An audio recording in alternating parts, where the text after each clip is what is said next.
Hey everyone, how are y'all? Hey Emerald Queen, how are you? Hey Crumb Crazy, Moonville, Concrete Angel, how are y'all? Hey Big Al, how are you tonight? And Sniffle Butterfly, how are you? Hey Miss Honey Penny, how are you?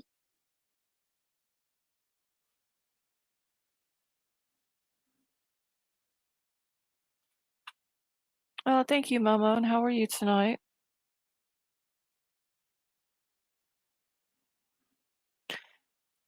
Hey Sandra, hey Michelle, hey Werewolf Queen, Musical, how are you? Yeah, Moonville, I'm doing good. I missed all of y'all too.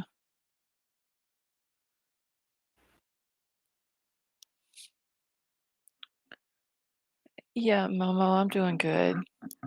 Hey Ashley B, hey Cherokee Raider, how are you tonight?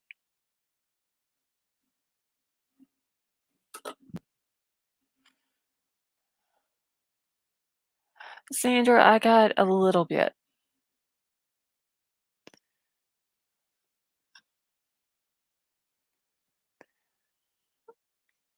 See, see, better for a break from a date. Yeah, it's a lot, isn't it, musical? Hey, K Mash, how are you?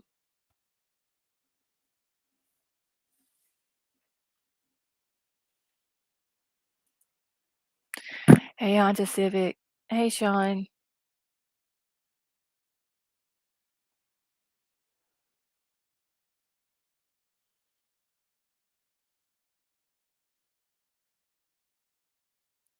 Hey, Frank, how are you doing?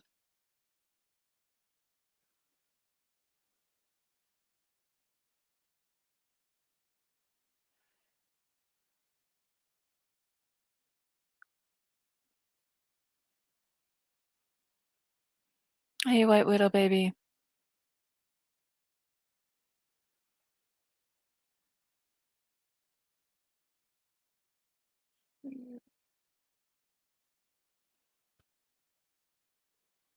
Okay.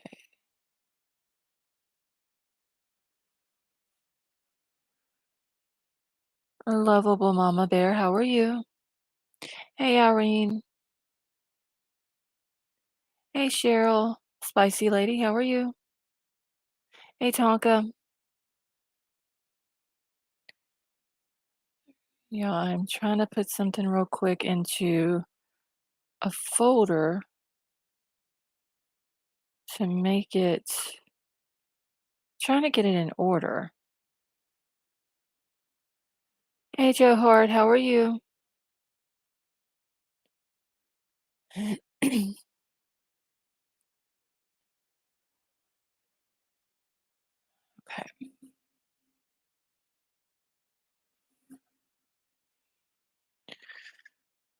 9 millimeter, how are you? Hey, Pamela. Hey, Chrissy. And Joe, did you make it to Idaho? There was several people that had came in and said that you were on your way out there.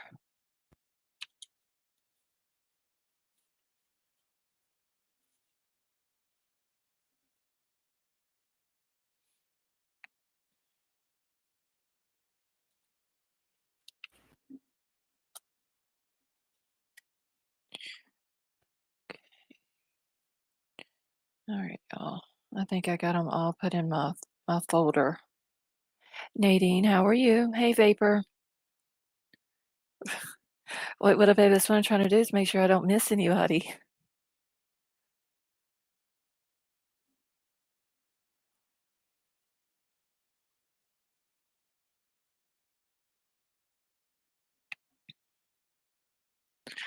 See, I heard a good one today. What do you call Bill Gates and 200 politicians at the bottom of the ocean? I don't know, Big Al, what?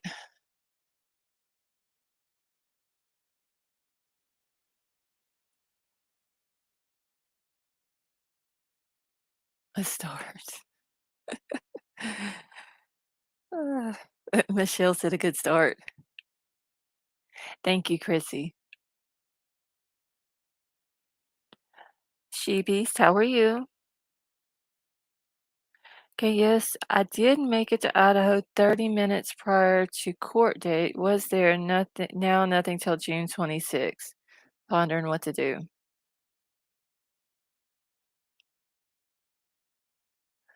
Well, Joe, at least you made it safely.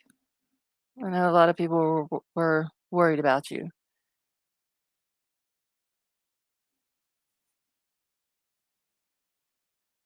Hey, Lights, how are you? Hey, hoping for answers.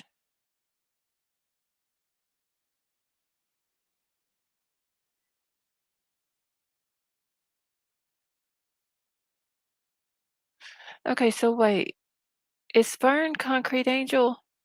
Hey, Street Legal. I, I'm crazy. I'm confused. Wasn't Fern who said Kate? No, who said Kate's Irene? Comment, promise I am resting. Gonna spend the evening in a quiet zone though. Cherokee Raider, I hope you get to feeling better soon, honey. Hey, Scott. Hey, Zara. Yeah, I thought Fern was someone else. Okay, so wait, who said Kate is Irene Fern? Fern is Irene Fern is Fern. I, I'm confused. Hey, GOP Nick, how are you? Hey, the post office prince. Simple butterfly, how are you? Okay, so Irene is who said Kate. Isn't Fern Concrete Angel? I don't know because wasn't she in here as Fern something else? Hey, Susanna, how are you? Yeah, I'm just all kinds of confused.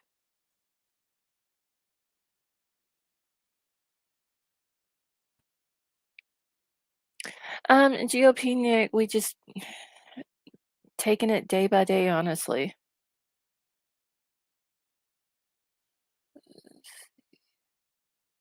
Crane Hill Gal, how are you? I fixed it. Okay, so Fern, have you always been Concrete Angel? Hey, Jenna.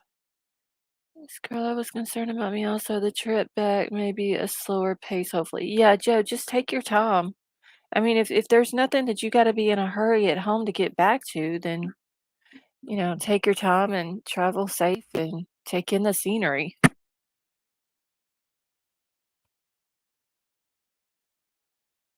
And GOP Nick, we've actually been looking into him a little bit more, trying to get some information on him. Hey, Tech Death, how are you?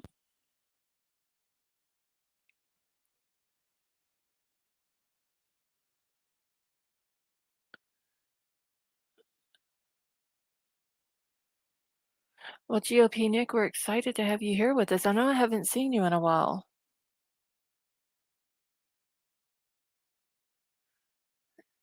Dogs out, be right back. Okay, Lights.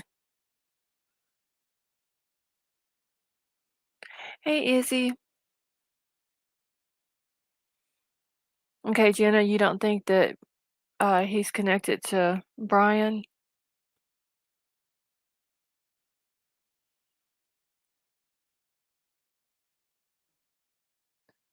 You're almost at 40. I know, Big L.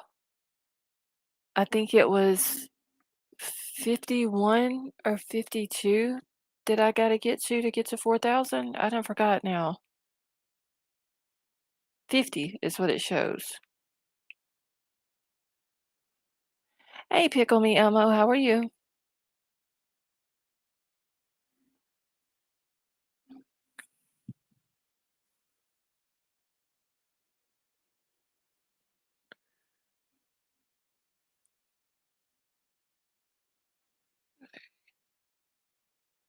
Silly Sports, how are you? Pickle Me Elmo, I'm doing good. Let's see. It's with her grandma for a little holiday so I can stay up late and sleep in.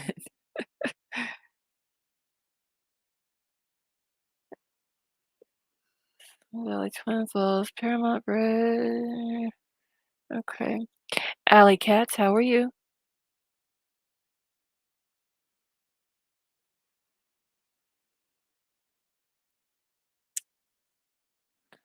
Well, at least I don't have to get up early in the morning and get my son up to go to work. You don't have to be there tomorrow till 2, so I can sleep in some tomorrow. Hey, Stefa, how are you?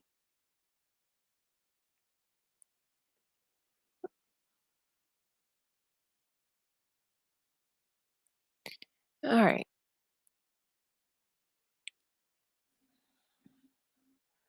I've got something here that Troll found.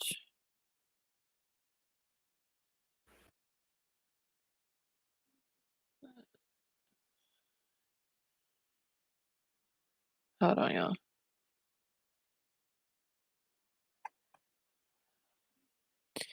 Okay. Hey, Aaron, how are you? Hey, J Luck.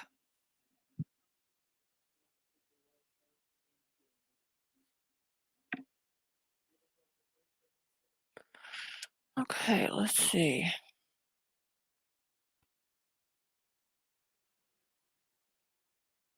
Hmm.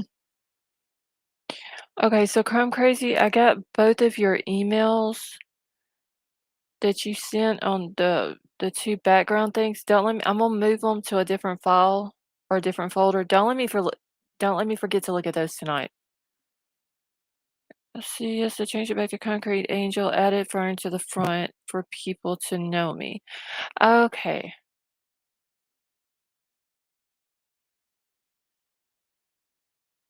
King Scarlet, how are you?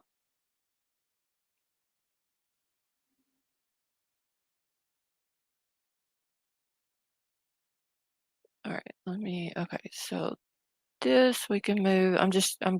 I had all of my emails laid out perfectly. Wait, Widow Baby, thank you for making the Twitter post.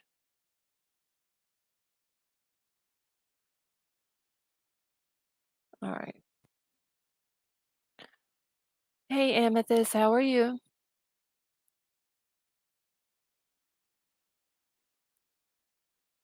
April Dawn, how are you?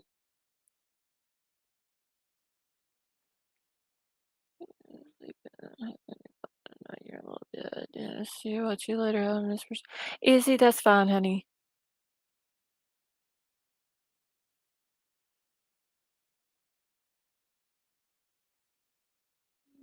Okay.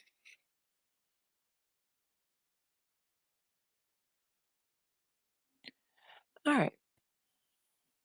Think I got everything back situated now. I have everything situated in my email, and then Troll starts filling my email back up again.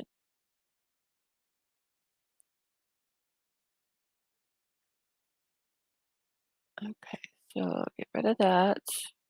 Okay.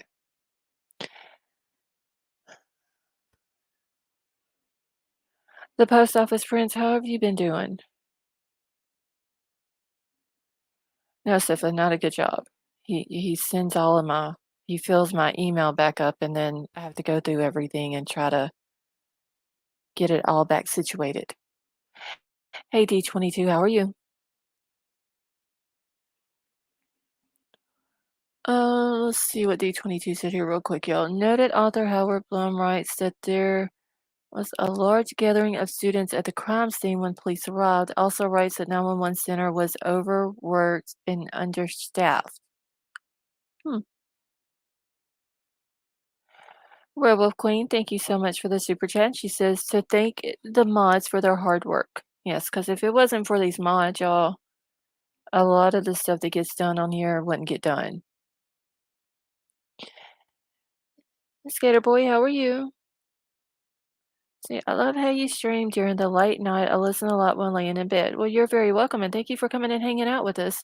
Hey, Debbie. Jessica Lynn, how are you? Okay, so this is talking about, says Idaho murder suspect Bryan Kohberger had an incel complex that drove him to kill, is what an ex FBI agent is saying.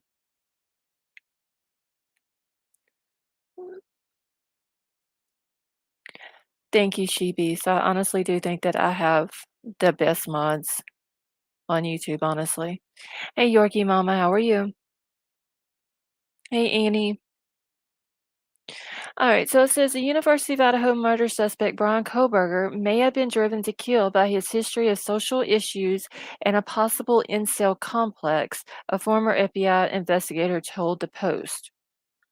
The murders may have been an effort to assert some type of dominance, former FBI agent and security expert Pete Yakovitz explained to the Post this week. Kohberger, 28, was arrested late last month for the November 13th stabbing deaths of Kaylee, Maddie, Zan, and Ethan at an off-campus residence in Moscow, Idaho. Yakovitz, I hope I'm pronouncing this man's name right, y'all. Hey, Moonville. Yakovitz believes the brutality of the crime and Kohberger's history of social challenges may offer some hints to his possible motive.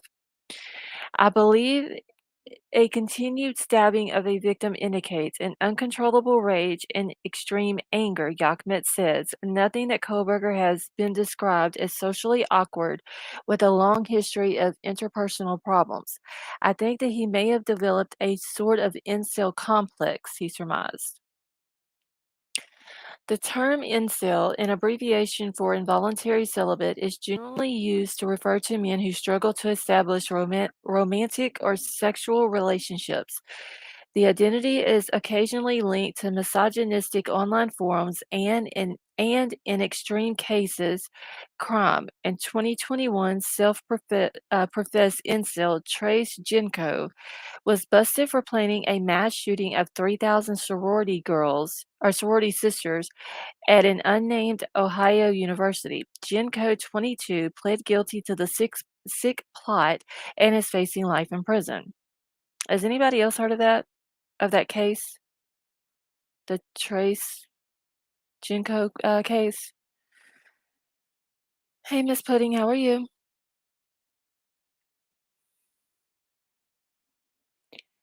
Okay. Though it is not a proper psychological definition, Psychology Today noted that last year that men who identify as incels often have poor mental health and experience feelings of victimhood, inferiority, and loneliness. Yakimit's personal analysis of Kohlberger echoed that of Dr. Carol Lieberman, a forensic psychiatrist, who told Court TV last week that she believed the suspect fit the incel profile. Cree, how are you?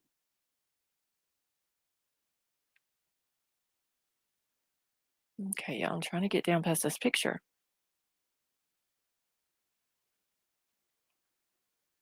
Okay.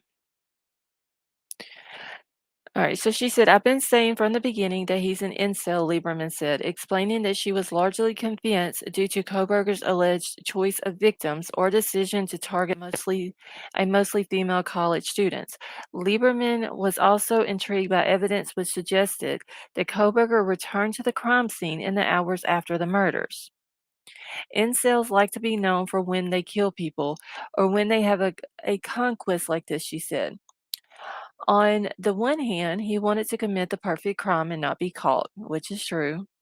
We can I mean, it already kinda seems like that. "Hey, Liza, how are you?" But on the other hand, he did want to be caught and be proud in a sense of what he did, which a lot of people also think, hence the sheath being left at the scene.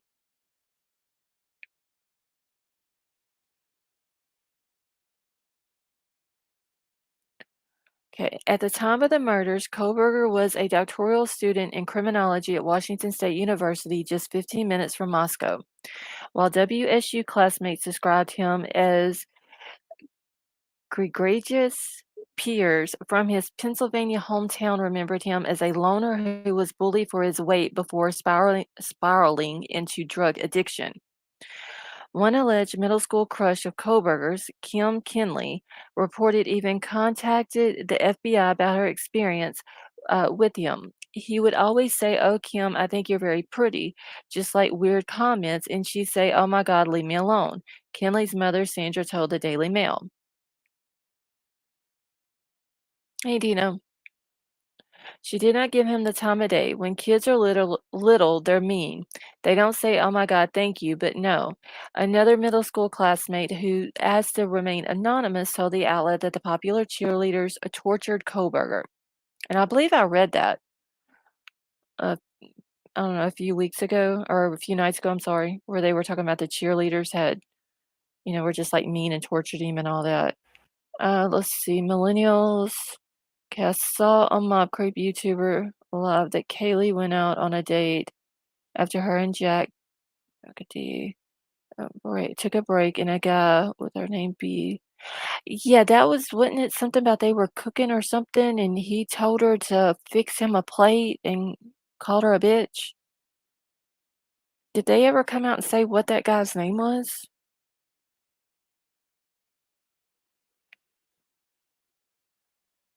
Okay. Okay. All right, so it says the whole clique of popular girls made fun of him in school. They were the cheerleaders and the ones that every kid had crushes on, they said. Kohlberger's adolescent social isolation was also reflected in posts that he reportedly made to online forums, writing in one 2011 entry that he felt like an organic sack of meat with no self-worth. And I actually have a video tonight that I'm going to show. I was going to show it last night and then I ended up not going live. But it's, I believe, CNN, and the the lady has a doctor on there, and he explains like the whole visual snow thing and all that stuff that he was posting back when he was a teenager in that was it Tappa Talk forum thing, and he kind of explains all of that. Okay, so hypothesis about the possible motive for Koberger's alleged crime came as investigators scrambled to establish a link between him and the four victims. After a brief hearing on Thursday, the suspect remains in custody in Latah County, where he is being held without bail. Koberger has not entered a plea despite facing 4 counts of murder and 1 felony burglary, and is expected back in court on June the 26th. Okay, I really feel like finding out who Kelly would. Ashley, yeah, I would like to know who the person was. Hey, Vaughn, how are you? I would like to know who it was. I can't remember if they ever said the name, and I just don't remember the name. Lace and Boots, how are you? Or if they just never mentioned the name. But that would be interesting to get that person's name who, I mean, she, like, he called her a bitch and she ended up, I think she left from wherever it was that they were at.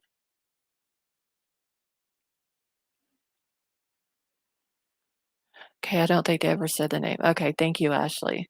Can't remember if they ever said it or if they did, and I mean, I've literally just there's so much to try to remember. Okay, alright. So let me get over to this thing that Troll has sent to me.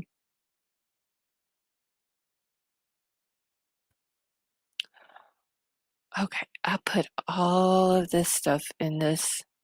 Marissa, how are you? VK's game was poor because his game was paid zero attention. Cheryl, is Thai food vegan? Honestly, I don't know anything about vegan food. Okay, they didn't say the name. I went back to the video, no name there. Okay, thank you, Liza. I literally put all this stuff in here and now it's not in order. All right.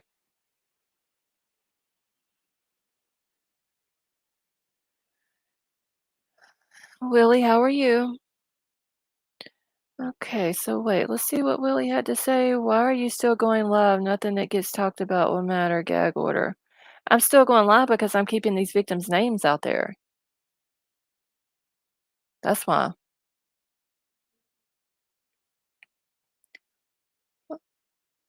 So I'm gonna go ahead and remove. Oh, damn. White Widow Baby beat me to it. Okay. Wait, where did the Okay, vegan food is more non-food than food. Isn't vegan food like everything that doesn't come from an animal? It's mostly plant-based? I'm crazy. I mean, why else would I be eh, talking about this? We're keeping these kids, these victims' names out there, so this doesn't get pushed under the rug like other cases that we know about. The Rockaways, how are you? And no, we don't even need a reason. We really don't. Okay, yes, no animal, not even honey. Okay, thank you, Marissa. Okay, not sure he was vegan for ethical reasons. And you know what, Alexa? I'd seen that someone else had made that comment on a Facebook group that I'm in, and they said that there was some people who will eat vegan or a vegan diet for ethical reasons. Some are like medical or religious reasons, like we talked about before. But they were saying because he had a sheath that was leather, when I'm sure you can get a sheath that would fit a K-bar knife that is like the hard plastic kind that they have. Hey, Jody, it's cool. How are you? Binky Bear, how are you? Um, that it made them believe that he just chose the vegan diet, that it wasn't even for ethical reasons. Okay, remember, don't let the trolls become the topic. Yeah, I know, Big Al. I have a problem with that, Big Al. My mouth gets too savage sometimes. It just irritates me though when people come in questioning why I'm doing something for victims, and it just irritates me. You drive over them squealing like the Well, thank you, Big Al. I appreciate that.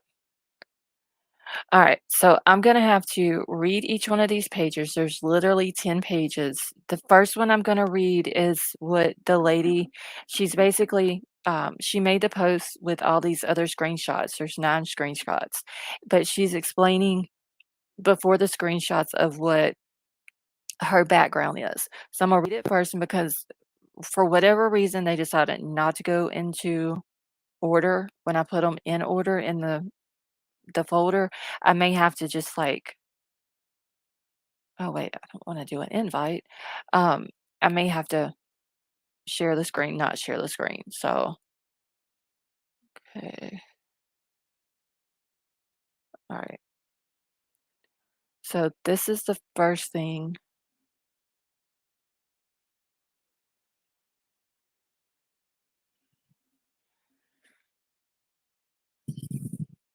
Okay, she says, I studied forensic psychology and criminology, completed crime scene investigation training and forensic science, and worked as a paramedic and funeral director embalmer. Hey, James, how are you? I am not saying someone is 100% guilty or 100% not guilty, as no one knows what really happened that night. I hope the families get justice and the answers they need. The last thing I would want for them is to have to go through a trial only to find out that they have to do it all over again. And we know his defense lawyer is a pretty good one. She was a prosecutor and was involved in some really tricky trials.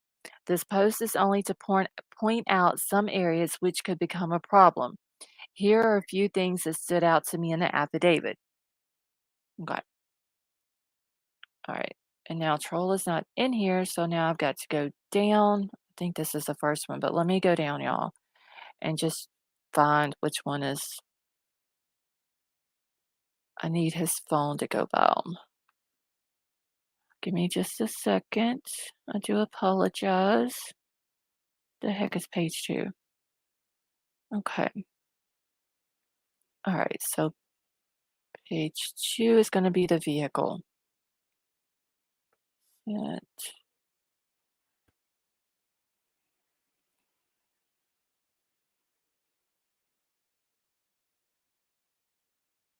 Okay.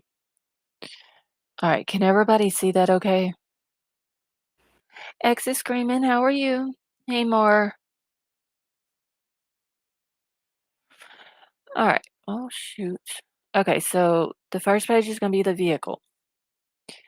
So many were wondering how the police came up with a white launcher in the first place. According to the affidavit, the police came aware of the vehicle in the area after reviewing doorbell cameras.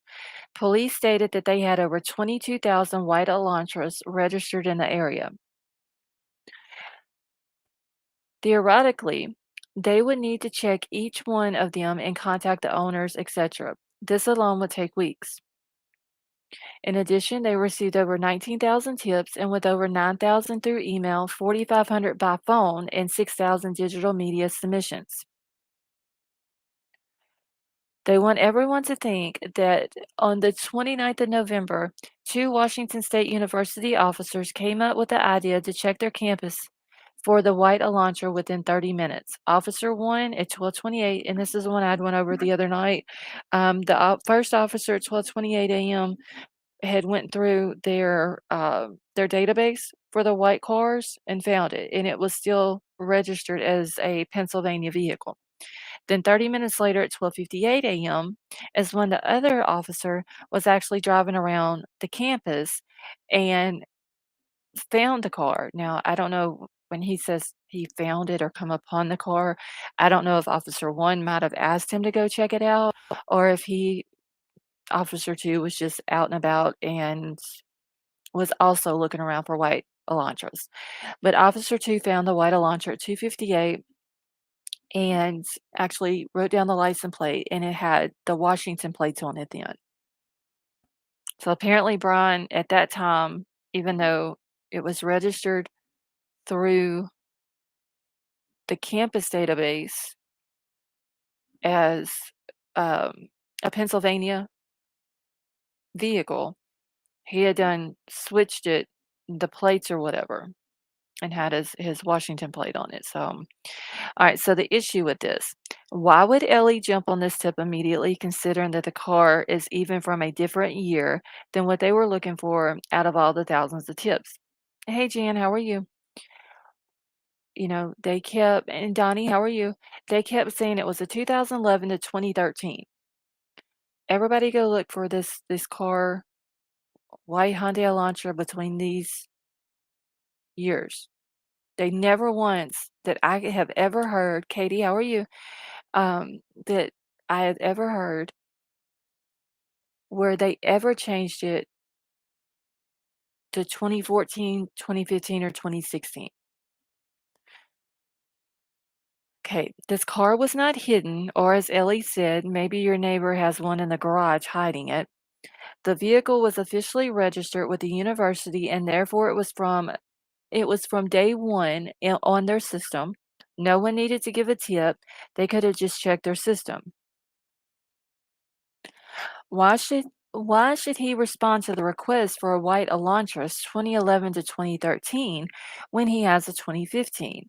He did change the vehicle registration to Washington when it did run out. I think he changed it, I believe, on November the 18th, and it was supposed to expire on, I think it was November the 30th, I believe. Okay, so nothing suspicious about that. He simply did what people have to do. I thought honestly, Honda Civic, the way the police chief had worded that about, well, your neighbor may have one that they hardly ever drive hiding in their garage, like, that comment, it really never made sense. Okay.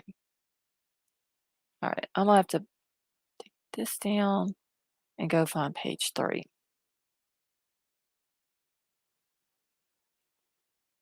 Okay, and I can't remember. I know I put 2 pages backwards. I think it was 3 and 4. Give me just a second, y'all.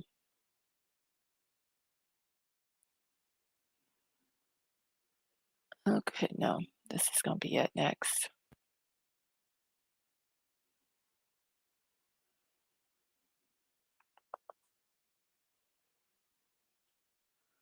Alright, so this one is going to be the cell phone pings and phone touched Wi-Fi. Hey, Billy, how are you? Okay. All right, so the cell tower. All right, so she says, "Oh Lord, don't get me started on the cell tower pings." A cell tower in the area around Moscow, Idaho, has a range between 1 to 4 mile radius. So that would indicate the AT&T towers can cover all of Moscow, including the crime scene.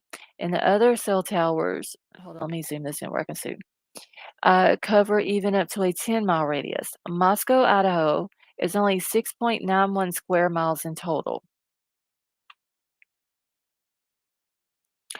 Big Al, I don't know where she's getting her information from.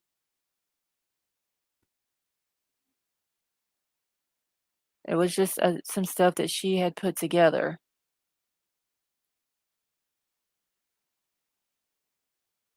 Okay, I gotta zoom this in, y'all, where I can see, but I can't zoom it in too far. Okay, so AT&T does not have a tower in Moscow. Okay, let's see.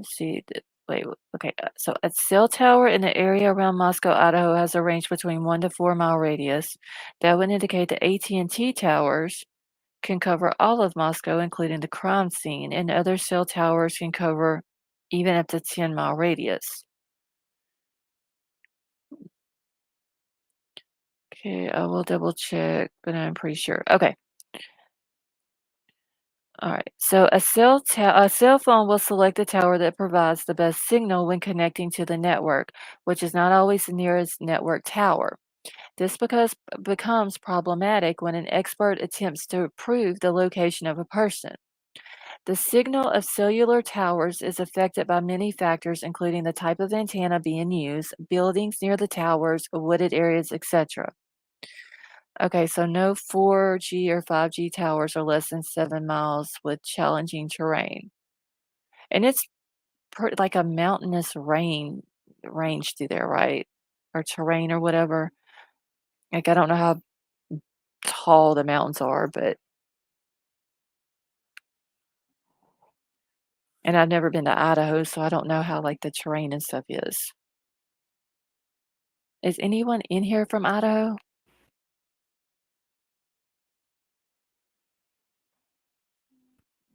Okay, Irene.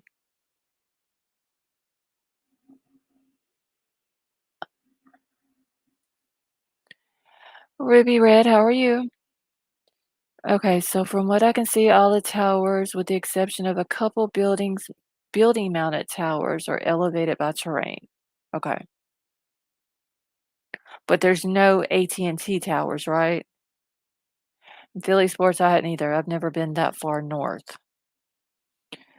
All right, and she puts this part where she says an error in the affidavit. It's like super blurry, but investigators found that the 8458 phone did connect to a cell phone tower that provides service to Moscow on November the 14th, 2022. But investigators do not believe that the 8458 phone was in Moscow on that date. The phone has not connected to any towers that provide service to Moscow since that date.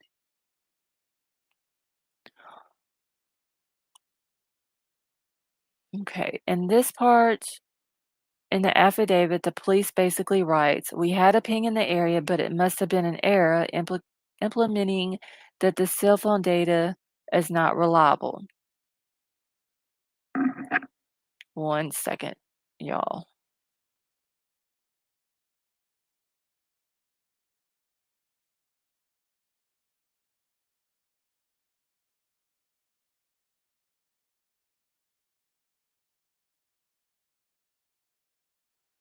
Okay.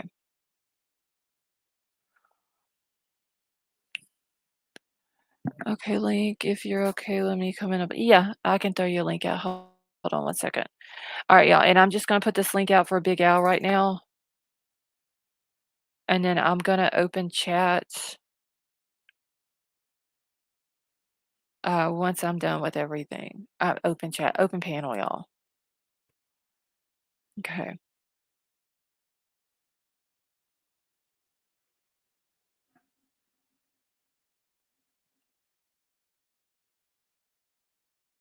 Okay, can't ping from somewhere it's not. I didn't understand that part in the probable cause either. They're saying that it connected to a source, but they don't think he was in the area. All right, can you hear me? Yeah, I hear you. Can you hear me? Yeah. How are you? Oh, I'm doing good. So there is a comprehensive database of the towers in Idaho. There are Okay. three towers, one in Moscow, one north of Moscow, and one south of Moscow. Okay. So would that be like the triangular thing that y'all were talking about the other night? Out of these, triangulation would be pretty difficult just because of where they're placed. And I Okay. can share my screen real quick and just show you what I'm talking Oh, about. let me stop sharing mine. Hold on one second. I gotta remember how to do it. Alright, okay, I'm just writing this down so Share. that we got one north of Moscow and then one You'll south. you'll be able to see it in just a second here. It's totally crystal clear. Okay.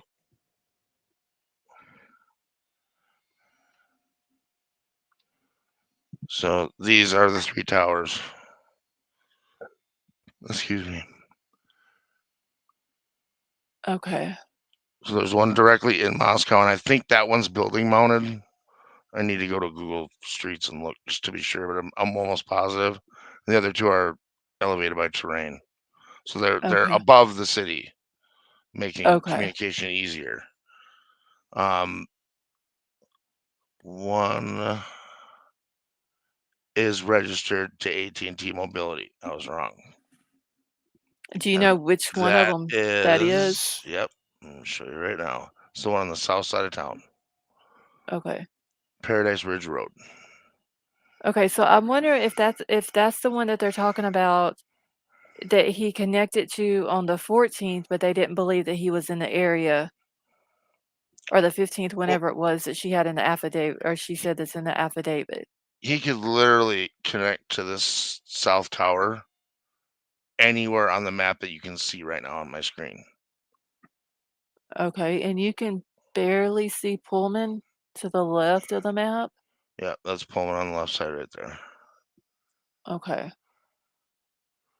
These So, are 'cause just towers registered in Moscow proper. So it's a Moscow address. okay.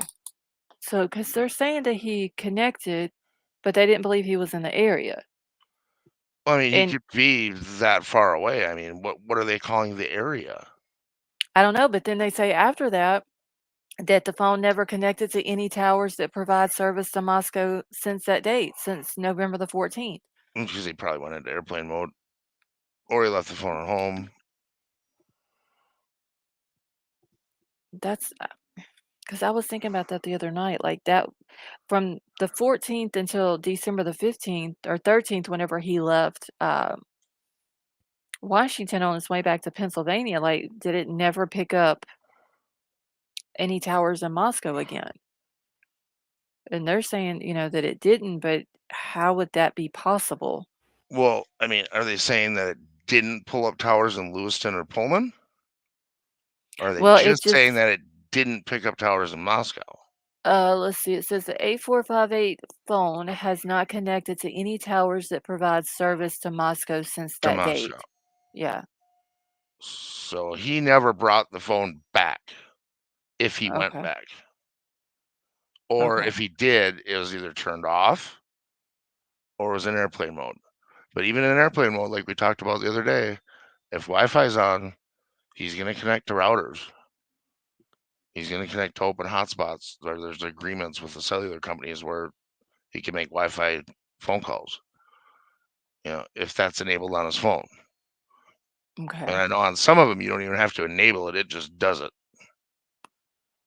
Okay, and to the person who just sent me a Cash App, thank you so much. Okay, because this affidavit, like, this whole thing is just the more I read it, the more confused I get by it. I have said the same thing, and I honestly think they intended to confuse people. Uh, but, I mean, why would you wanna confuse people? Why not put it to where Like, I mean, I know they don't have to because there's a lot of legal terms in it and stuff like that that a lot of us regular people don't understand, but why not put it in order? That's what doesn't make sense. This guy that wrote it out is just, like, basically skipping all over the place. Right. I want to see if I'm gonna pull up Pullman here real quick and see how these towers overlap. Because I'd be willing to bet you that the Lewiston towers, the Pullman towers, and probably even Colfax, when you show the footprint of the tower, they all overlap. Okay, That's how they're going to get good triangulation. okay, Not just using 3 towers, using them all. okay. Because they can tell by the SSID and the signal strength, how far you are from a tower. Mhm. Right, Yeah, I mean, yeah, like, they might not be right able to tell now within a foot, but I mean, yeah. I wish we knew what kind of phone he had, because that would tell us a lot. Yeah, because they never have said if it's, like, an Android or an iPhone or anything like that. But even regardless of operating system, I mean, if it's a better phone like a Motorola Droid or a high end Samsung, Mhm. one of these better phones with a better GPS chipset, you know, better radios, stronger, easier to track. There's a reason they're locking down these phones that are coming out. You can't take the battery out of any cell phone on the market anymore. Yeah, you can't take it out of mine. Just because it's off doesn't mean it's off. Like, you would literally have to break it apart and rip the battery out of the inside of it. Yep. Cell phone towers. I'll have to do a little bit more research on that. But yeah, I wanted to share that with you because I was wrong. Okay. I swear I did not see one that was owned by AT&T. I thought they were all subs because Uh-huh. the majority of the cell phone towers in this country are not owned by the cell phone companies. They Uh, just basically use they all lease the space. networks. They lease space. There's companies that put up the tower and go, "Hey AT&T, hey T-Mobile, hey whatever Cricket, I've got Mhm. this tower. Who wants to rent space? Who wants bandwidth? What Okay. priority do you want to pay for? Because everything that goes into a cell phone tower has a priority. If you Right. have a Verizon specific area where Verizon is huge and they want to be the carrier in that area, they're going to pay more money for your Verizon call to bump somebody's cricket call right off the network. Right. Well, that's like how it is here. AT&T and T and Verizon used to be like the 2 big cell companies. Now it's mostly Verizon with T-Mobile coming in behind them. Right. Yeah, And I I have didn't. Sama asked what phones were in the car on the traffic stops. Did anyone see? I didn't see, and I looked for it actually. I couldn't tell. yeah, There was there there was a was phone one sitting in the center console though. yeah, and the dad had a cell phone and one of them sitting on his leg. It was like he had it plugged in and he had GPS pulled up, but I couldn't tell what kind it was either. Yeah, it's gonna be. This is gonna get tech interesting because Oh, this yeah. guy, I got a feeling he knew enough to be dangerous for sure. Right. I mean, but I don't think I think people are giving him far too much credit. Um, See now, the Pullman towers are coming up on this other map, and there's 4 of them. 5. I got 5 towers, one right on the county line. So east or west of Moscow, there's another tower. Okay. But that's what carrier is he on? Does he even have I tokens think for they that tower? somebody said AT&T that that's who he had the service with. Okay. Well, how many times have you been looking at a cell phone tower and you have no bars? Several. Happens to me all the time. That's because your carrier doesn't have tokens on that tower. Okay. So your device isn't whitelisted on that tower for anything but 911. Oh, well, and They that can't sucks. reject a 911 call, but they can reject your regular data and cell Mhm. traffic. Yeah, because I actually pass just going to town, which is like 10 miles up the road, I pass 2 cell phone towers, Yep. and, no service whatsoever. Yep. Like, and I have T-Mobile. Yeah, see here at my bar, if you have a T-Mobile phone, the only way it works is if you stand in the middle of the highway on one leg. Well, I'm literally sitting like, okay, so if my someone calls my husband on his phone, he can walk all over the house and his phone never goes out. Mine, I have to sit in a certain spot in the house just to talk on it, and we have the same exact phone and the same exact like same plan, everything. But for some reason, his phone does better. You probably got a Friday phone and he got a Wednesday phone. Same thing as Well, cars. Get a car built on the wrong day and the wrong people have the wrong hangover and your shit never works right and the one right next to you does. well, it gets irritating because like Oh right yeah. now I'm sitting in front of a window and I've got one bar and Yeah. that's it. I'm about to go get a new phone tomorrow because mine's seen better days. It took a Mm. tumble today and got Oh well. smashed. That's So why you need a case. I have a case, Oh well. but it basically fell off the roof from like 20 feet onto a giant 300-pound block of ice, so it really didn't stand a chance. It, my God, my husband goes through more phones, y'all. Like I haven't. mine is perfect and he will literally like break the screen or do something that but his phone always works a lot better than mine. I I don't knock understand on it. wood. I've never used the insurance on my phone, and I found out today that it's worthless. So read about your insurance before you pay for it for years, because Uh, oh yeah. they wanted like $300 for me to get a used version of the same phone, Uh-huh. and I've been paying insurance on it for like 3 years. Yeah. Because my husband broke the corner of his screen, and I had to end up paying money to get him a new one, and I pay insurance on him every month. And I was like, "Well, there's really no point of paying the insurance if I'm still gonna have to pay a big, huge price, Right. especially for the crappy service that we have." Yeah. That's frustrating. I know I've been Right. paying for expensive service for God, I think of it the same service for 20 years, and I don't think it's ever been less than $80 a month, Oh, well. Well, ever. that's probably about what we're paying because we have 2 phones, so about that No, much per phone, so mine's 80 for one phone, and then the employee phones are like 50 apiece. oh, wow. So, but all right, well, I'll let you get back to it. I just wanted to jump in on Okay. that cell data, and if there's more stuff, I'll be paying attention tonight.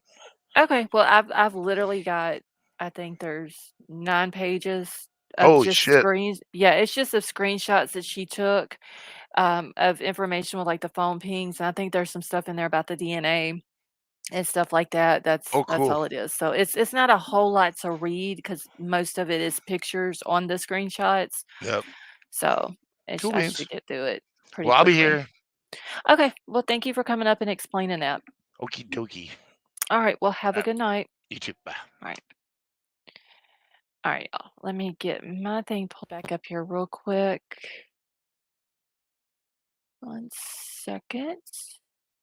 Y'all, there is something underneath my mouse on my desk, and I don't know what it is.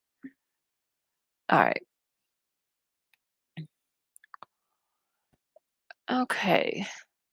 So I read the part about the era in the affidavit,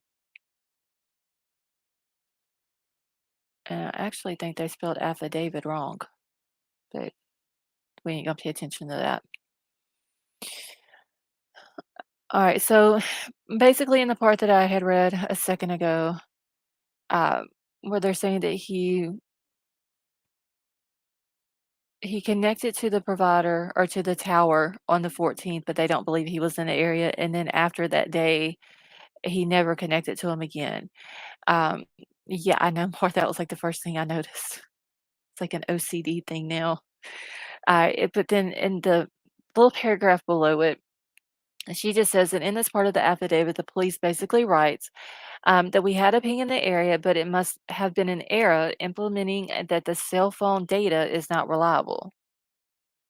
So I don't know if his no, up here at the top, James, where it says that the error in the affidavit, it's she spelled it wrong. But I don't know if his defense attorney can argue that or not for for the rest of the days that they have him. uh, saying that he was in the area of Moscow because of that one little thing that they put in the affidavit. I don't know if she can argue that or not. Like, how can you say he was connected to him one day, but you don't think he was in the area, but 12 other times you think he was? Okay. All right. So then it says the phone touched the Wi-Fi. So according to Kaylee's dad, Kohberger was so close to 1122 King Road that his phone touched their Wi-Fi. And I do remember him saying that he was so close that it was able to grab onto it. Okay, they had to provide a reliable way for the defense to contact her. Okay. All right. So let me grab the next one, y'all. Let me see if I can do this without having to take this down and then pull it back up. What page am I on?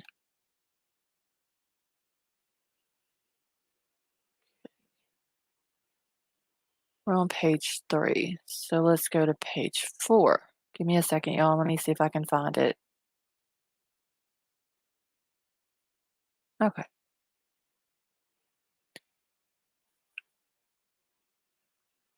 Okay. So, wait, why is it not showing? I hate when people do a screenshot and then they don't include the whole picture and it cuts it off.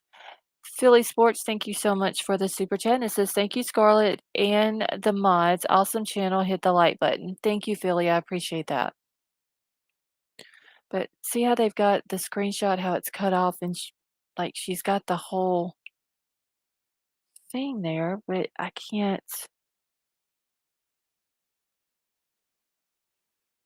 Hold on. I don't know why it's doing that. That's weird.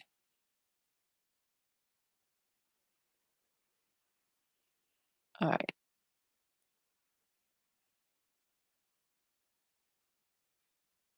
All right. Give me a second, y'all, because something is not right with my pages. I've got two different pages that look the same here.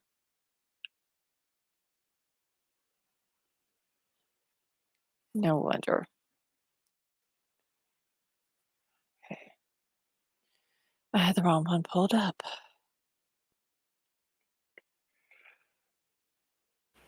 As it continues on.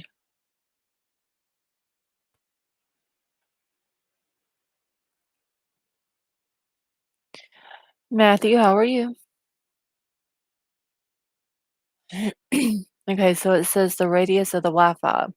A general rule of thumb in home networking says that Wi-Fi routers operating on the 2.4 gigahertz band can reach up to 150 feet indoors and 300 feet outdoors.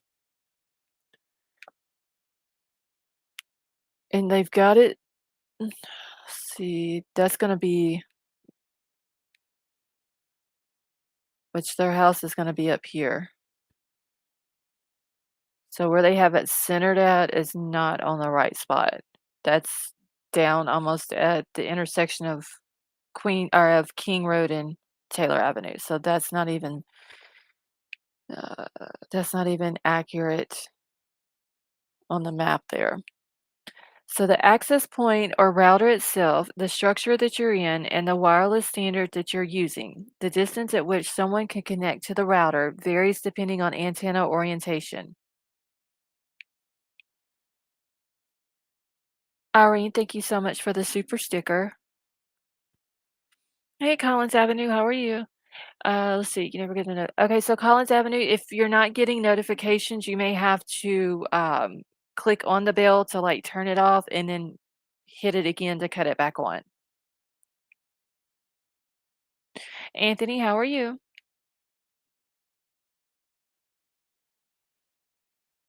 Okay. Let's see. All right, so smartphone users in particular may see their connection strength increase or decrease simply by turning the device at different angles. Furthermore, some access points are directional antennas that enable longer reach in areas the antennas is pointing, but shorter reach in other areas. Yeah, that's what we have to do in the country out here, y'all. We literally have to go out and hold our phone up in the air and try to get a better signal. Okay, so which means that his phone might have been somewhere in the area, but that does not mean that he was even in this on the same road as the victims. Big Al. He was 12 times in Moscow before the murders. In the 2020 documentary, people talked about how many people come to Moscow for shopping, restaurants, etc. Nothing unusual about him being in Moscow, and even saying that the shopping is better. Everyone focuses on Brian being in Moscow, but people totally ignore the fact that Kaylee posted a lot of pictures from her being in Pullman. And Ethan was even a well-known customer in a vape shop in Pullman, which is kind of interesting considering that he was not 21 years old. They also state that in the affidavit, once again, it's spelled wrong, that the phone already pinged in Moscow near King Road in June, but Brian only moved west in August to get his PhD. So surely his family can clarify what happened in that time frame. But didn't they say that he got that phone in June? That they were able to get a warrant to get um, his phone records all the way back to June from the time that he got it? Okay, so, do you need to be 21 in Washington? Is anyone in here from Washington State?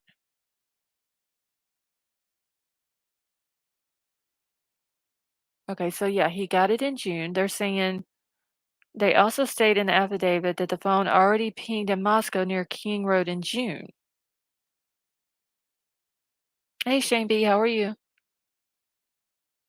Okay, so Marissa, in the state of Washington, do you have to be 21 to buy vape products?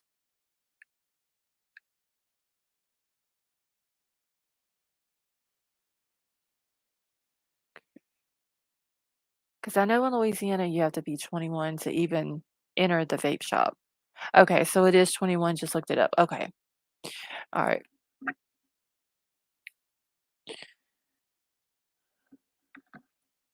So if he bought the phone in June, he didn't move until, well, he started school in August, but he might have moved there earlier than that. Hold on. Hold on, y'all. Let me ask Charles something real quick.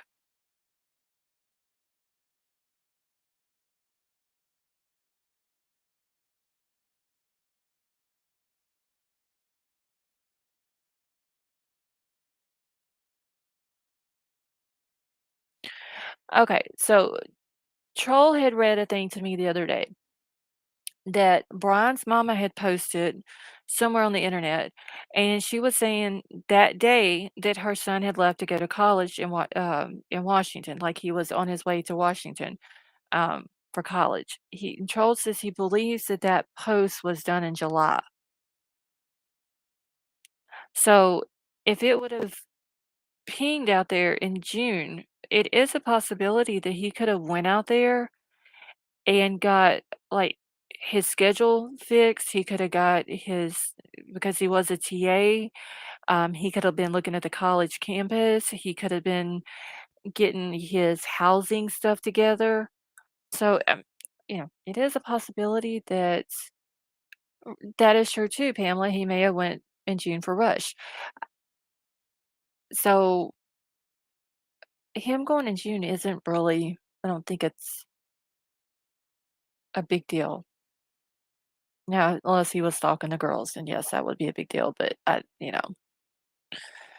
okay, so let's see. I gotta listen, Brian. All right, so they also wrote in the affidavit, okay, that the phone. All right, so I done read that. So I need to find page 5. Give me a second. Here we go.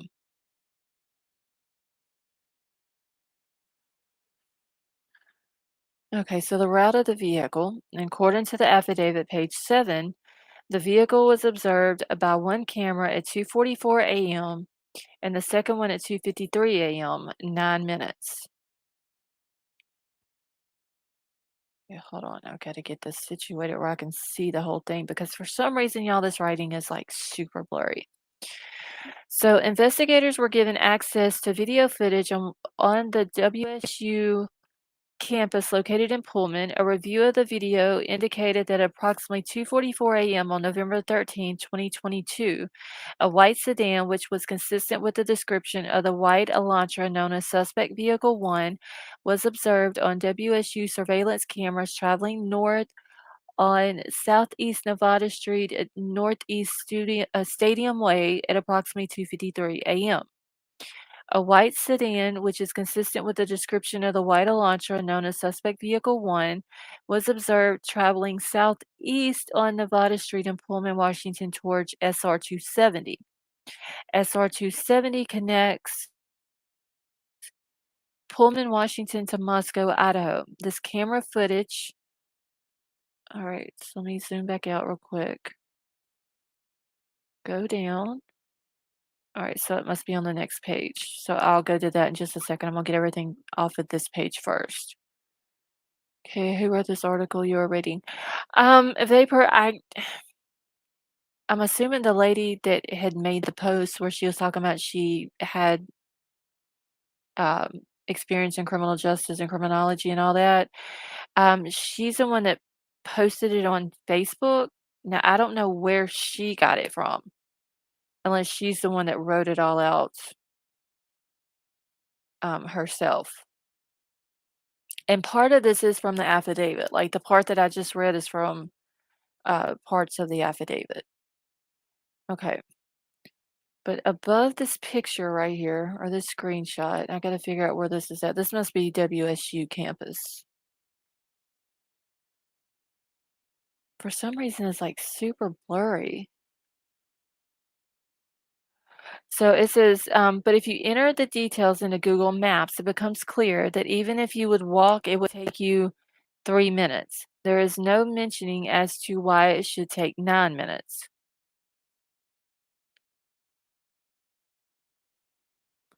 Okay. So basically, what they did is went back and mapped it.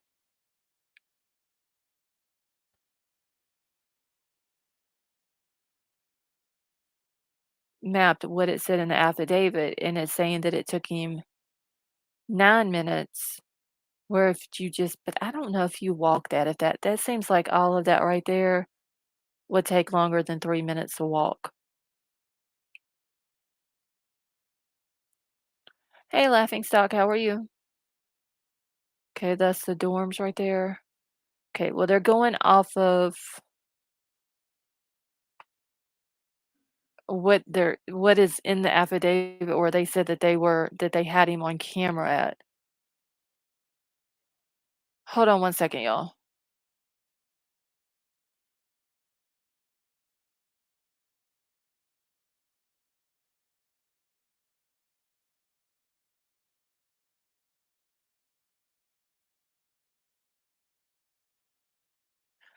Okay, let's see.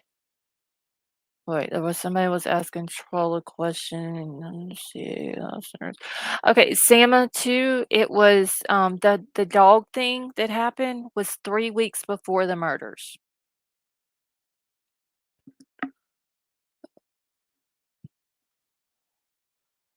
Okay, let me get my thing pulled up here. All right, and then it shows here step to apartments to. I don't know why they would put 1285 Northeast Stadium Way. Did it have that in it? No, why not just put. Well, I put an actual address of for the Northeast Stadium Way. Okay. All right, so that just shows where they had mapped it at. Okay. So let me go to page 6 now. Uh, okay. All right, so it says that it also seems that no camera was able to get a picture of the driver.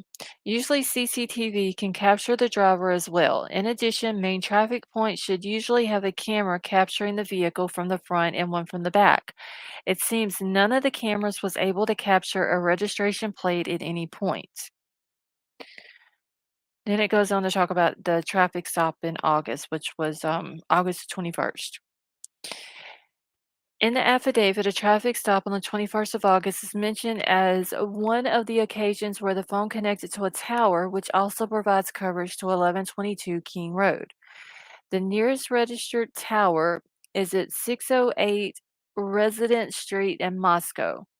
Now, Big Al, was that one of that tower that was in Moscow? Was that the address of it, or did it show it on your map?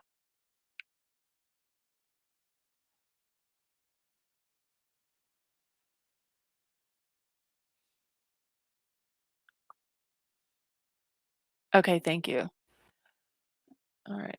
So let me yeah, I'm sorry, I have to zoom in, but literally with it being so blurry, it's hard for me to read if I don't. Okay, so let's see. On one of the occasions on August the 21st, 2022, the 8458 phone utilized cellular resources, providing coverage to the King Road resident from approximately 1034 to 1135.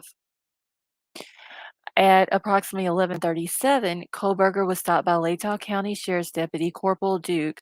As mentioned above, the 8458 phone was utilizing cellular resources consistent with the location of the traffic stop during the time, which was Farm Road and Pullman Highway.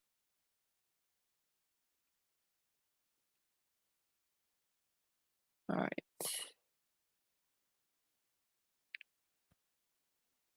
let me zoom out where you can see. All right, so down here at the bottom, I can't,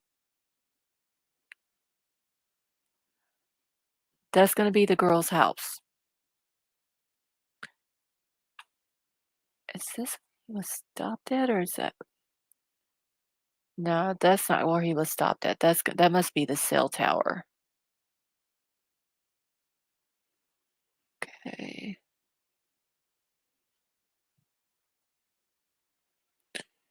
Alright, I'm gonna wait for Big Al to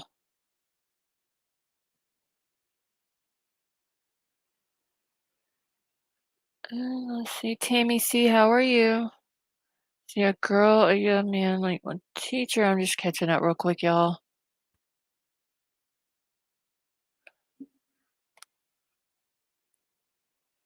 Okay, 608 Resident Street. Okay, that is what it said here. 608 Resident Street. Okay, all right. Well, thank you, Big Al, for that. Okay, so let me go to page 7. All right, so this was the place of the traffic stop. Remember, I had actually pulled it up on the map the other night because I was trying to figure out what the best or shortest route would have been because it was literally like 2 minutes after he left the area. Hey, Tree Baby, how are you? After he left the area that they were saying and this is when they were saying that he was stalking the girls, like he was over by the house. 2 minutes after that, he was pulled over here. All right, now it says, let's look at the radius the tower at 608 Resident Street in Moscow provides. This is just a 1 mile radius. So this is going to be it. Okay.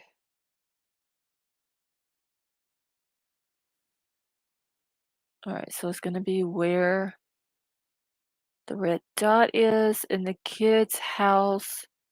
I really can't see it that good, y'all. But it's going to be somewhere down in here. I can't see the name of the streets and stuff. Okay. Penny, yeah, it would be nice if he would just man up and just come out and tell everything that he did and the reason why he did it. I think he's too egotistical to do it though. I think he's not gonna do something where he has to admit that he done wrong. But it would be nice. I mean, it would, he would confess to it. Uh, he would may it I think if he was to confess, which I don't think he will, but I think if it came down to him confessing, it's gonna be because he's gonna cut a plea maybe for life in prison and not get the death penalty. I think that would be the only way that he might do it if he saw that he wasn't gonna get out of it. But other than that, yeah, I'm like Michelle, he's too narcissistic to confess. He's never gonna admit that he done wrong. See my 2, how are you?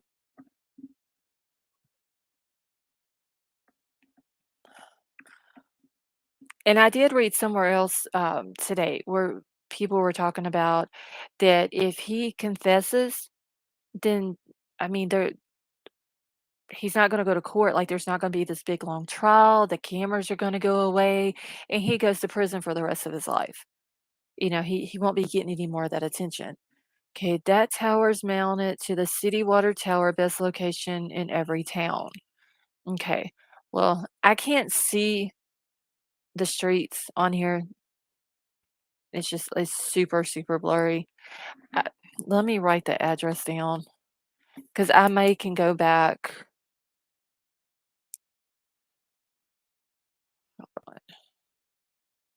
608. I'm gonna write this down and then go back to the maps and then do like a 1 mile radius around it and see where it pulls it up to. That's gonna be the only way I'm gonna be able to do it in order for me to see exactly where their house is within that 1 mile radius. Okay. Or at least just map it. Okay. All right. Let's see. And this is an average 3 mile radius. So yeah, it doesn't go all the way to Pullman, but it goes way out into, hey Gator, how are you? Goes all the way out over into Washington. The amazing Tiff, how are you?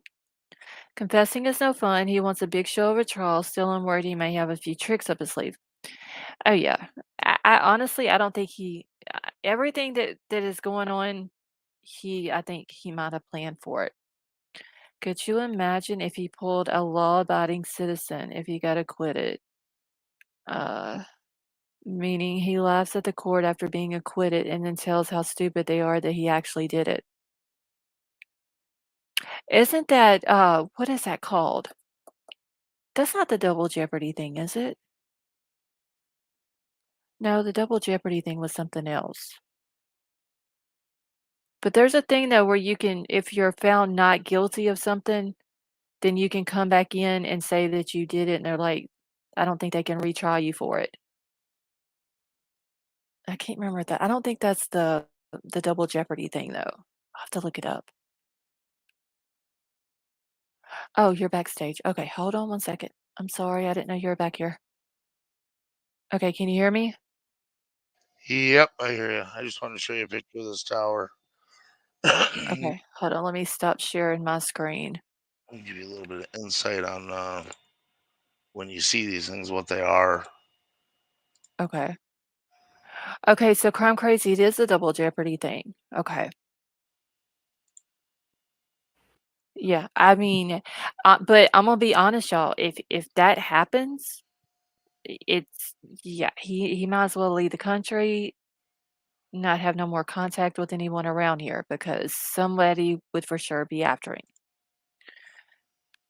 So this is in every town, usually where the water tower is. That's the highest elevation. Okay. Obviously, putting out fires. Uh-huh. When you look at this tower, they have 3G, 4G, 5G, and microwave on this thing, and Hmm. Wi-Fi. Okay. So the round kettle looking thing on the right side, that's a microwave repeater, and there's another one on the opposite side of it that you can't see. And then Okay. the big wide paddles are 5G. The medium to thin paddles are 3G, 4G. And then any of the antennas that look like just a round tube Uh-huh. and they're not flat, those are Wi-Fi extenders. Okay. See, here we just have the cell phone towers. Like we have the water towers, but they're not gonna put anything on our water towers. But you'd be surprised. It could be on there. You might not even know it. They're putting them on schools. They're putting them on. Uh, they're putting them everywhere. Now they do have a thing out at the school And that's most places are screaming for them because they get paid a lot of money for having them there. well, they have some type of tower out at the school, but it doesn't do any good here either. But then again, like I said, I do live in the middle of the woods, so that could have an issue. Right. And then if you want to put the addresses in, if you want to send me the addresses, I can map them all out on Google. It's no big Okay, deal. I just needed to know, like, Super if easy to do. from the 608 Resident Street, which is the tower, Hmm. if it's within, like, where the girls lived at 1122 King Road, if that falls within that 1 mile radius of the tower or the 3 mile radius that was showing on the page that I had pulled up a minute ago. Oh, I gotcha. Okay. Let me I'll take a couple notes here, and I'll do that for you. Okay. If you want to Because, just DM me just DM me the address, so I okay. have it. I don't know it off the top of my head, Give me just one but I'll find that second. and I'll map it all out for you. Okay. I'll let you get back to it. I just wanted to share that because I actually found a picture of that specific tower that's registered to AT&T. Okay. That was an AT&T tower. So Resident Street. Lord, I spelled resident wrong on my paper. Okay, I'm sending it to you now. Let's cool, and see. I'll get it all mapped into Google and just send you the link to it so you just have it. Okay, that's fine. Thank Cool you. beans. All Thanks. right. All right. Okay, y'all. Like, give me just one second. Let me send these addresses to him. Let's see. 21122. Oh, shoot. 22 King Road, Moscow. Oh my God. I try to put ID for Idaho and it puts "ad." Okay. All right, Big Al, I just sent them to you. All right, so let me get this pulled back up. I wish this page though, because like whoever did the screenshot of it, it didn't do it very good. It's hard to see any of the writing on it. All right.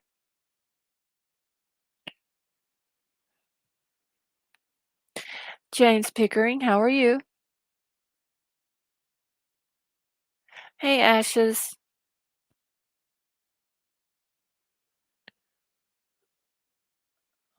Okay. Sifa, I can send it to you after the live. I read through that part. I was able to tell what it said, but I'll send it to you if you can get it cleared up enough that we can put it in the group. That way, if someone wants to go back and read it, then it will be easier for them to read. All right, so this is the one I had pulled up a minute ago when I had the wrong page. Okay, so it says that it should be obvious how huge the area is the cell phone tower covers. It basically means that yes, we stopped him in Moscow, and he was somewhere in Moscow. The tower data does not at all give the tiniest indication that he was near 1122 King Road. Okay, so the footprints. Okay, so this little part right here is out of the affidavit, and it says during the processing of the crime scene, investigators found a latent shoe print. This was located. Let's see. During the second processing of the crime scene by the ISP forensic team, by first using a presumptive blood test and then amino black, a protein. See, I can't see what that is. A protein strain that detects the presence of cellular material. The detected shoe print showed a diamond-shaped pattern similar to the pattern of a Vans-type shoe sole just outside the door of Dylan M's bedroom, located on the second floor. And y'all, I've got something to show y'all about Dylan's room being on the second floor. I'm gonna show y'all that here in just a little bit. Parker, how are you?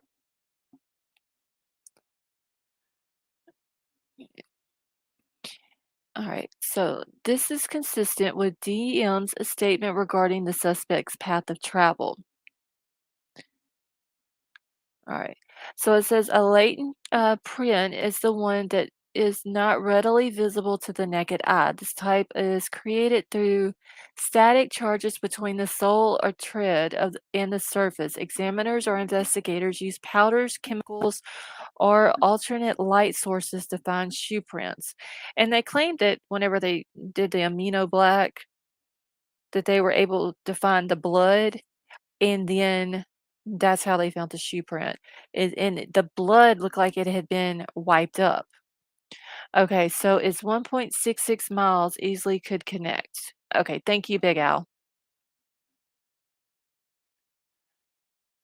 Okay, so the interesting part is the wording. Did they find blood, cellular material? If yes, why wasn't it visible unless the suspect tried to clean his shoes before walking out of the room? Even then, why was there no other shoe print found in the house? Yeah, actually, it was just one shoe print. And I had read somewhere where they said it looked like he had, like, wiped it up. Okay, it's less as the crow flies, probably about a mile. Okay. Alright, thank you for that, Big Al. Let me write that down. 1.66 mile. Okay.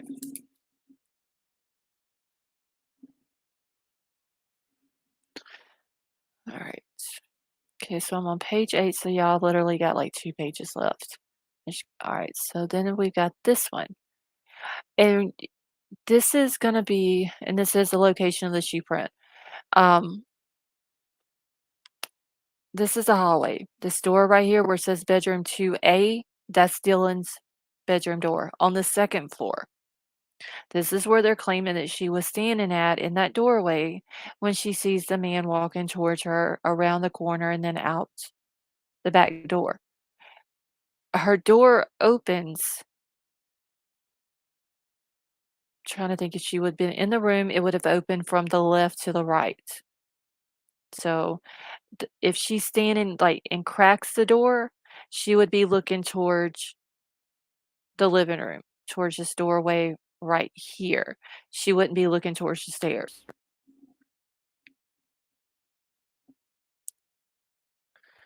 Alright, and that's another thing we were talking about, it's like a small area right there also. So, if she's being honest about what she saw, he would have literally just been right up on her unless he just kinda, like, hugged the wall and went around the corner right there, like he was scared of her, but just walking normal, he would have been right there at that door. It hurts my brain cells. Big Al, I know. There's literally so much to try to remember as this case goes on. All right, so it says the hallway which leads to the stairs, her room and the kitchen is so small. It's a tiny amount of space where she walked through. The killer, first responders on their way upstairs, police officers on their way upstairs, coroner on their way upstairs, and everyone who had to go to the kitchen or the third floor. They literally would have had to walk through there. And that's what I was saying. If he came through the back door that night, if he would have came through the back door, and let's just use for an example, he went upstairs first. That's one time walking by her door to go upstairs. Then he comes back downstairs. He walks by her door. That's 2 times to go to Ethan and Xana's room. And then back around when she sees him the last time that she opens her door, that would have made 3 times. He literally had to walk by her door 3 times, but he didn't hurt her.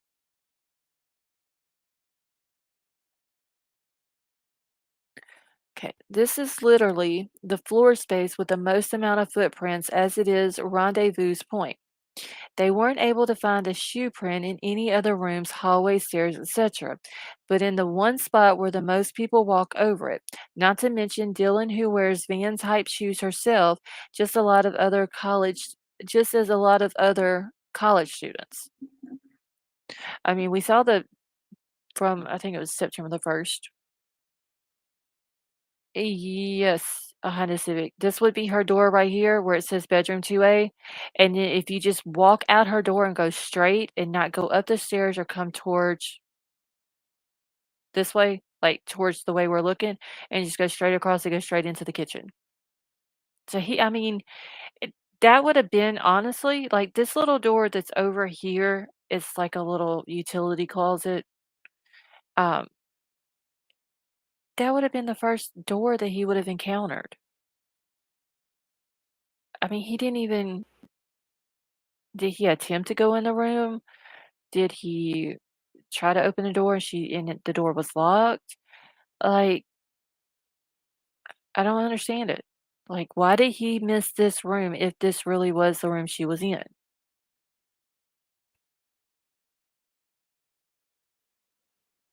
Hey, Trollop, how are you? Okay. But anyway, like I was saying, we saw on the September the 1st body cam footage the girl that opened the door that turned out to be the girl who lives next door to the house. She had on Vans shoes. I think there was a picture of with Xana in it. She had on Vans. Like a lot of college kids and even older people wear Vans shoes. So I don't know how easy they're going to have, or how easy it's going to be for them to say that those were his shoes. All right, so this is the last page, y'all. All right, so then it talks about the DNA. Marissa, you got 10 pairs of Vans? That's what I'm saying. Like, they're popular shoes. Mm. Let's see, the staircase by code would be 36 inches wide. Okay. And that is true, King Scarlet, but you also got to remember that Vans are unisex shoes. And I mean, just take a guess. Let's just say what size shoes Dylan wears. Dylan's a big girl. Like, she's super tall. I'm 5'7" and I wear a size 8. She's at least 5'10" or taller.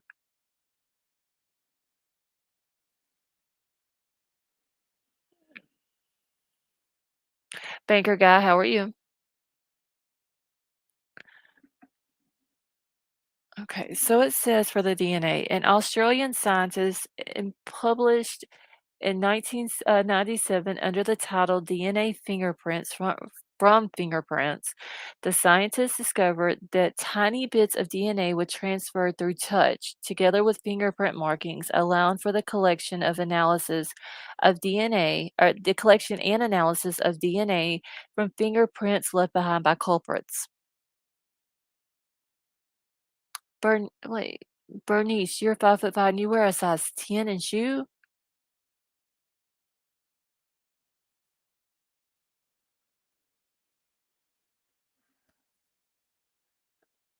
Okay. So the DNA can be transferred through a handshake or touching an inanimate object like a doorknob. Okay, y'all, I'm gonna have to just zoom this in and I may just have to go side by side. Oh, wow. That's a big foot for a short person. Like, I'm not making fun of you or nothing. I'm really not, but uh, golly,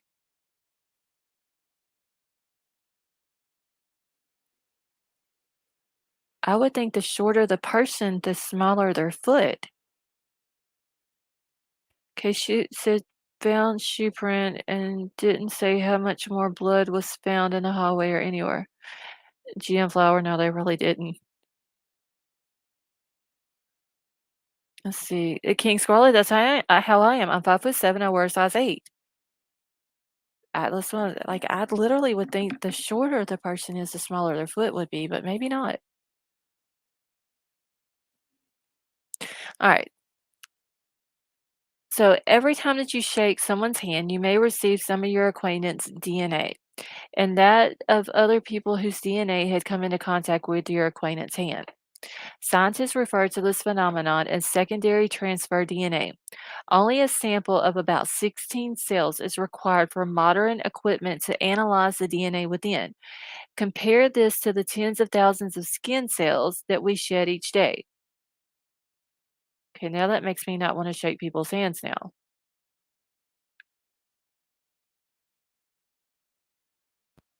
The Australian scientists who presented the concept of touch transfer DNA noted that some people's DNA curiously appeared on things that they had never touched. Transfer DNA can stay on an object for up to 12 months. The scientists published their findings in 2016 in the Journal of Forensic Science under the heading Could Secondary DNA Transfer Falsely Place Someone at the Scene of a Crime? Y'all, that's a scary thing. Just think about it. You go shake someone's hand, they go shake someone else's hand, who then goes and commits a crime. They could have your DNA on it. Like, that's scary. Okay, so their answer was an unequivocal yes. See what I'm saying? Like, that's a scary thing, that you could have absolutely nothing to do with a crime, but your DNA end up there and you get blamed for it. Okay, so their findings reveal that it is impossible for scientists to determine whether the tiny bits of DNA came into contact with evidence from a direct source or via secondary source, and that no matter how much they tried to sanitize their experiment, unknown third-party DNA was nonetheless able to in, make its way into the results, highlighting the plausibility of cross-contamination with touch transfer DNA.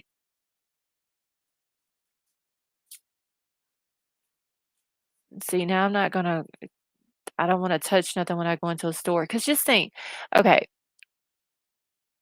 I go to a store, and we're just gonna use this as an example. I go to the store, I go to buy my husband a knife. Let's just say I go to Walmart. Okay, I found this to be a good read when researching DNA on the Ronnie case. Okay, Big Al, can you also send that link to my Twitter DM? Okay, so let's say I go to Walmart. I'm gonna go buy my husband a knife. I go in Thank you, Big Al. I go in there, I see a knife that I wanna look at. Dude behind the counter gives it to me. I'm looking it over, making sure that's what I want to get him, blah, blah, blah. I decide it's not what I want to get him. I give it back to the guy. He puts it back in the cabinet. Then some crazy lunatic ass person comes along a week or so later and grabs the same knife that I looked at in the store and then goes and murders someone with it. The way they're explaining it here, there's a possibility that my DNA would still be on the knife. That is scary.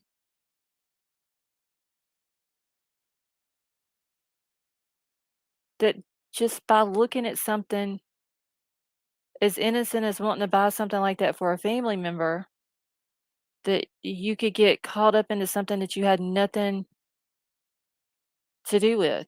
Okay, the link does a great job of explaining that. Troll, I'm not buying you no knives from the store. I'm sorry. I'm just not doing it. That's what I'm saying. That y'all, that is scary.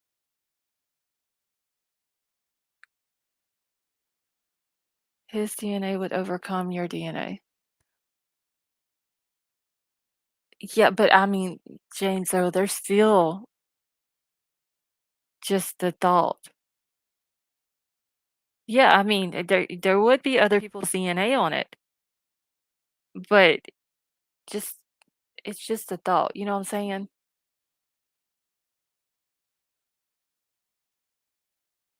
That is crazy. Okay, so for an example, in December of 2012, Lucas Anderson, a homeless man, was charged with the murder of Ravisha Kurma, a multimillionaire, based solely on touch DNA evidence. The prosecutors seemed to have everything that they needed to convict Anderson, but there was one major problem. Anderson had a rock solid alibi. On the night of the murder, Anderson was hospitalized after being found drunk and nearly unconscious. He was under medical supervision for most of the night. Anderson's legal team later discovered that the same paramedics who had treated Anderson that day responded to the murder scene and advertently placed Anderson's skin cells at the scene when in fact he had never been there. Not to mention the infamous Amanda Knox case, where the victim's DNA was found on a kitchen knife in Amanda Knox's boyfriend's house. As if a lot of this text on here is going to have to be cleared up whenever I send it over to you. Okay, let's see. Wait, they may have found his sweat and eyebrow hair and nose hair. I don't know, y'all. It's still a scary thing. And then here's some links. It's just saying, could secondary DNA transfer falsely place someone at the scene of a crime?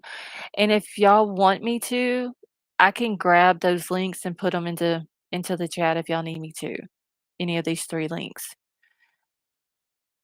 So one of them is framed by your own cells, how DNA evidence imprisons the innocents, and then the last one is new study shows that touch DNA may implicate the innocent.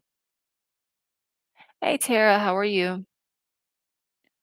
That is just a scary thought.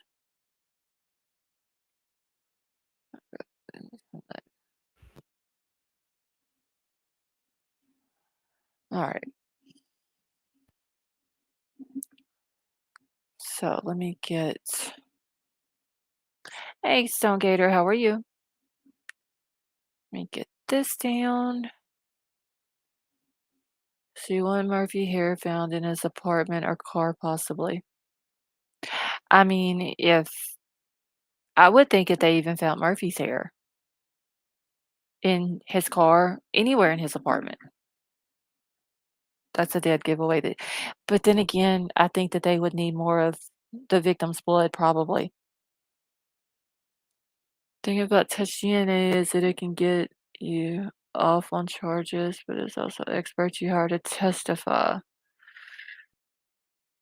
Yeah. But yeah, I think that they would need one of the victim's blood, either in his car or in his apartment or on his clothes in his apartment or somewhere in order for it to really stick and there be no way to create reasonable doubt.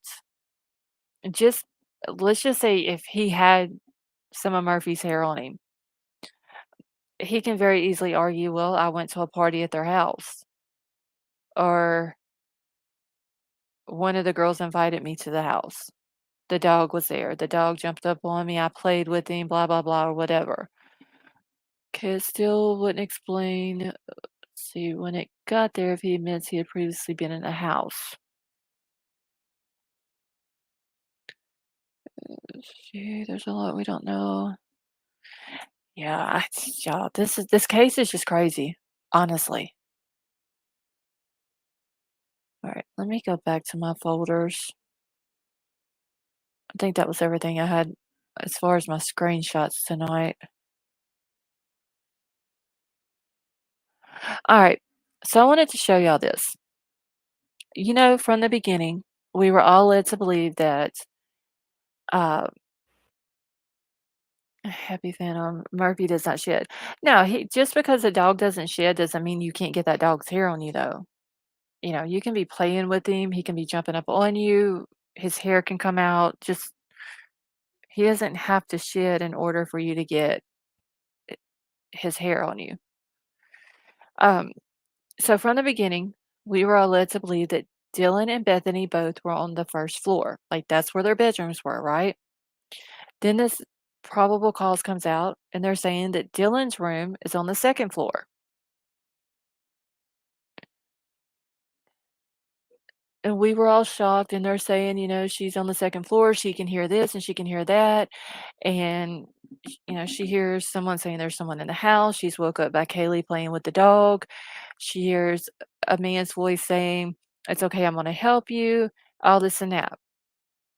Okay, just like the touch DNA, they have only means he touched the snap at some point, not that it belongs to him. Right. I mean, they're basically they're gonna have to prove that it's it belonged to him. I mean, he could argue and say it got stolen or something.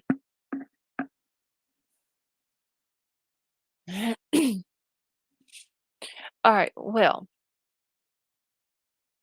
there's an article that was put out, and y'all might have read this, but let me see what day it came out. Hold on one second. January the 7th of 2023,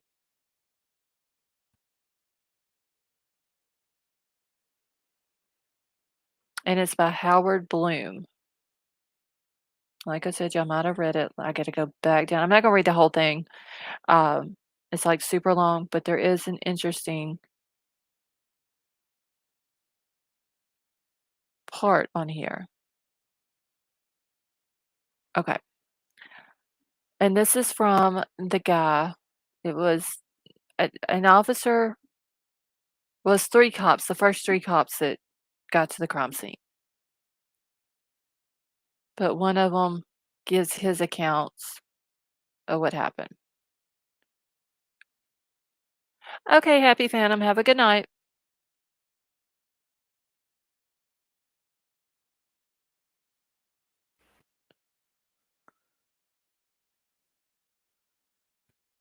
All right.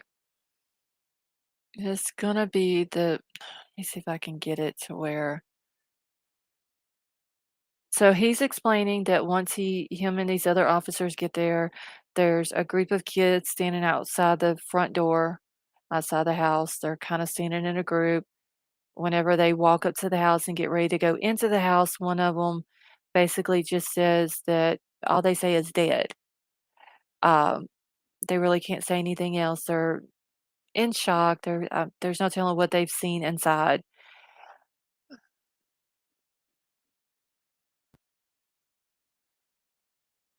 Okay. Now this is coming from the cop. Okay, that went there.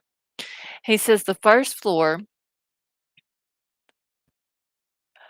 nonetheless, was a surprise. So this is after they've went in,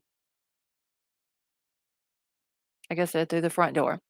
The first floor, nonetheless, was a surprise. There were two bedrooms, and when they anxiously entered each one, there was no signs of anything out of the ordinary. Later, they would learn that the two university student occupants, Dylan Mortensen and Bethany Funk, had apparently slept obviously obliviously through the carnage. It was an explanation that made no sense unless one's life had been informed by the experience of being a college student who'd curled up in bed after a long night of drinking. Mara, have a good night, honey. So why has this cop who is the first cop, one of the first three cops who get there, it's him and two other cops, they get there at the same time. Why is he saying that Dylan's room was on the first floor? But then the affidavit comes out and they clearly say that throughout the whole thing until the affidavit comes out, that her bedroom was on the first floor, her and Bethany, and they slept through it. And yeah, they could have had earbuds in and not heard anything. But why say that? And then whenever the affidavit comes out, they're putting Dylan on the second floor. I, it's like we're getting conflicting stories. How are we supposed to believe anything that they're saying if they're giving different stories? Hey, Laura, they're giving different stories. Like this is a cop who was the first cop there. He went through both bedrooms on the first floor. Now, obviously, there would have been in both bedrooms their stuff, their belongings, because if not, he would have been like, okay, well, one bedroom was occupied, the other one was, like a spare bedroom. And then when he explains getting up to the second floor, he finds Xana's room, but doesn't mention anything about the other bedroom. And then explains going up to the third floor and finding Murphy in one bedroom and then Kaylee and Maddie in the other. It's like they don't even mention anything about the extra room on the second floor either. Okay, the mom, let's see, wait. One mom of two students says her kids already knew about the murders by 10 a.m. D22 Troll was telling me that earlier, that he had heard that, that it was posted somewhere about it, that it was all like it was out before the 911 call ever came in. And then I'd read also today where Ethan was supposed to be back over at the Sigma Chi house because there was some type of project that was going on with him and a group of kids. And one of the girls had no, it was Hunter that was supposed to be there. Hey, Crooked Moon, how are you? Shelly, how are you? And Hunter, he wasn't there whenever they were all there to meet up. So one of the girls that was at the house to do the project calls Hunter and asks if he was coming, and he says, no, that he thinks Ethan is deceased. And so I don't remember if it said a time. Marissa, do you remember if it said a time on that? When it was that they called Hunter?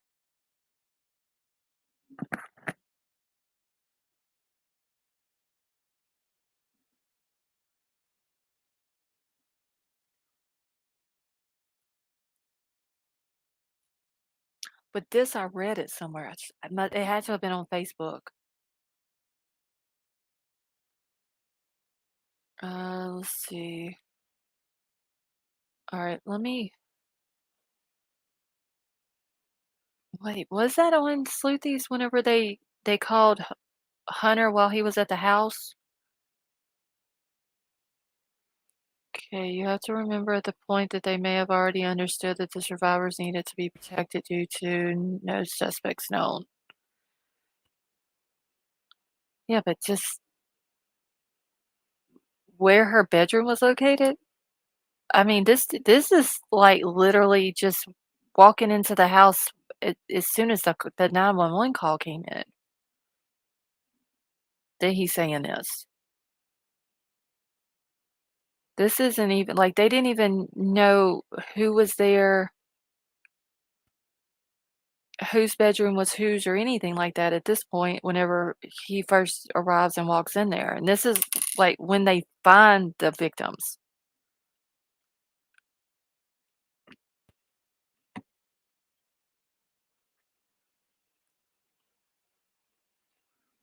All right, let me see what Miss Honeypenny said. Okay, so does anyone also find it weird that apparently both Dylan and Bethany woke up and discovered everything at the same time in the late morning?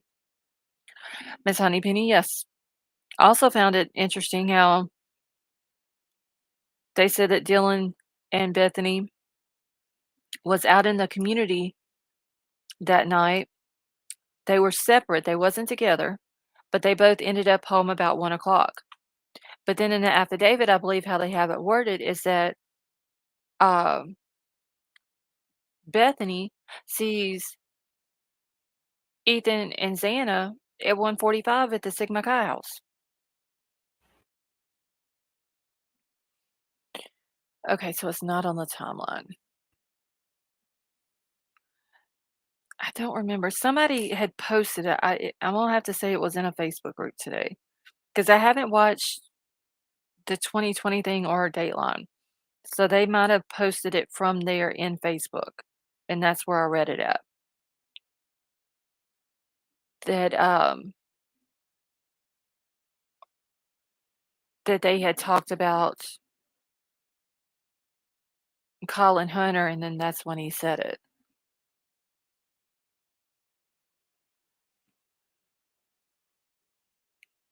Big Al, honestly, I ain't watched neither one of them. Kinda interesting, the WSU officer finding Bryan's car. Wait, what? Hold on, y'all. My chat is jumping. I was trying to read Marissa's. Okay, so I find it interesting that the WSU officer finding Bryan's car got stuck in the tips pile. Okay. Also, if you think about it, everything they actually said has turned out to be false. Only what they haven't put in the affidavit explains things.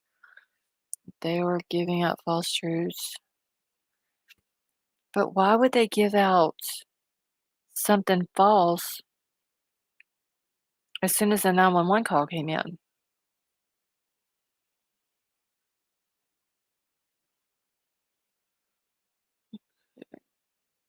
That's what don't make sense. Like, cause he says in this article, and I'll even put it like I said, it's like a super long read. Gonna drop the link for those who haven't read it.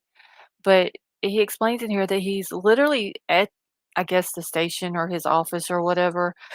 He's thinking about a trip that him and a friend is supposed to go on to Mount, I forgot what it is, but it's like the highest elevation or whatever in Idaho. That him and his friend's supposed to go climb it. And the 911 call comes in for an unconscious person, so him and 2 other officers go over to the house. Okay, I'll be back at 2:26. Mhm. Okay, Katie, well, you have a good night, honey, and thank you so much for coming and hanging out with us. Danielle, how are you? If Dylan was scared, she might have ran down and asked Bethany if she could sleep with her. Bo yes, Bora Peak. That's it, Big Al. Yeah. He was planning a trip in the spring with him and a friend of his, uh,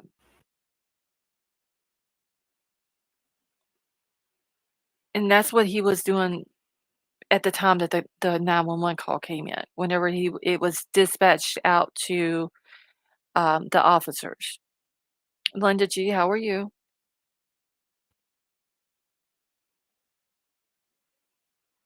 Okay, hold on just one second, y'all.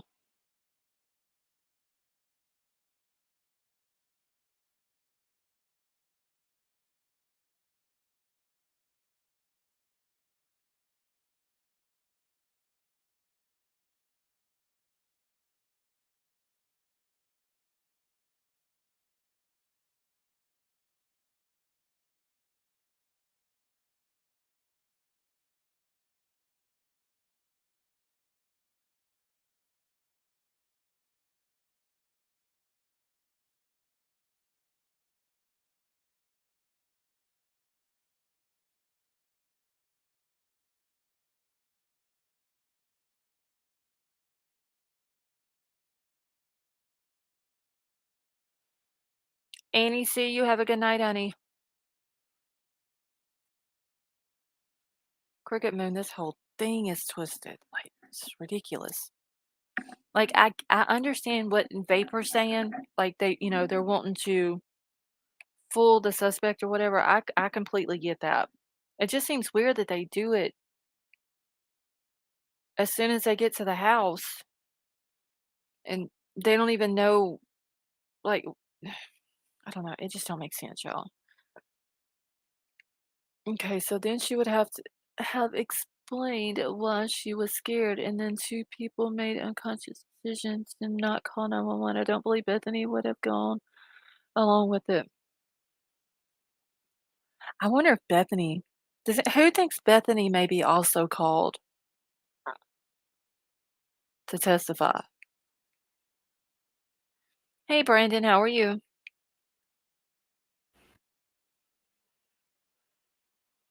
Okay, let me get this down. Story's getting worse. I know, Tara.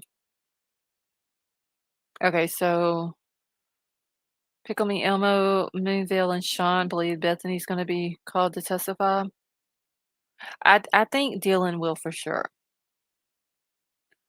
I think, she because she seen him, so I'm thinking for sure that she will. But how many believes unless they didn't put everything in the affidavit, how many of y'all think that just bushy eyebrows is gonna be enough to identify him? Okay, didn't Bethany's mother say she heard Pickle Me Elmo, I remember reading that, but I don't know who it was that said it, and I don't I think the article that I read just said that the girls heard a water sound. I don't remember if it said which girl it was, though.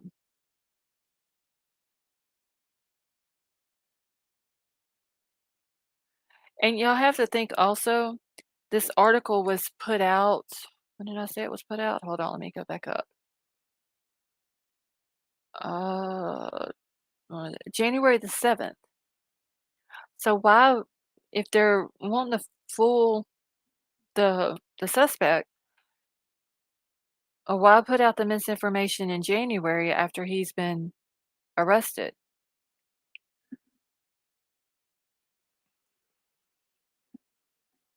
See, that don't make sense either. Like, why not put out the article and say, "Yeah, Bethany was up on the 2nd floor."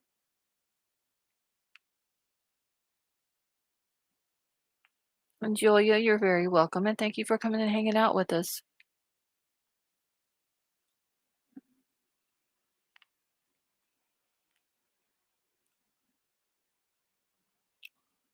Okay, and it says on the beginning of this, this is part 1 of a series. Part 2 will appear in an upcoming issue of Airmail.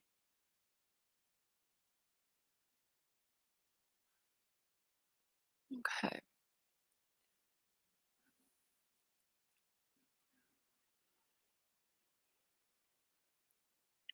let's see.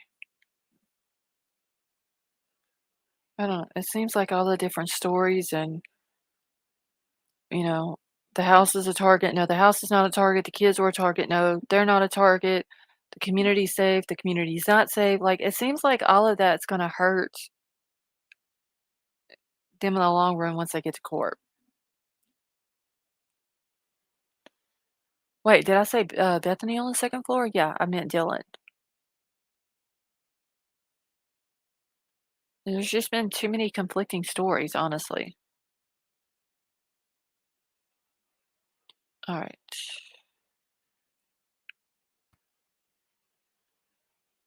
Now let me find, because you know the thing. Hey, Satin Bee, how are you?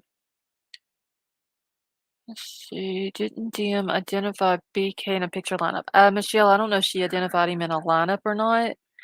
Uh, I thought she just gave a description of him. 5'10" or taller, uh, not muscular, but athletic build and bushy eyebrows.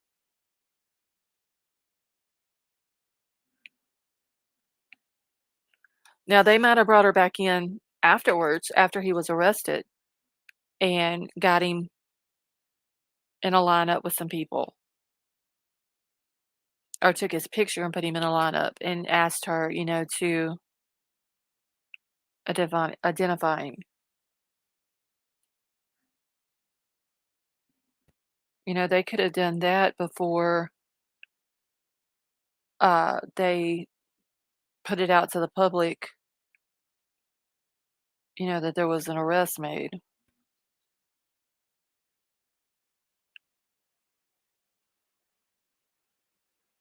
Hold on, y'all.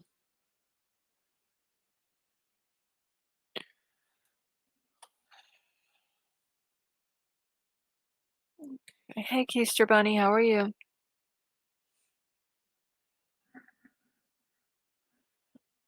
Oh my God, I gotta sneeze, y'all. Hold on one second.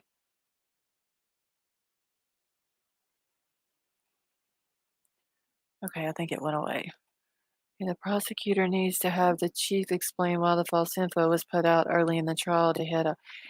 Yeah, I mean, I think they need to get ahead of that because this is like, I don't know when that cop talked to this guy who put the story out, but literally this guy put it out January 7th. Thank y'all. I was trying to make sure I had my mouse on my mute button before it happened, so I'm not sneezing in y'all's ear. Okay, there is a video. I gotta find out which one it is. Okay, it's from CNN.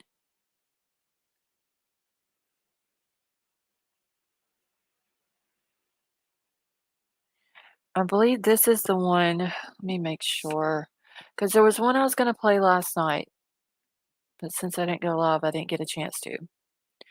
But it talks about him having the visual snow and all the stuff that he was posting on his Kappa Talk and about the different things, not having emotions and all this and that. Okay, this is not it. Um, Hold on, let me find it. And there's a doctor on there that explains what visual snow is, where like what how it comes about and all that.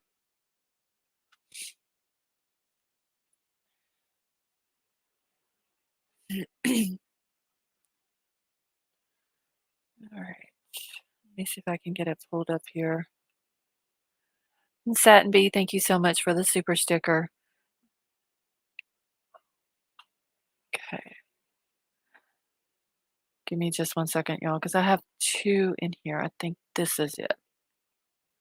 That is from CNN.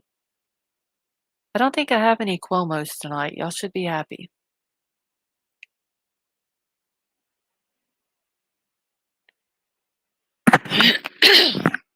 Cam sure will go something like, "We had a sus early on and we needed to gather evidence without alerting him before we could get what we needed." I mean, yeah, that makes sense, but it's just, I would have thought, clear all that up as soon as he's in jail. But I don't know. I mean, maybe they got other things to worry about than, trying to get all of that corrected. See, the writer of the article, Howard Blum, is a highly regarded author, New York Times best-selling author. Okay, thank you for that information, D22.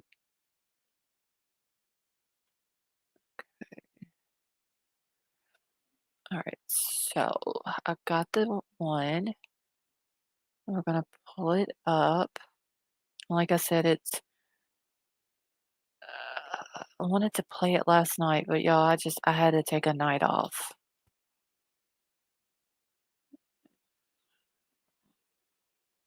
I just want the right person one show. American Princess, I do too. And I fully believe that this guy is the guy who done it. I think they got the right person. I just think that there's a lot of stuff that hasn't came out, which I completely understand the gag order too. Like I know that they can't um, talk about it anymore. It was just, a lot of misinformation that was put out to begin with by the police that I think if they were doing that to catch the suspect or didn't want to alert him or whatever, then once he was in jail, they should have, cleared that up. Okay, so I've got it pulled up. All right, so y'all let me know if y'all cannot hear this, okay? And I'm gonna mute out. It's like 7 minutes long, but I'm gonna mute out. So if y'all need me, the mods know how to get my attention in the chat. Let me just make sure all this. Okay. The New York Times obtaining chilling posts it says are from the Idaho murder suspect, Bryan Kohberger, as a teenager. Times sharing screen grabs of the post with Outfront, in which Kohberger reportedly says he feels no emotion, little remorse. One says, quote, "As I hug my family, I look into their faces. I see nothing. It is like I am looking at a video game." Out front now, Nicholas Bogle-Burrows, the reporter who broke this story. And Nick, I know that you identified and have now read through hundreds of messages from about a decade of time that you say were written by Kohberger. So this would go from the time he was a teenager all the way until now. Tell me more about what stood out to you in these posts. Yeah, so it begins with these posts on. Hold on, y'all. I done hit something that I didn't mean to hit. What the hell? Shit. I'm over here trying to type in chat and hit the wrong damn thing. Hold on a minute.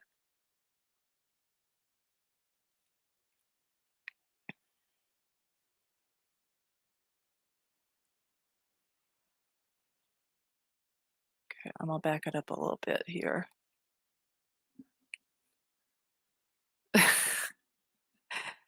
Swear jar.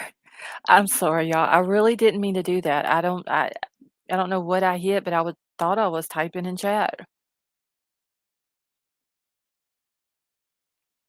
Okay, so I got it pulled up. I backed it up a little bit for y'all as well. All right. Kohberger. So this would go from the time he was a teenager all the way until now. Tell me more about what stood out to you in these posts. Yeah, so it begins with these posts on a forum website when he's about 16 years old. And he's talking about feeling a range of mental health conditions or problems with his life. He talks about not being able to feel emotions, feeling like he's detached from the world. And as you mentioned, that when he hugs his own family, he sees nothing. He also described looking at his life and going through the motions like it's a video game. And he's really hard on himself, saying he feels worthless, that he's a jerk to people in his life and doesn't feel bad about it afterwards. He also talks particularly about his dad, saying he treats his dad like dirt, even though he thinks of him as a good guy. And this is all back when he's in about high school and his later teen years. And what we know about his life after that is that he ends up becoming addicted to heroin around the time that he graduated high school in 2013, and that he's in and out of rehab. But then what's kind of interesting is after that, it seems like his life turns around somewhat. He goes to community college and starts studying psychology and starts messaging other friends about saying he's interested in studying the minds of criminals. It seems like he's found a passion of some kind in psychology and criminology. Wow. And then he ends up going, of course, as we know, to across the country from Pennsylvania, where he grew up, to Washington State last summer, and starts a PhD program in criminology there. So it's amazing to see this, and you've had a chance to read all through this, which has to be difficult. You say that one of his friends told you that Kohberger suffered from a neurological condition called visual snow, where people basically, as you describe it, see scattered dots, like sort of static on a television to people of a certain age. One of the posts you shared with us says, and I quote what you shared with us, "It's as if the ringing in my ears and the fuzz in my vision is simply all the demons in my head mocking me." What else do you know about the context there? Yeah, the visual snow is a really little understood condition. It's like you said, it's static in your vision, like an old television, and there's really the cause is still not fully clear, but it really can be debilitating for some people. I want to be clear, it's not a sign of mental illness, and it's not something that anyone has said could explain these heinous killings. But it's something that he complained a lot about as a teenager, both to friends and on these online posts. And that was coupled with his complaints about life in general. All right. Well, Nick, thank you very much. I appreciate your sharing your reporting with us in some of those posts, as disturbing as they are, as people try to understand this. Thank you. And on the back of Nick's reporting, let's now bring in Jim Fallon. He's a neuroscientist and professor of psychiatry and human behavior at UC Irvine. So, Jim, you hear Nick, the New York Times reporter, talking about Kohberger suffering from a condition called visual snow. And the Times says he referenced this with the initials VS in an online post that says, "When I get home, I am mean to my family. This started when VS did. I felt no emotion." Is there anything you can tell us about this visual snow condition? Well, the visual snow is often associated with migraine. And it's thought to be generated by hyperstimulated neurons, the base of the temporal lobe. That's where a lot of visual processing occurs. And so, yeah, it's debilitating, and almost nothing is known about it. But it is a syndrome that it's you never hear about it being associated with murder or anything like that. Although, if you read the rest of his posts, and it seems clear that he's got a depersonalization syndrome, which is a type of dissociative disorder where you feel separated from yourself. And is that when you're talking about, as Nick was just saying, sort of when he looks at the faces of his family members, he just says he feels nothing? That's what you're referring to? Well, yes. You have on the top of your head right here in this area called parietal cortex, you have a GPS system, but what it does is it puts together your whole world. It tells you where your eyes are, relationship to your head, relationship to the world, and then it adds on emotion to that. And all of that apparatus in him seems to be damaged. And so he doesn't even connect with himself. So he doesn't even have self-empathy, which is extraordinary, right? And this lack of empathy toward others and himself, you often see it in psychopaths. I'm not saying he's a psychopath, but it's such a curious combination of things. But he was a heroin addict, and the heroin can trigger this dissociation, this depersonalization syndrome. It's like you're living in a dream where you're watching yourself. You can see this in schizophrenia and schizoaffective disorder, different psychiatric disorders where people feel separated from themselves. You see it in people who take hallucinogens. Yes. Where they tried, and so you see it in dream states. We've measured all sorts of dream states where you see this. And so anybody who's had these strange dreams where they're hanging over themselves or in anesthesia. And so many people have experienced this, but not all the time. They don't feel that it's occurring 100% of the time. In his case, it seems that he's living this all the time, like he's in a dream state, in a very disturbing, dream state. Well, Jim, thank you And very much. He knows all the words. He studied this. Right. That I think is the most bizarre part about it, right? Is that he's able to make that connection and able to study it all as well and choose that entire path of learning. Thank you so much. I appreciate your time, Jim. The New York Times obtained.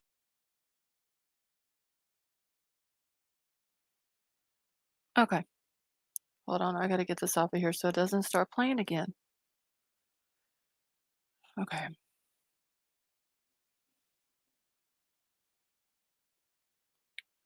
Well, shoot. All right. Okay, my brother has met to do. Okay, I'm just catching up in chat real quick. So yeah, there is. It, I think Tara, that's what he was wanting to call him without calling him that. A psychopath. Hey, Rogue Mama, how are you?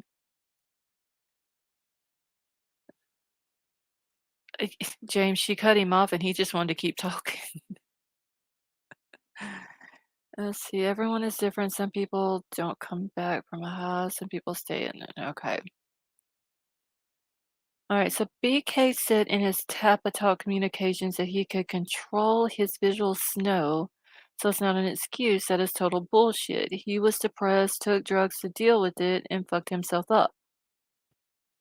Crime crazy, that's what it sounds like, honestly. All right, I got one more, y'all, then I'm going to open up the panel. I gotta find it real quick. This is from News Nation. I just gotta find it, y'all, because they literally. Because this one says Idaho stabbing suspect may not be able to use the insanity plea, but they don't have, in the state of Idaho, an insanity plea.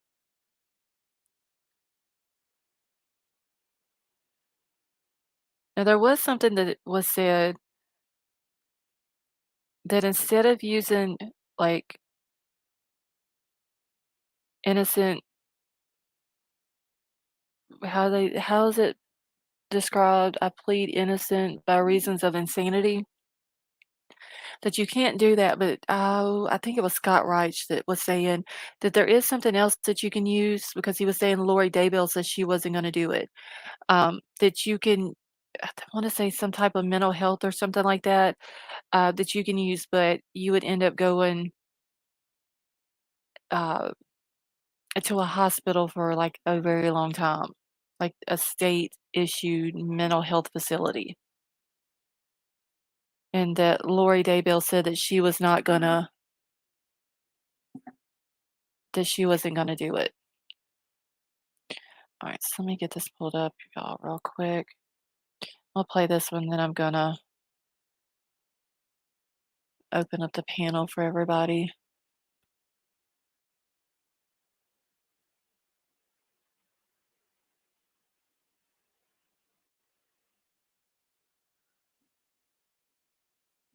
Okay, murder one, premeditated, seems very planned, and he was of sound mind.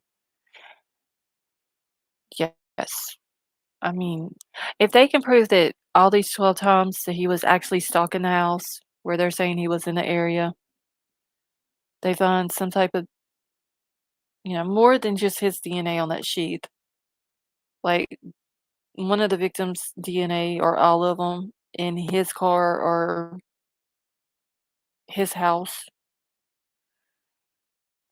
I think that's going to show that it was pretty well planned out. I don't think he's going to be able to get out of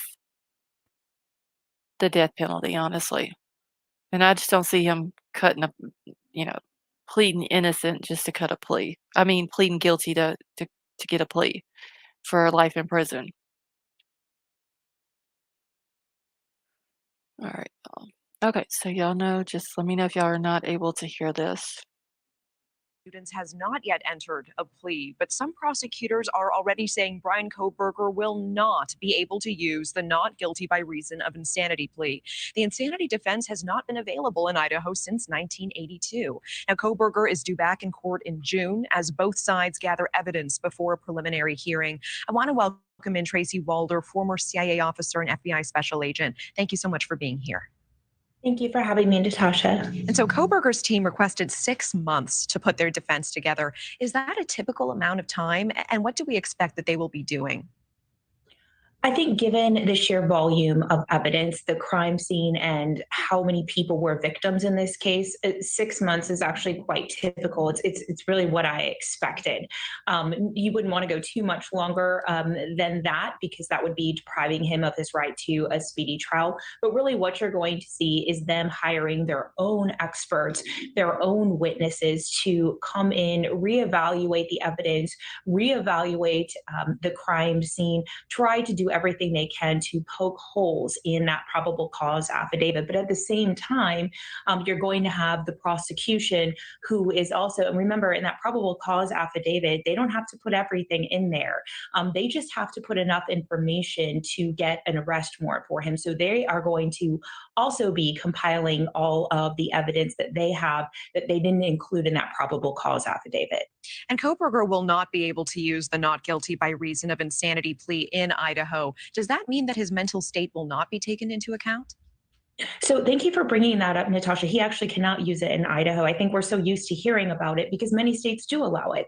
And in this case, I think his mental state may mean something to the defense. However, they can't use it in a plea. And we have to be, really careful with that, because just because you may suffer from a mental illness of some sort doesn't make one a murderer. And so, yes, it gives us insight into perhaps some of the struggles that he had. But, I'm someone that suffers from PTSD, from my time in Afghanistan, and that doesn't make someone commit a violent act. And so, yes, it gives us insight. It may be used towards motive, but it's not something that he'll be able to use in any kind of a defense. Thank you. And thank you for sharing that personal information with us as well, Tracy. I appreciate it.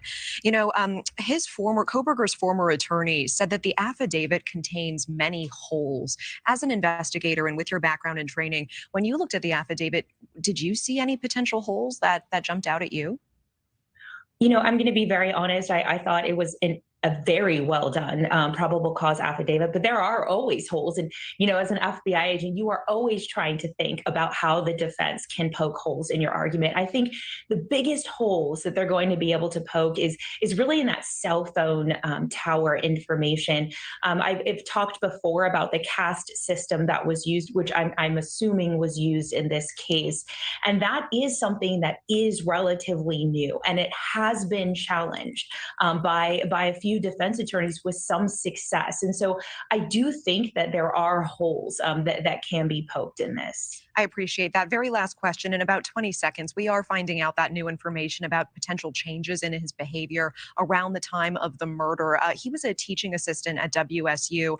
In a report, one of his students claims that he was initially a very harsh grader on papers, and that abruptly changed, that he began giving hundreds and high marks. Do you make anything of a change in behavior in that sort?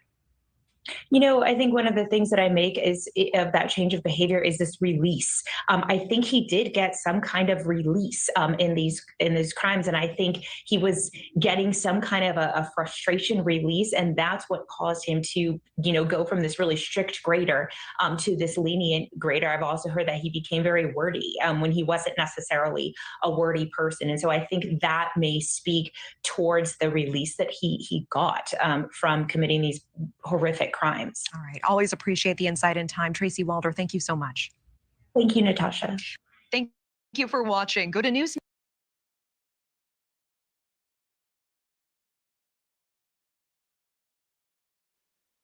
Okay. She literally just said that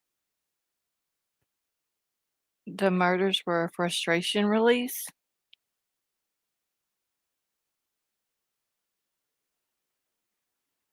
That is crazy. That wasn't a frustration release. That was just a cold-hearted person who went in there and murdered 4 innocent kids for no reason. Cricket Moon, it's almost 1:00 here. I I thought I heard that right, White Widow baby. I was like, "No." So that's his excuse for being better to his students in his grading, the way he's grading? Because 'cause I've heard that he would, um, before the murders, he would grade papers and take points from the students' grades because what they were saying was right in their work, but because they wasn't saying it the way he would have done it, he took points. But then after the murders happened, his grading completely changed, and he was giving the students all the points and never left any, like, mean type notes. But that's because he went and murdered 4 kids, and it releases frustration? That's horseshit. Okay. Let's see. I have a punching bag for release. Is my mic. That's what I'm saying. Like, there's so many other ways to release your frustration.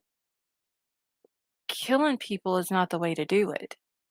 I'm sorry. It's just not. That was just honestly, I'm gonna be honest, y'all. That was completely inappropriate to say. He murdered him, and it was a frustration release.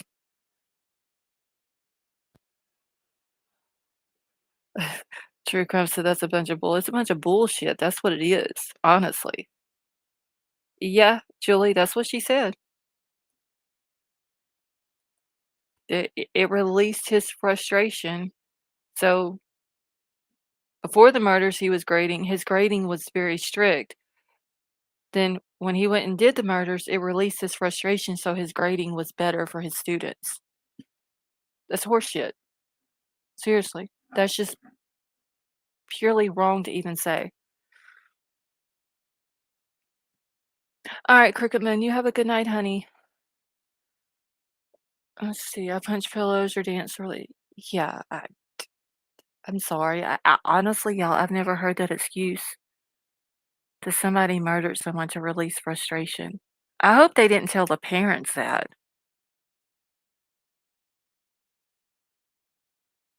Like, for real.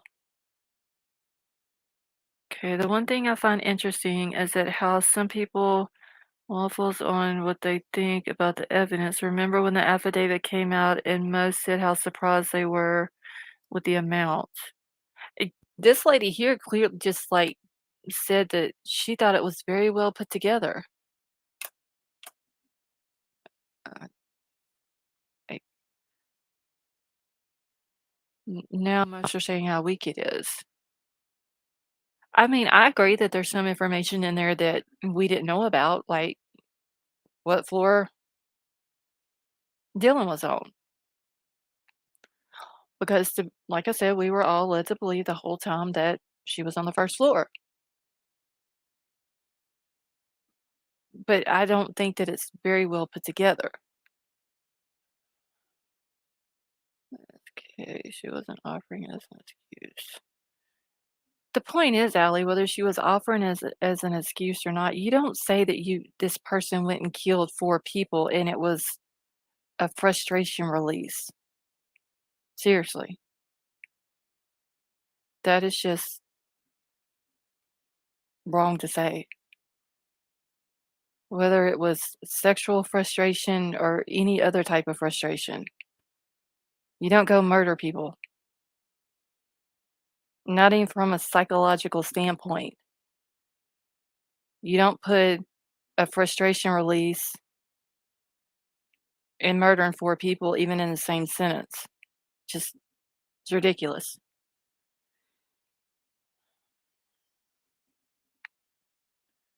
I know my intention of not punching a bag to reduce my negative intent.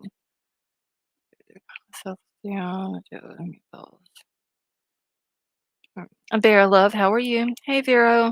A person can be criminally insane and serve their time in a prison designed for people that are like-minded, or take the path of Lori Daybell, go in and out of treatment in Idaho until you can stand trial. Yeah. Okay, they used as little of the evidence they needed to get their arrest warrant. Yeah, I think that's what they did too, Vapor. I think they put just what they needed in there, or just enough in there, in order for it to serve, um,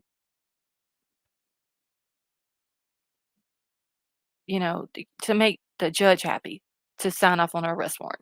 I think that's all they did. I'm sure that there's a lot more evidence that we don't know about. Um, it's just the wording of it. Like they bounce around on the times and everything else. And the affidavit really doesn't make sense the way they did it. All right, so I'm dropping the link.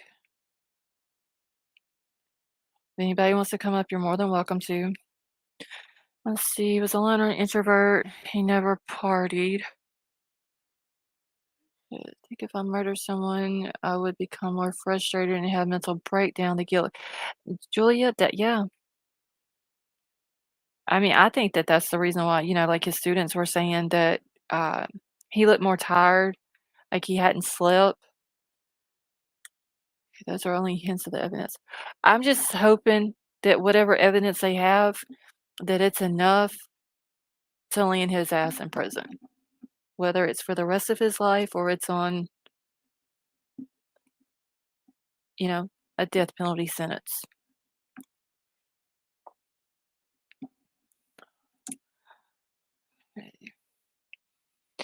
No, sad cowboy fan. I don't think that anybody's accusing that population, of introverts, but um, I do think that's what he was, though. But just because you're an introvert doesn't mean you're going to go out and murder innocent people.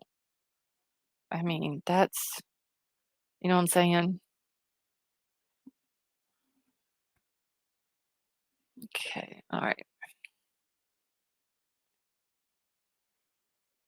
I don't know if I dropped the link. For some reason, my stuff is not wanting to copy and paste. Oh, let's see. Is that the guy who posted on Facebook? Okay. Let me see real quick, y'all. All right, let me go to this other one real quick that I have. Damn it, I exited out of my. I'm also an introvert according to my personality profile. I forgot what my personality profile thing said. I know White Widow Baby sent it to me the other day, but I forgot what the letters were. Okay, I need all the evidence before I can say I think he's 100% guilty. Yeah, Rogue Mama, I agree with that. We don't know all the evidence. Um, I think that he's the person just by what we've heard so far, but there's gonna be a lot more evidence that's gonna come out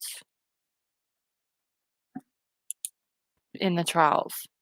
Okay, so White Widow Baby mine was INFP? Okay.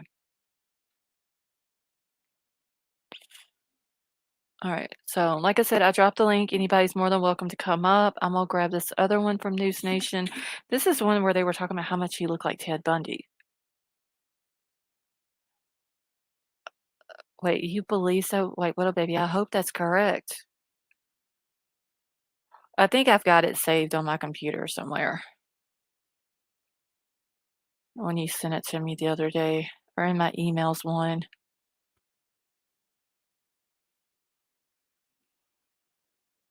Alright. You could be putting in INFP, and it could be something totally different. Alright. Shit.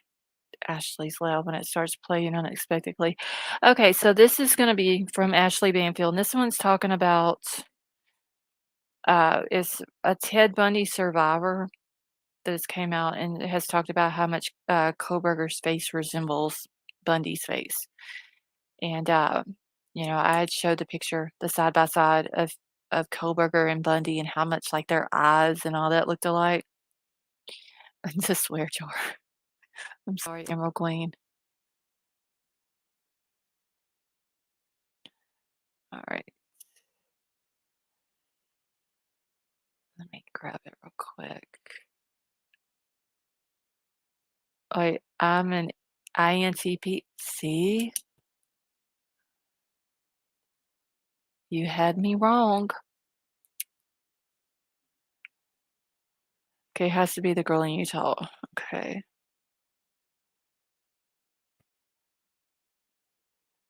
Okay, just double check my bad.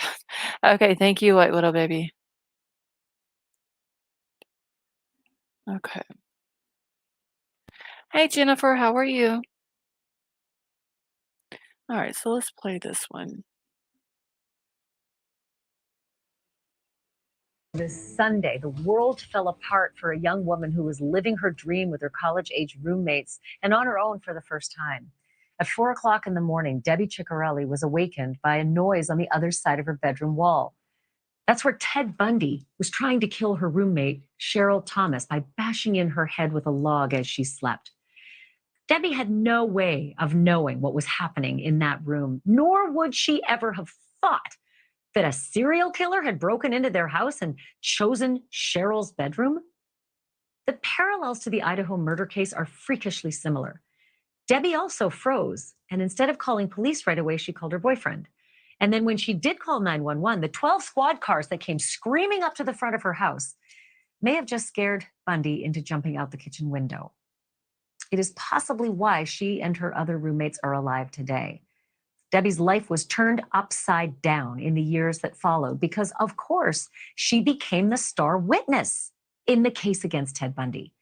She was forced to come face to face with that killer dozens of times as he actually questioned her while acting as his own lawyer.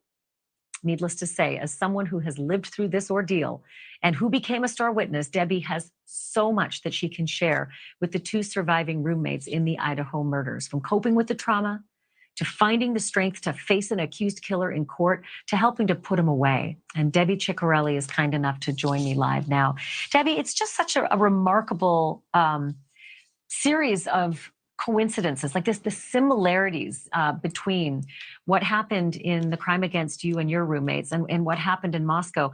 When you heard about what happened in Moscow, how did it affect you? What happened? At first, I didn't follow it too closely, but then for some reason, I was picking up on things. And again, yeah, as you said, they just seem so similar to what we went through 45 years ago. And it's just spooky about, he even resembles Bundy in his face. Someone on TikTok had taken a picture of Bundy and the suspect in the Idaho case and compared them. And again, it's just very freaky how they resemble one another. How he stalked the girls. We were told that Bundy had stalked Cheryl and that she was his main target. And he was upset because there were some gentlemen in a car outside our house and they scared him away. And supposedly because of that, he was angry, went to the Cayo house. And after he left the Cayo house, he came directly to our house, to Cheryl's side, and entered through the kitchen window and proceeded to beat her with a log. The details are so horrific, and it's for viewers who don't understand maybe the reactions of Dylan Mortensen the night where she told the police that she saw a man clad in black walking towards her and then heading out the kitchen door. Can you go into those moments for you when you heard the noises through the bedroom wall and froze? Can you take me from there? Certainly. So we had been sound asleep. We'd come in that night from being out together, and I had heard this. Our house was up on blocks, and I heard this loud banging, and it startled me. I woke up and I listened for a little bit, and then woke my roommate up, and I said, "There's something going on next door." And the thing is, the wall between Cheryl's side and our side was so thin that we could actually talk to each other through the wall. And we had a system that if there's something we're not feeling right about, we're going to call you. You need to answer your phone no matter what. Well, I called over there. I could hear the phone ringing. I could hear Cheryl whimpering. But I just had this real unsettling feeling, sick to my stomach. I had no idea what was going on. We thought maybe our cat was having kittens, and there was all this commotion in Cheryl's room for that. But I immediately looked at Nancy and I said, I'm going to call the guy I was dating at the time. He said, don't worry about it. I'm sure there's nothing going on. I has a few choice words, hung up the phone, immediately called 911. And they said, please stay on the phone. We're going to send a squad car. Of course, we had no idea what was happening at Cayo. And, as you said, next thing we know, there are, at least 12 squad cars and an ambulance at our house. It all happened so fast. And why I reacted the way I did, I don't know. I'm just thankful that I did. And I suppose when you heard about the 8 hours between seeing the man in the clad in black and the call to 911 in the morning, you probably had some insight that would be helpful for people who don't understand how Dylan didn't call in 8 hours. Everybody reacts to situations differently. I can't give an explanation of why she reacted the way she did and why I reacted the way I did. Mine was, like I say, an instant gut feeling to call law enforcement within minutes of hearing this strange noise next door. And, I just hope that she is not taking any of this as her fault, and that she is seeking, reaching out to her family and friends. And when she gets to a point years down the road, as I did, I talk about it as much as I can to anybody and everybody. It helps. It's been very therapeutic for me. Thank you for watching. Go to newsnationnow.com to find News Nation on your television provider.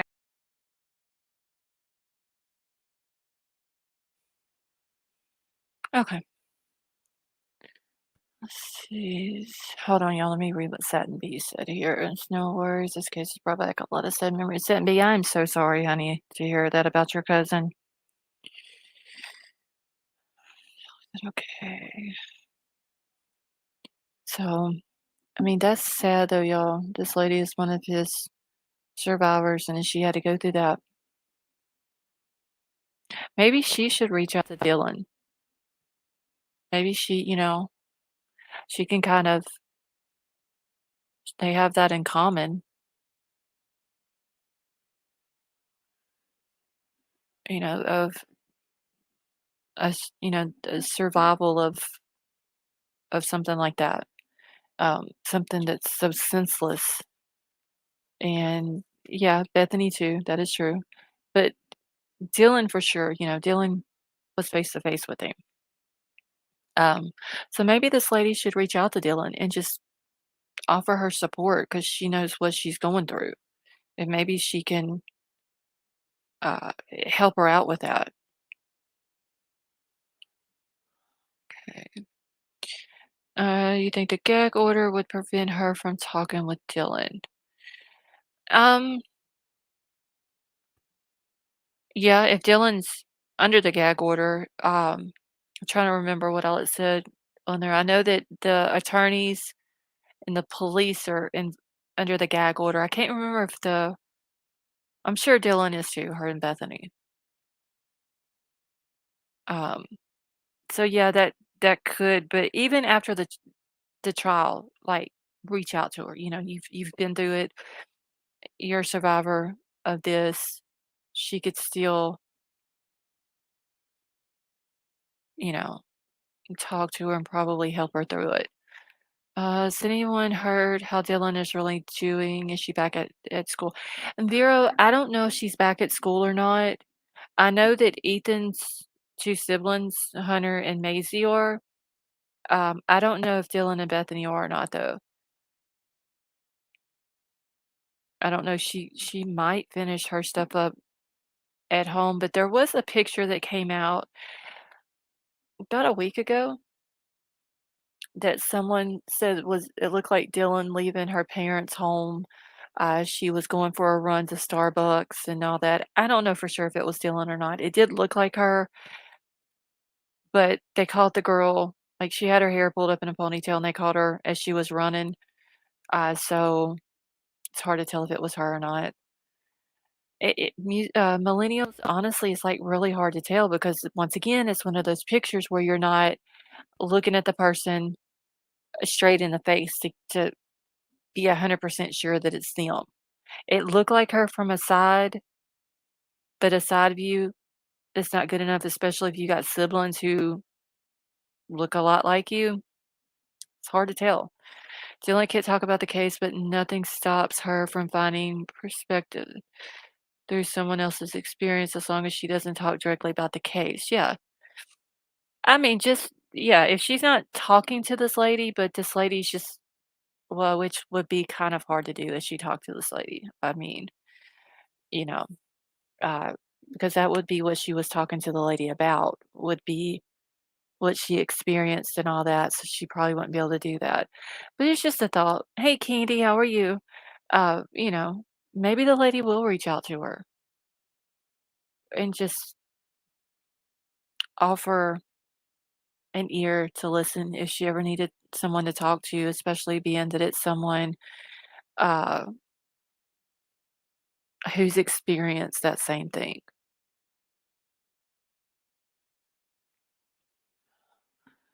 Let's see. Just popping in for a second. I'll catch you on the next live. Have a long day. Candy, you have a wonderful night, honey, and thank you for stopping by for a second.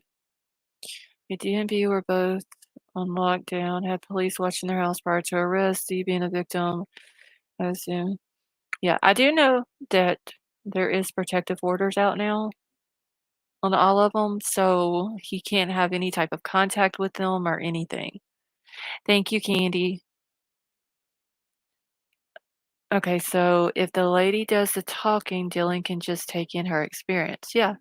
And just kind of, yeah, I mean, she could do that. Just basically sit there and listen and then, let it absorb in. And l- even though she can't talk about it, her part of the experience, but I mean, yeah, she can maybe learn to cope with certain things that this lady can offer to her. Um, tell her how to deal with stuff. So it could still help her even though she can't talk about it. Uh, Protection. And Julia, they might be. I don't know. I do know that they do have protective orders where he can't um Brian can't have any type of contact with them at all. Let's see, Zyrock Daddy, how are you? Need to see more evidence, but man, what we know about the perpetrator and his DNA, I think the big question is the DP. Okay, hold on, y'all. My chat's jumping. Okay.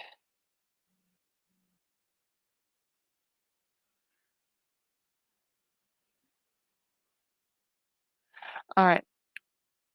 Let me grab something. Hold on. I'm gonna email something to myself real quick. Uh, Someone has sent me screenshots. Hold on.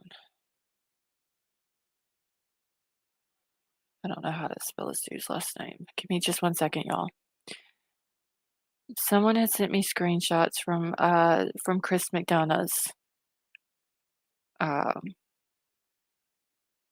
live.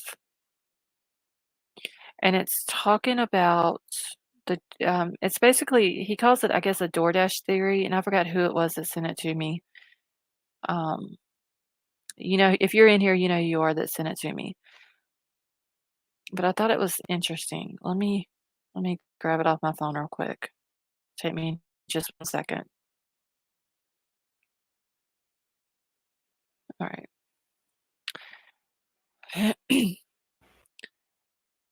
And Zero, thank you so much for becoming a member. Welcome to the family. All right. Wait, let's see. Brian wasn't supposed to kill them either. What do you mean, Vapor? He wasn't supposed to kill them. Oh, Zero, you're very welcome, honey. I had a photo of Dylan running. And Millennial, that may be the same one I'm thinking about. I don't remember if I've seen it on JLRs or not.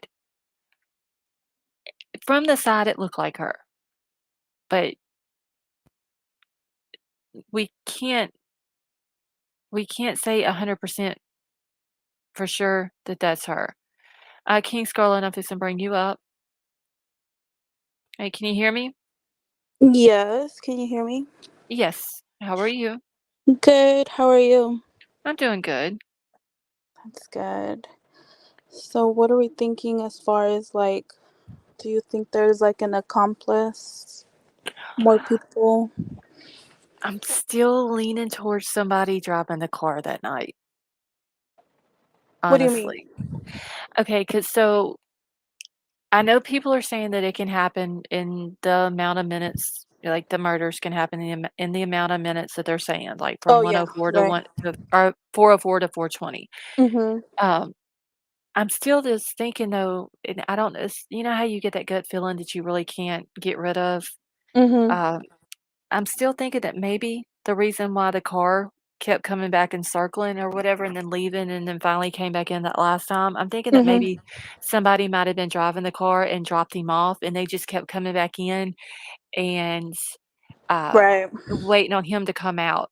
I fully think that he did what happened inside the house, I think he did alone. I think he was the only one in there.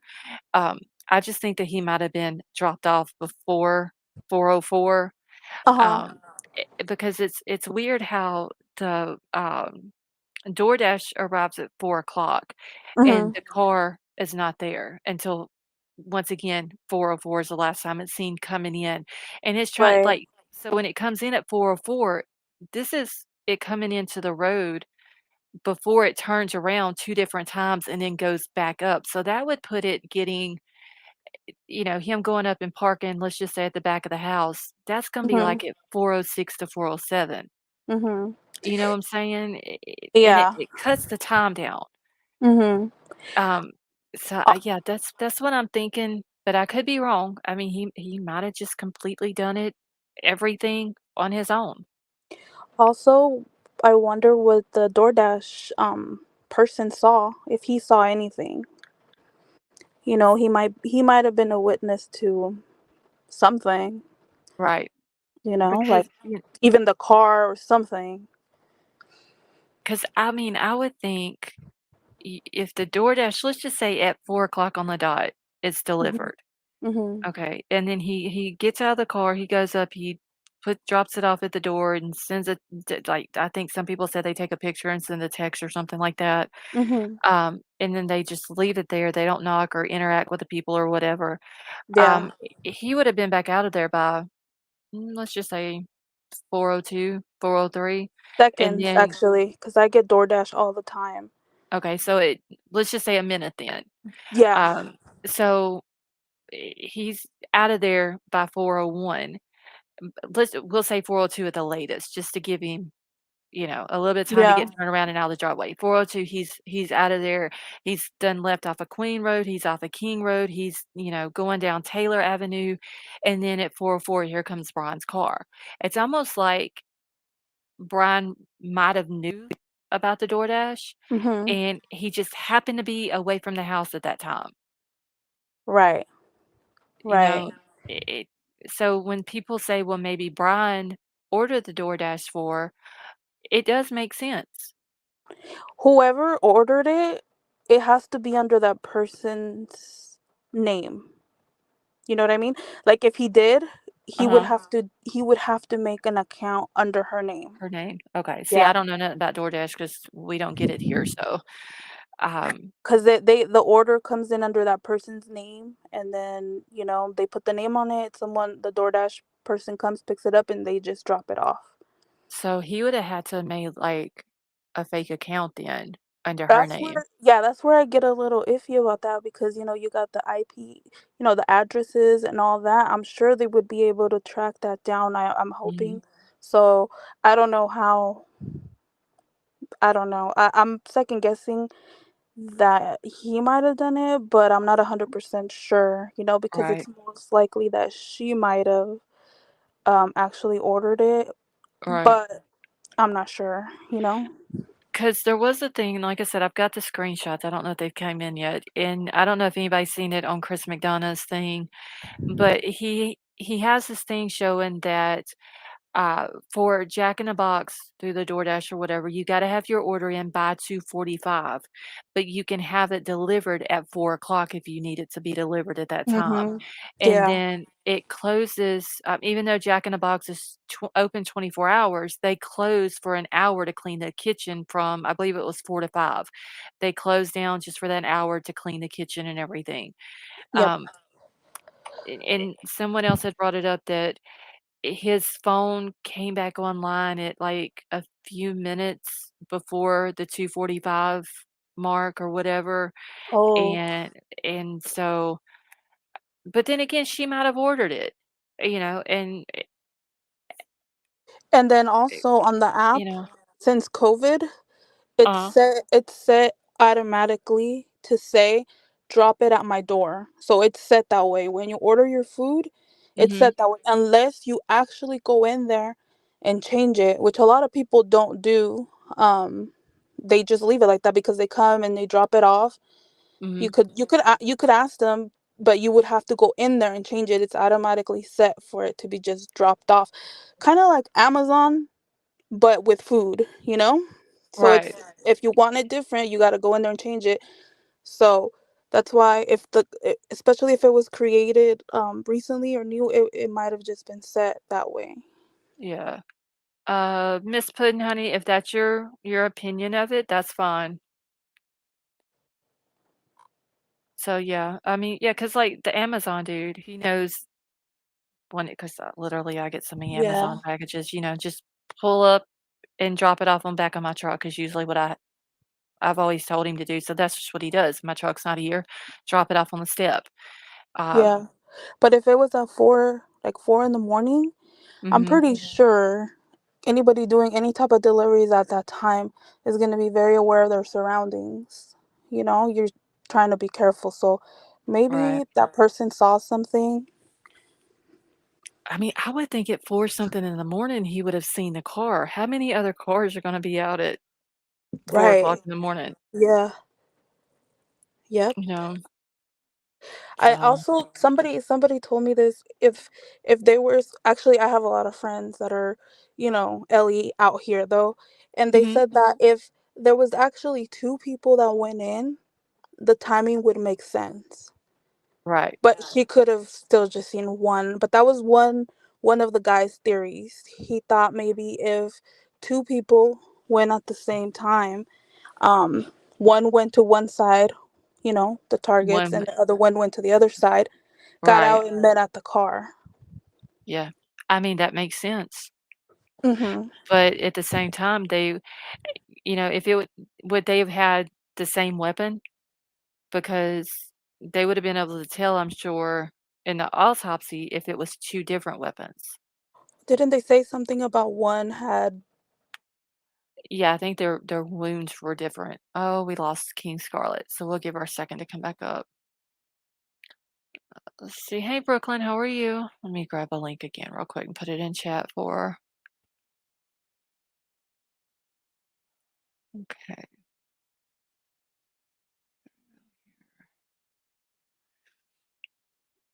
See, nobody gets kicked out. No, Brandon, the only time people get timed out and/or blocked in here is if they're being disrespectful or making racial or homophobic slurs.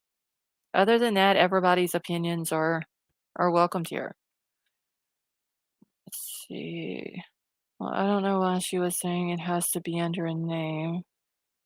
I don't send DoorDash anyway, but I'm sure if someone wants to manipulate the system, eventually they can find a way. I don't know, Hot Pink. I mean, like I said, I can't speak as far as knowing how DoorDash works because where I live, we don't get it. Like, we can't use it here, so.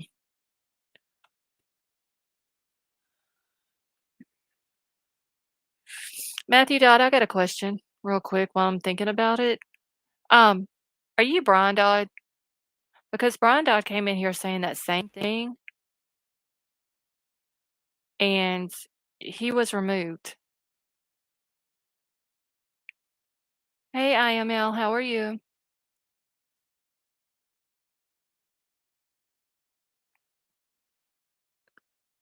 I mean, that's the very thing that Bryan Dodd was removed for, was the racial slurs that he was saying. All right, can you hear me? Yeah. Okay, how are you? Well, he got kicked. What the heck is going on tonight with YouTube and StreamYard?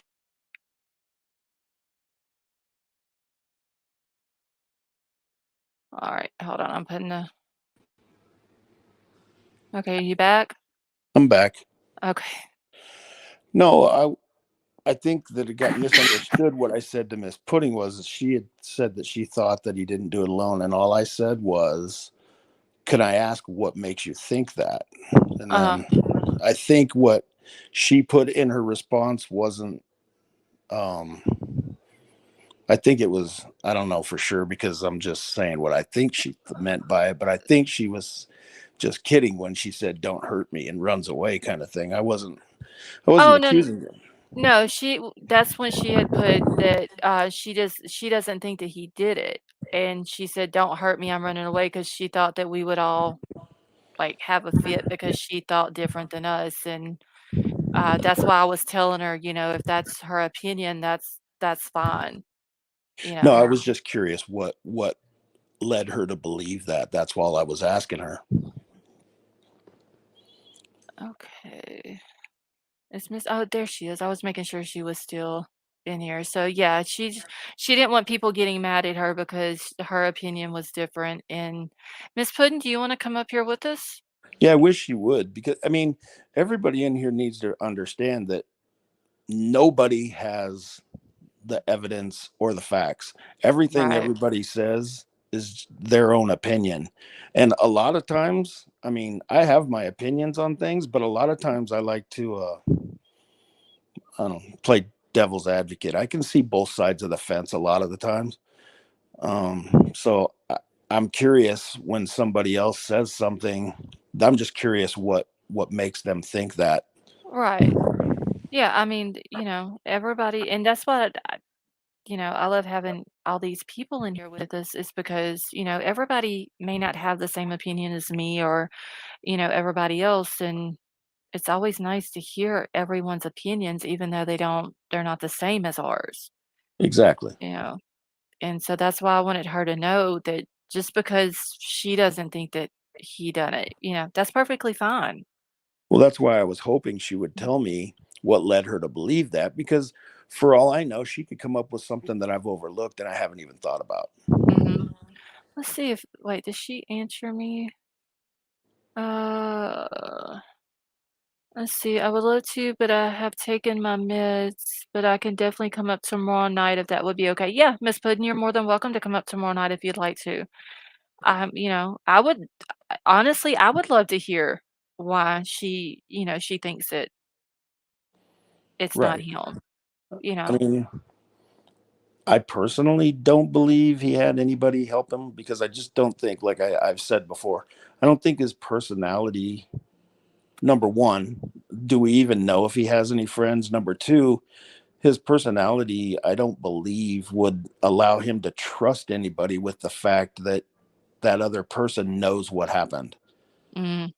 Oh, yeah, because his paranoia with his controlling ways would kick in, and he would be completely worried all the time that that person was gonna say something, whether it would be to police or anything, and then he's, thinking in his mind, "Okay, well, maybe that person doesn't have a mind strong like I have, and possibly do something wrong to that person." Right. He doesn't know Yeah. the other person's history. Right. And for all he knows, law enforcement could have something on that person once they start digging into him to make him talk. Yeah. It's just that the car, that's the only reason why I think that he might have had someone driving the car. I know there's a chance it would be a very small window of time to go into the house and do that to 4 people, especially if there was an altercation with him and Ethan. Um, it's just the car, going in and out, and like, what would have been the purpose of going in and out? You know? Yeah. I mean, I don't know. Was he doing it to, like, build himself up to doing it? Like, working himself up to getting to that point to, what do you call it? Oh, shit. What is the word I'm thinking of? Like, when you're, like, trying to Yeah. I know what you're talking about. He's just trying yeah, to work up the courage to actually do what he wants do to. it, yeah. And Um, so, maybe that's the reason why it was going back and forth. I don't know. They're saying that there was no one else, you know. I'm gonna keep it in the back of my mind that maybe psych himself up. That's it. Thank you, musical. Um, I'm just gonna keep it in the back of my mind just like I did the whole CK thing, just because of the other cases and how similar they were. But I wonder though, honestly, if he did this the way he did it to make it on purpose to make it similar to the other 2, the one out in yeah, Washington and the one in Oregon, to make them look like he did all of them. he may And have then looked into unsolved cases in the area. that is just I don't know. I'm all into true crime and all that. I just don't understand why people would do something like that other than having something going on that's not right in their mind, you know what I'm saying? Obviously, killing 4 people for no reason, you obviously don't have something right going on in your mind, but it's just the thought of doing it to make it look like these other cases and trying to make people like, was he trying to build himself up to be an SK when he really wasn't? I don't know. It sounds like from what we know of his past, he was trying to be something. He didn't know what the hell he wanted to be, but he wanted to be something. Yeah. Let's see. Queen OG, how are you? I don't know. It's just I don't understand this dude, honestly. I really don't. Well, there. If you understood him, you'd have a pretty damn good job. It's just I don't know. Some people he's just it's almost like he's super smart when it comes to books. He's dumb as hell when it comes to doing criminal stuff. He's all over the place, really. Well, he I doesn't mean, I have, know in my opinion, he doesn't have any practical experience in what he just did. it's just it's weird. Hold on one second. I need to mute for just 1 second. Yep.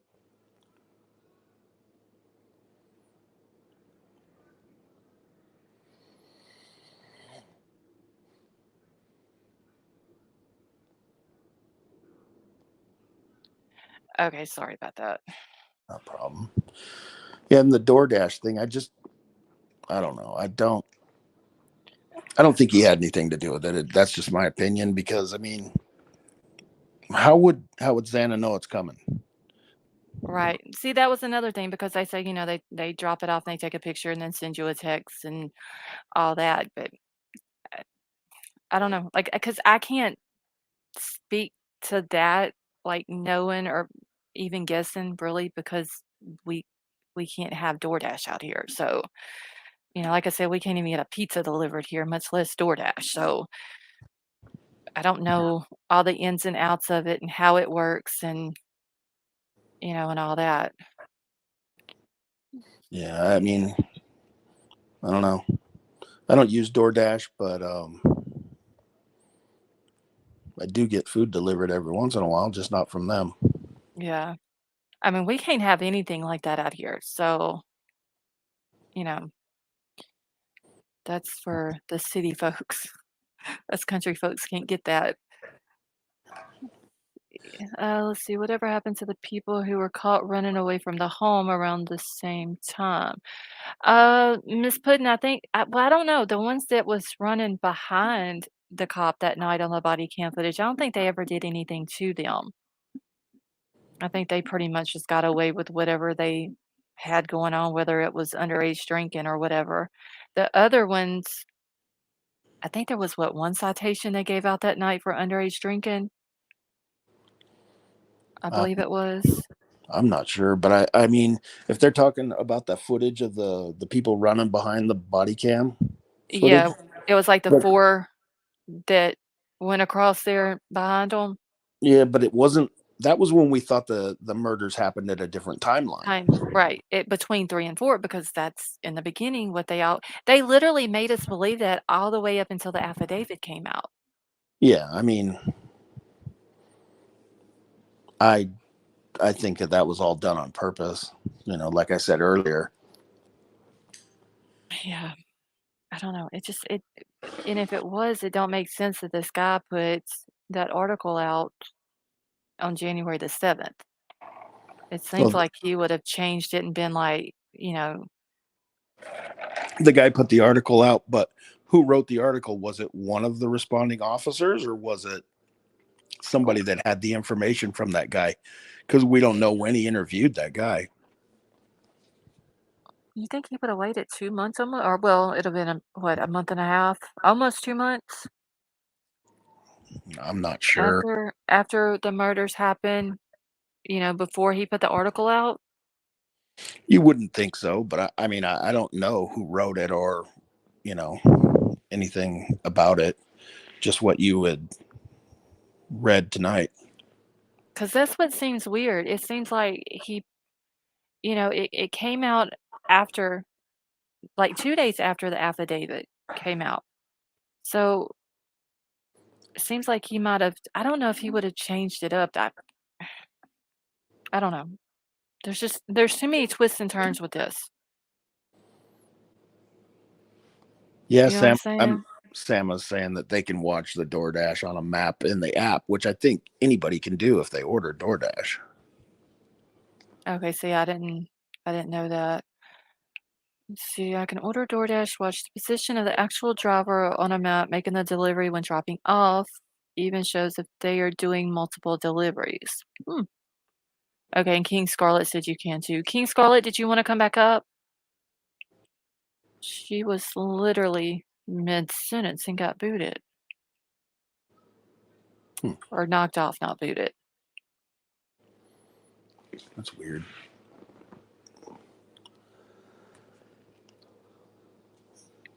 Okay, is DoorDash a restaurant? Collins Avenue? No, I believe you order food from a certain restaurant and then they go pick it up and deliver it to you. Yeah, they're just a delivery service. Yeah. Megan L, how are you? Let's see. Let's see. Gotta love technology. Okay, so all right, King Scarlet, I'm gonna bring you up. All right. Can you hear us?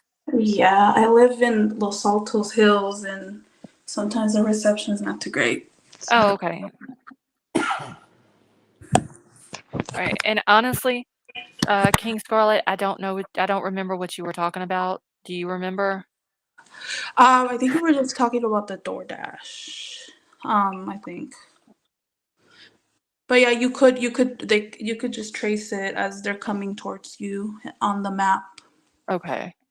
But I Let- think like Vapor was saying, I think they just put it on there to kind of more so as a timeline, I think. But yeah. Mhm. Okay, that's interesting though. I mean, maybe she did order it. And I know that there's a thing, like I said, Chris Madonna put out, um, that's and I don't know, and the reason why I haven't brought those screenshots up, hey Ray, how are you? It's because I don't know if he created those himself, and I don't know if he would like me sharing them because it come off of his channel. I need to get his permission first. But it does say on there, okay, Werewolf Queen, um, that you have to have your order in by 2:45, and then but you can have it scheduled to deliver at 4, Mhm. and, that the Jack in the Box closes from, I wanna say 4 to 5, maybe 4 to 4:30, or I believe it said 4 to 5, just to clean their kitchen, and then they're open back up. What And is he from the area? who's that? Who like it's somebody with the theory, right? Is he from the area? Oh, Chris McDonough? Uh-huh. No, where is Chris McDonough from, y'all? Because in my area, our Jack in the Box doesn't close at all. It's 24/7. Yeah, same here. Yeah, this one says, hold on, I'm gonna pull the screenshots up where I can see them. Let me go to my email real quick, and I'll just read off. Okay, so Chris McDonough's in California? I honestly don't know. I thought he was close to, like, the East Coast, but I could be wrong. But there was a thing that he pulled up because he was showing, let's see, let me get it pulled up here real quick so I tell the accurate stuff that it was on there. Okay, from Cali, now he travels in his tin can. Alright. But it has a map, and it says on there how close the Jack in the Box is to Brian's house, because the only Jack in the Box around there is in Pullman. And then it shows how far it is from the girl's house, and then it says something else about, it's gotta be ordered, by 2:45, can be delivered at 4. I just gotta get it pulled up here. Maybe he called their Jack in the Box. Yeah, he may have, because I didn't get to watch the live that he was talking about it on. Someone had just sent me the screenshots of it. Oh, okay, that's interesting. So, yeah, but so I don't know if he would be okay, even though they're just screenshots, if he would be okay with me So sharing it. what's So, what's his theory behind that? okay, so let me find the first one. All right. Let's see. Okay, so the DoorDash theory, there's like 5 screenshots, I believe, total. He says the DoorDash theory, the Jack in the Box is point 0.5 miles from BK's house. It's 7.6 miles from 1122 King Road, the girl's house. And then it says, according to DoorDash.com, the Jack in the Box order must be in by 2:45, and you can schedule it to be delivered at 4 a.m. Jack in the Box is open 24 hours, but closes from 4 to 5 a.m. to clean the kitchen. Okay, let me go to the next one. And I hope this thing is not about to kick me out of StreamYard. Can y'all still hear me okay? Yeah. Yes. Okay. Because now my shit's freezing up. And then it has it has a picture of a map, and I got to get to the next one, but it's froze up for a second. Okay. And then there's a thing that he has that's talking about, I believe it's motive and like several different little things that it's talking about. Okay, Emerald Queen says my audio is good. Okay. All right, let me go back. All right. Then he talks about the phone pings, and it just says like at 2:42 a.m. the cell phone is online at WSU. 2:47, the cell phone is moving, goes off the network. 4:48, the phone is back on the network near Blaine, Idaho, and it's moving. 5:27, the phone is back at WSU. 9 a.m., the phone is moving again at WSU. 9:12 to 9:21, the phone is near 1122 King Road. That's when he goes back to the crime scene. Mm-hmm. And then at 9:32, he's back at WSU. So that shows it he can make it from his house, just more than likely drove through the little neighborhood there where the girl's house is, and then went back to his house in 32 minutes. Okay, so let me get this other one. All right, so let's see. The Jack in the Box that is near his house is going to be at 310 Northeast Stadium Way. And it says, and this is, I guess, on their website where the map is. It says open, accepting DoorDash orders until 2:45 a.m. Let's see, hours the store accepts DoorDash. So Monday, Tuesday, Wednesday, Thursday, it says 6 a.m. to 11:20. So I'm guessing at that time it's saying that it was accepting them until 2:45 a.m. So, and I guess the restaurant itself closes at 11:20. Like I guess the inside maybe, and they're Mm-hmm. just doing DoorDash deliveries or maybe the drive-through. I know Okay. I know some of our restaurants around here, like McDonald's, they'll close the lobby but leave the drive-through open. Right. Okay. But isn't it like a small town? It would really take an hour to get your order. Yeah, they're only like I don't know exactly like does anybody know how big Pullman is? Because it Because only like takes like at the most half an hour to get mine. Well, I think they were saying your order had to be in by 2:45, but you could schedule it to be yeah, delivered you at can 4 o'clock. schedule it. Yeah. Oh, So maybe she right. scheduled it to have it. Okay, that makes sense. Okay. So yeah, I thought that was interesting. Like, I mean, I don't know if maybe they told her that they could have it there by 4 o'clock. You know, they may be running late. Was that the only driver that they had that night? And that driver was running multiple.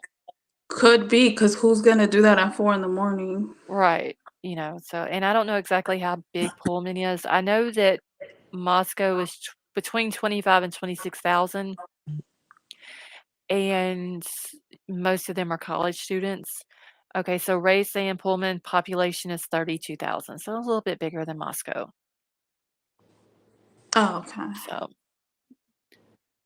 So I don't think that's too awful big. Bigger than where I grew up, but I'm sure it's mostly college, kids or people who work at the college. So Right. So some people, I've heard some people say like he doesn't look like he could do that, or look, he can't even shave. Like but I don't understand. what does a killer look like though? I Like, mean, do Right. they how have many people said that about Bundy? Right. And right? I worked as a CEO, and a lot of the time they put women in the like pedio department because they're less aggressive, quote Mhm. unquote, right? And Mhm. you'd be surprised how nice these guys are. Like the nicest people you've ever met. Like, you need help moving this? Like, you feel comfortable, like they're charming. Like, so that's why I don't get when people say, look at him, he can't even shave, or, like he doesn't look capable, or I don't know, just all these excuses. Yeah, I mean, a murderer doesn't have a certain look. Yeah, I mean, people are You know. just. I mean, everybody's different, but I don't want to throw out examples. Take for example somebody who's a professional athlete. Everybody thinks they're the greatest person on earth until they get caught on camera punching their wife in an elevator.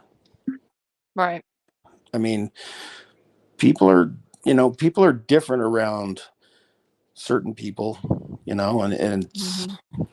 I'm sure a lot of people just put on the face they need to in order to get away with whatever they want. Especially him. It sounds like he's gotten accustomed to showing certain people one face and another, obviously, to others. Right. Seems like the more comfortable he gets around somebody, the worse person he is.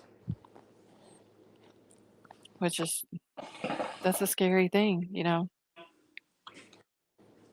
So I don't Yeah. know. He just, in some of his posts that he did on Tappa Talk, which I'd never even heard of until this case, he was talking about how he was mean to his parents and he can hug them, but he has no emotion or anything like that. And he's basically trying to blame it on the visual snow. And I mean, honestly, that sounds like the drugs That's talking, when he was on drugs. right? Yeah. He's And it did something to him. I don't know if he got a hold of something, a batch that was worse than another batch that he's done, and it like did something in his brain and made him flip. But that's during the time that everybody was saying, that he grew up with, that he changed, right. you know, and started losing weight and become very aggressive to people and all that. Well, I mean, he was overweight and people picked on him, but to his close friends, like the one that got interviewed, I mean, even when he was overweight, he was still a condescending, person that was always verbally picking on his friends. But yet Right. when he lost weight, he probably got enough confidence, Yeah. that he just started outwardly being more like that to Yeah. everybody. He was verbally abusive, and then it turned into being physically abusive. Right. Yeah. So I'm the girl, what's her name? Casey. She said that her brother had came out and said that Brian used to put him in headlocks and all that, and so he basically had to quit like messing with him because of how he was. Yeah. Hocus Pocus, how are you? So yeah. Let's see. Queen OG said I saw a huge bruise on his neck. I don't know. They were saying that he got cut by the cheap razors in the jail. But I don't know. I mean, I'm gonna be honest. I've never seen a razor cut someone's face the way that looked. But then again, cheap razors. So Um, yeah. And I heard a lot of people say, well, how did they get to Brian? How did they get to him, right? uh-huh. When they did the first stop, one of the first stops, I think it was for a seatbelt, right? Was it for a seatbelt? He got stopped for this. Well, he got the seatbelt ticket in August. You're talking about on the trip back home to Pennsylvania? No, before that. So I was talking to my buddies who are LE out here, and they explained it to me. The way they got to him was basically they were like, it's very simple. So when they found, whatever they found at the house, they probably had a name, but they really couldn't, obviously arrest him. They didn't have enough evidence. So they started looking through tickets that he had received. And when they Mhm. seen that he got a ticket before that and it had his phone number, then they went ahead and looked into his phone number. So whenever you get stopped for a ticket, they'll ask for your phone number and you're not, you don't have to give it to them. But Right. if you give it to them, they're going to save it. Oh, yeah. Don't we? So don't Yeah. give your phone number out. You're not to, you don't have to, but he did. He gave out his number. Yeah. So yeah. That's the arrogance in him. Ugh. What were you saying, Vapor? I was gonna say, don't we have a screenshot of that ticket? Yes, I think I do. Hold on one second. Because I don't believe that his number was on it, but I mean, they may not have had the whole ticket shown. Let me see. But I remember them saying after the affidavit came out that they had him on their radar within a week and a half or 2 weeks. Yeah, it was like a very short time after the murders happened that they had him, like they were looking at him while they were still, which still doesn't make sense. Why were they telling us to look for a 2011 to 2013 vehicle if they knew that his vehicle was a 2015?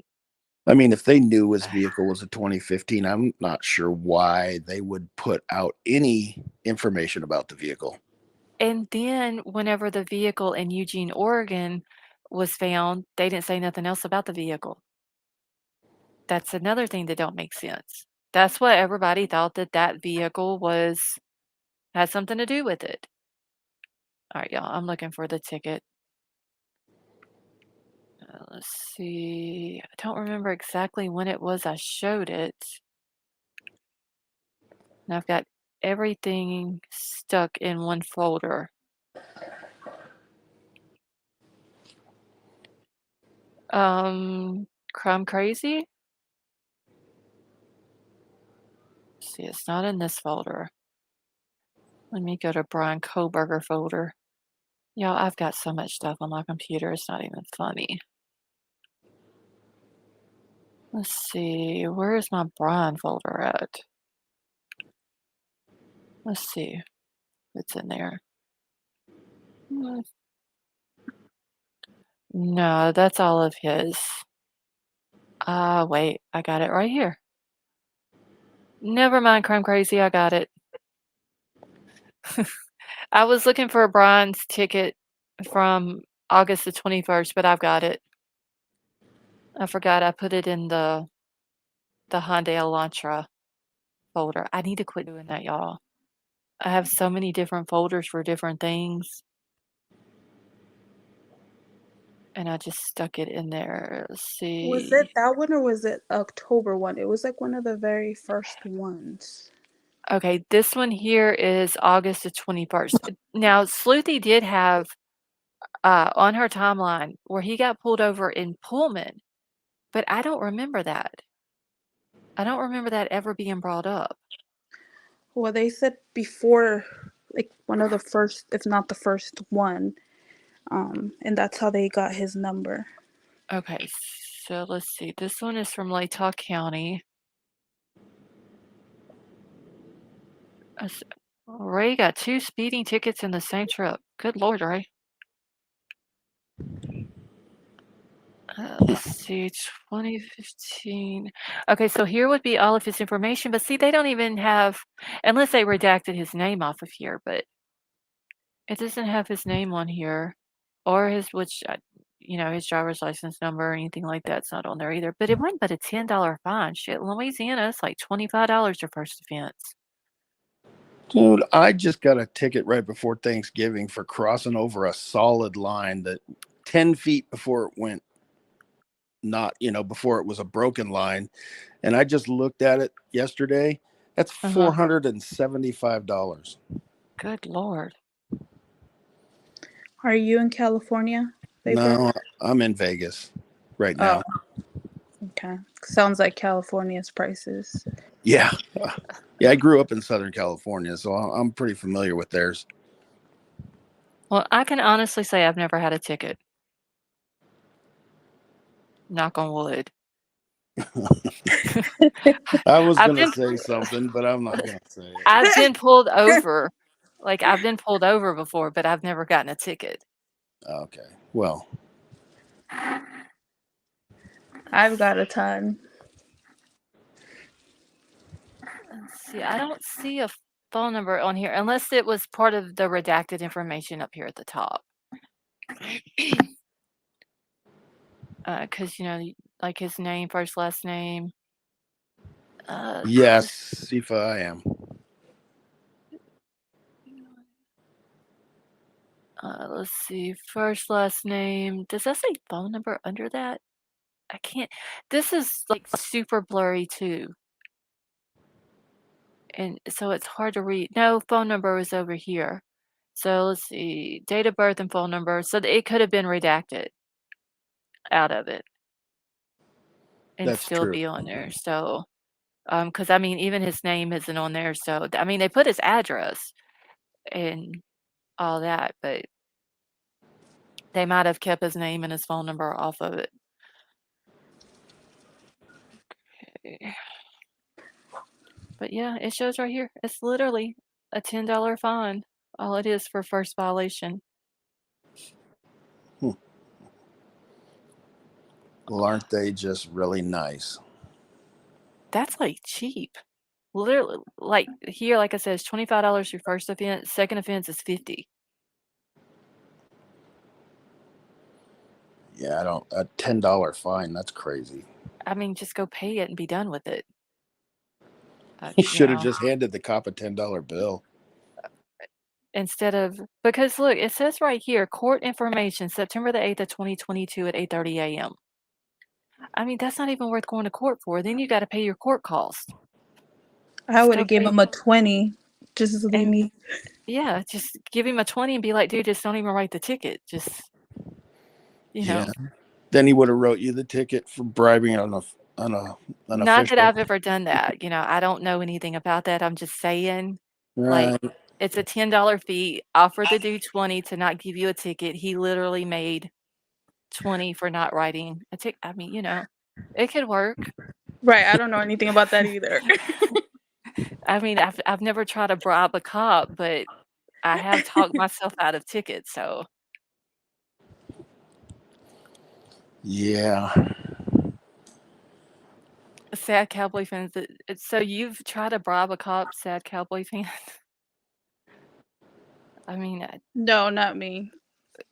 I'm not gonna try to bribe one. I mean, I did get pulled over for not wearing a seatbelt, and my car had tan seatbelts in it, and I had on a camo jacket, and I was like, "Dude, I had my seatbelt on, you just couldn't see it because it blended in with my camo jacket." And he couldn't argue with me on it, so I didn't get the ticket. Hmm. Yeah. So, but yeah, I mean, it could have had his phone number on it, and they just redacted it off. So, I've seen people get out of some tickets that I never would have ever expected them to get out of. well, see, Like, Like like, in California, actually. I was I wasn't driving because I would have gotten the ticket, but we got pulled over. We'll just say we got pulled over doing 194 miles an hour with the brakes locked up in a cloud of smoke, and didn't get a ticket. And how did you get out of the ticket like that? I didn't get out of the ticket. I would have been in jail. Oh, okay. It was my friend I was with happened to be an IndyCar driver, and he was pretty famous. So Oh, okay. the cop So that's how recognized him. Yeah. yeah. We got pulled over 4 times on that drive home from LA to Vegas. Pulled over 4 times. Oh, wow. Not one ticket. Damn. See, I'm just trying to catch up real quick in chat, y'all. I mean, I've had a wreck on the interstate, and well, me and Charlie, we had 2 kids at that time, and I had a wreck, and we actually got out of there like it didn't hurt my car or anything, and it was on interstate, got out of there before the cops came. So I didn't get a ticket for that one. And then I got pulled over for I passed the car, and he tried to say that I passed on a double yellow line, and I didn't, and I argued with him, and I got out of it. I mean, he literally, like I told him, when I crossed over, it was not a double yellow line. You know, they give out some really silly tickets here. Let's They say do here too.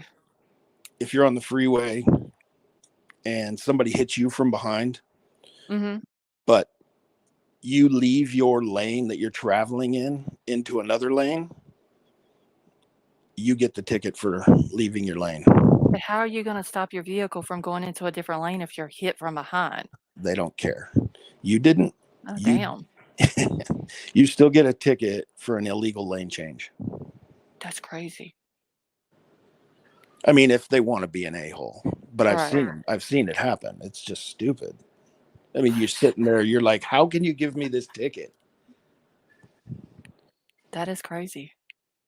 Well, I mean, Troll just said there was almost no troll or loss. That is true, because it was either a hydroplane, but it was kinda Troll's fault a little bit, because he was, like, telling me I needed to be at a certain place within a certain time in a hydroplane, and I went into a spin, and it was either go out in the middle, in the median, or go under the trailer of a diesel, and, of course, I went under the trailer of the diesel, so Hmm. it's a wonder that the trailer didn't run over us, seriously. Oh my goodness. Yes. Very All my scary. all my tickets are for driving and phone. Or Oh, carpool. And see, we don't have carpool lanes here either.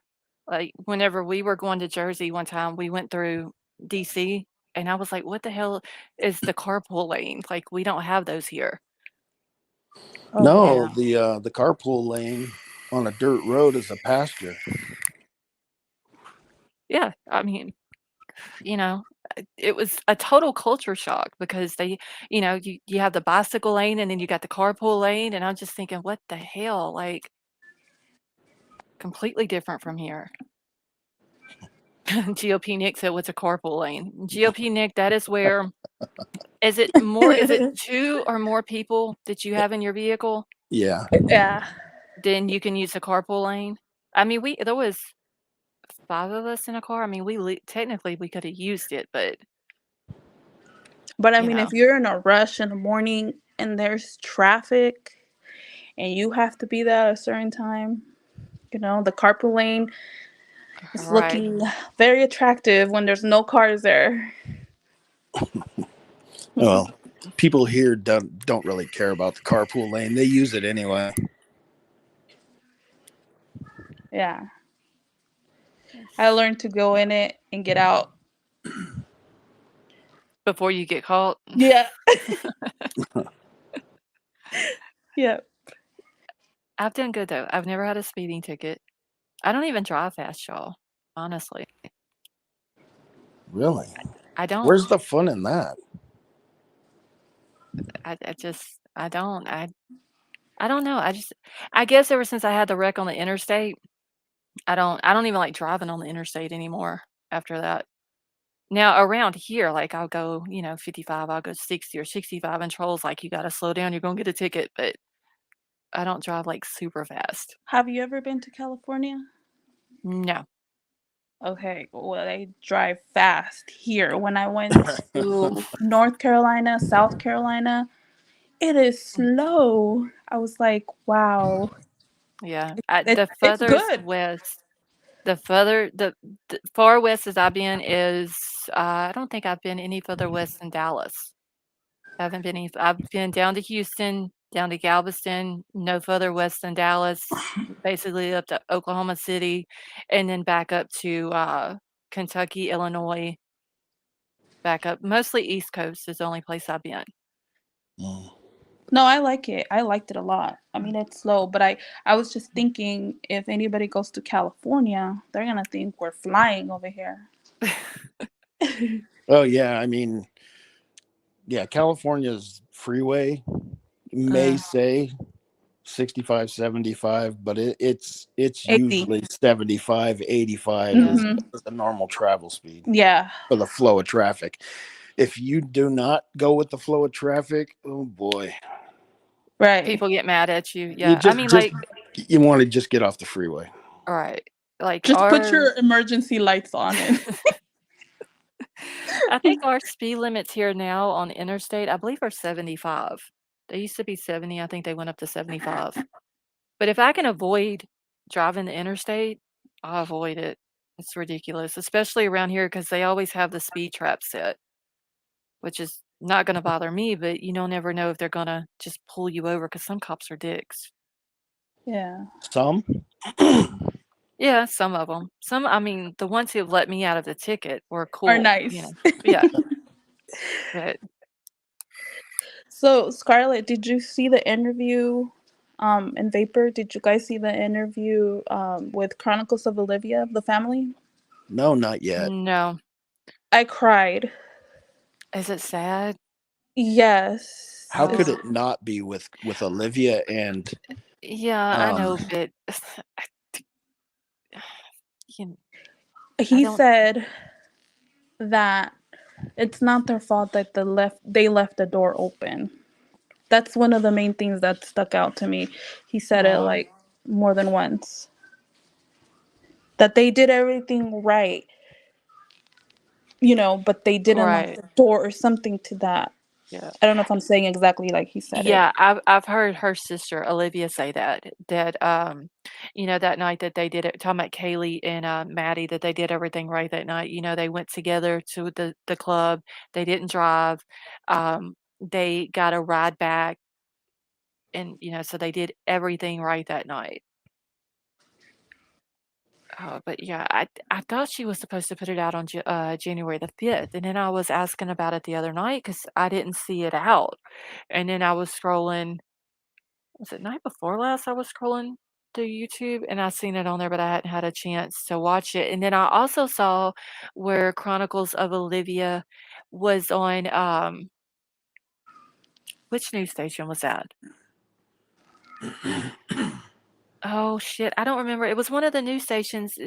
They was doing an interview with her about her doing the documentary with the family and all that, and I haven't got a chance Hmm. to watch that either. Yeah, she said that he chose her because Kaylee followed her. Hmm. Yeah, Chronicles of Olivia before she started working with Bullhorn Betty and JLR. She was like a huge TikTok star, Yeah. oh, and she was? yeah, she was like huge. Oh God, I forgot how many followers she had on there. And then when she got with them, with the Gabby case and all that, then she started doing YouTube as well. But my respects to Steve. That Oh, family, they are they're the just strongest people I've ever yes. seen. Yeah. And actually, he did write me back the other day on Facebook and said that because I had wrote him, and asked him to make sure they got the flowers and everything. And Hmm. he wrote me back yesterday, I think it was, and said that they are trying to push to have the trial live streamed because they want everybody to be able to see whenever justice is served for Kaylee and Maddie and all them. Yes. So hopefully, with the family, if the family's pushing it, hopefully they will live stream it. Yeah. At the very least, we'll get the transcripts from the court. Right. So that's a good thing. And I just, once again, I wrote him back and told him, we're all praying for them. If they need anything, to let me know and all that. So hopefully they will, Yeah. uh, live stream it because I would love to see that, Yeah. really. But at the same time, I feel so bad because just what I know that they present as far as evidence from watching Chad Daybell's trial, they when they start presenting stuff to enter into evidence for the court, it's everything, and they don't Yeah. hold nothing back. Everything that is talked about in there, and then these families, if they're in there, they have to listen to all that, and it's Right. just Well, listening to it's one thing, but I mean, when they put up, crime scene yeah, photos and everything else, I yeah, doubt they're going to show be that on TV. that's gonna be bad though. But I did hear Steve say that he's told. I believe he said the prosecutor. Um, as far as like the gory stuff, he doesn't want to be there for. So I think that they're going to let them know whenever that comes into court, whenever that day gets here. Werewolf Queen, thank you so much. And she said, for the families, thank you, honey. That whenever that day of the trial gets there, then they're not going to be there. But Olivia, the sister, is saying she's going to be at every one of the court dates from here on out. Yeah. They're a So, strong family. They're very I, united and yeah. I would be. I don't know. I'm gonna be honest with y'all. I don't know if I could sit in a courtroom with someone who murdered my child. Right. I really don't think I could. I Yeah. would wanna be there for my child, but I don't think I would be able to sit in a courtroom because it it would turn into one of those things, how you see it on TV, like, they'll have video clips of people attacking. Yep. Mhm. Yeah, that yeah, and I don't know if I could or not. Because you fuck with my kids, like, I will Mhm. Yep. seriously hurt somebody. I'm with you on that one. There No. was a case out here where a 16-year-old girl, she was I guess with her boyfriend in the car. He threw her out the car on the freeway, Oh and my he tried to god. say it was an accident. And the parents were saying no, there's no way she would have got out in the middle of the freeway. And he was known to be aggressive.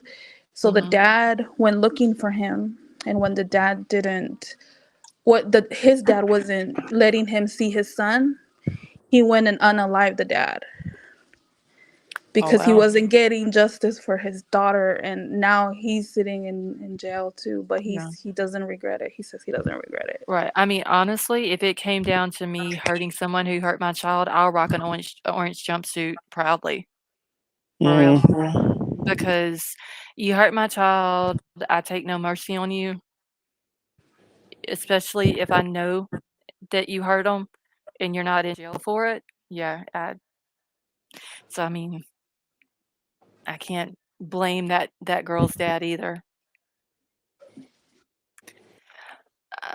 Patience, how are you? Yeah, I'm just waiting for the dingo whatever, I forgot what Scott's name was the other night. Carrie, thank you so much for the super chat. She said "Justice for Idaho 4." Yes, and that is actually one of my hashtags. Like, nobody else was using the "Justice for Idaho 4" on the hashtags and titles, and now it's done picked up, so that's a good thing. But, yeah, it's just I I'm a the Gonzalez family, like you were saying, super, super strong family. Mhm. You know the story you were reading about that guy about the DNA Mhm. that almost got tried for killing the businessman?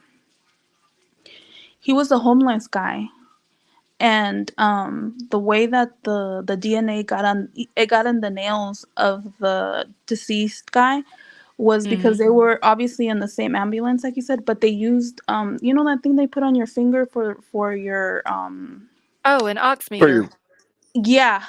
Yeah. They used the same one or something like that, and that's how the DNA got transferred to Oh, from one wow. to the other. And the poor homeless guy, he said that he was like, I followed that story, but he said that he used to get really, really drunk to the point where he would black out. So at Mhm. some point, he even thought that he did it. He was like, And maybe see, what if I did and I didn't know, you know? that's scary though, because you can have absolutely nothing to do with it, but your DNA still be there, Hmm. you know? That's what I was when I was talking about the knife thing, I told Troll I'd mute it for a second. I was like, "Don't even act like I'm not if I'm gonna buy you a knife, I'll buy it off of line or something. I'm not going in and looking at them and touching them because that's just a scary thought, Yeah. you know? Yeah. Yeah, they need to come up with a little bit more technology on that. Right. I mean, that just well, I mean, look how many innocent people were in jail before they brought out the whole DNA thing, and then they start running these people's DNA through uh, the system, and then they find out that they're innocent, and then they have to let them go. Well, by then they've spent how many years in prison? Like, It's a big lawsuit, I'm sure. right. How are you going to go buy groceries? Wait, what? How are you gonna go buy? Oh, you talking about Gonna with wear me? gloves. I mean, I'll go back. Well, usually I sit in the vehicle and I make Joel go in. I hate going, y'all. Y'all just don't know. Like, I don't like being around crowds of people.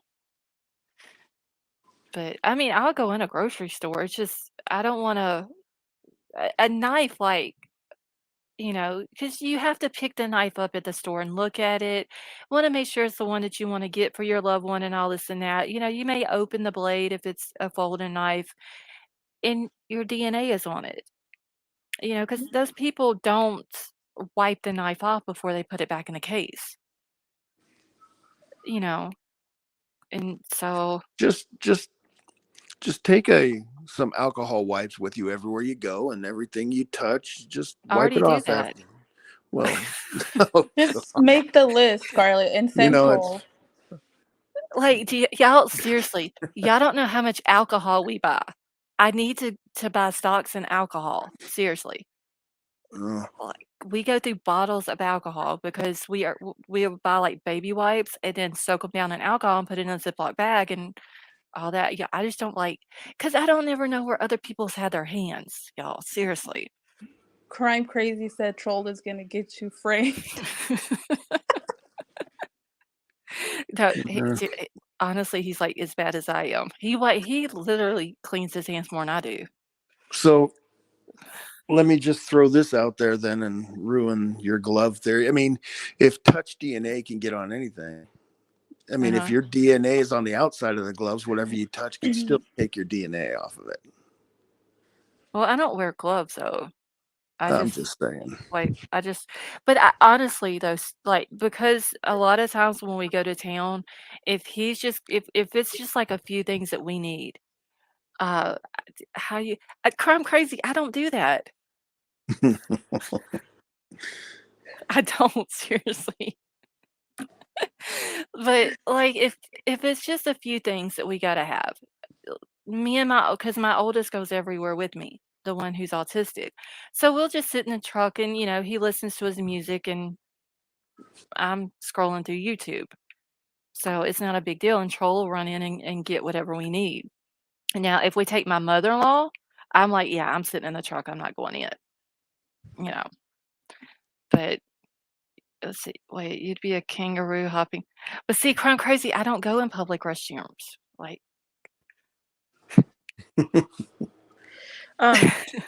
To Vapor's point, Uh-huh. there was a criminologist on TV. I forgot what news station it was, but she was saying that she would have thought that, you know, Bryan being in the PhD program, that she would have thought that he knew that a crime like that would Mhm. leave evidence.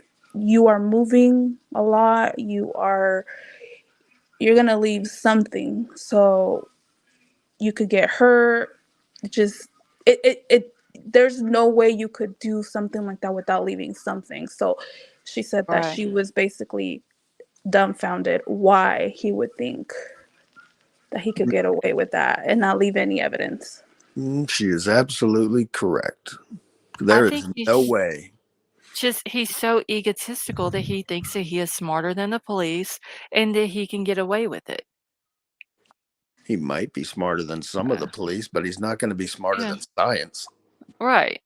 What do y'all think though, because he has the master's and now he's working on his PhD, that he thinks in his mind because he's just that crazy, that he thinks because he has these degrees that he's smarter than anybody else that's on the police force?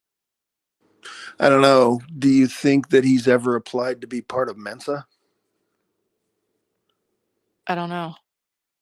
I mean, He that did might, apply to be in the Pullman uh, Police Department. yeah. yeah, but they're Yeah. not saying if he got in or not. But the warrant, what it said on there about being a threat to police, a lot of people are wondering if that's what they meant, that he actually made it onto there and they're not trying to scare people.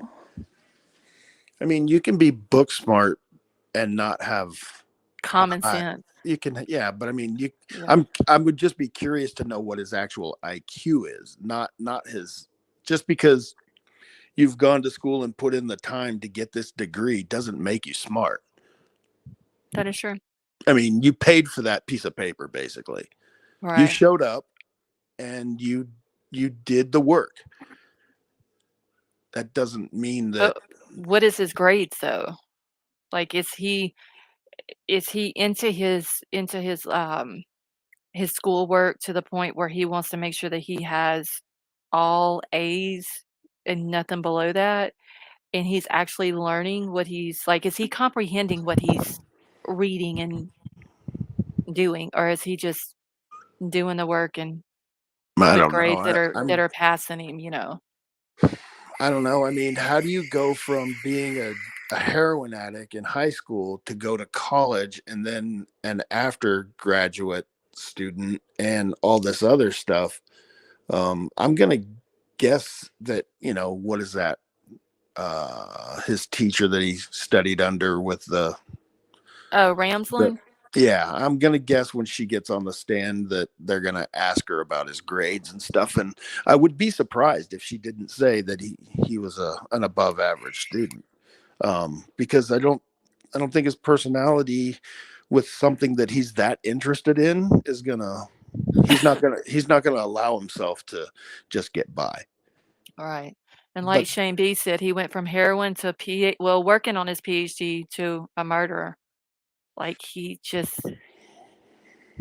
literally went from one end of it of the line to the complete opposite, yeah, I you mean, know? for all we know, maybe that was his end goal, was I need to learn enough so I can do this. What I really want to do is this.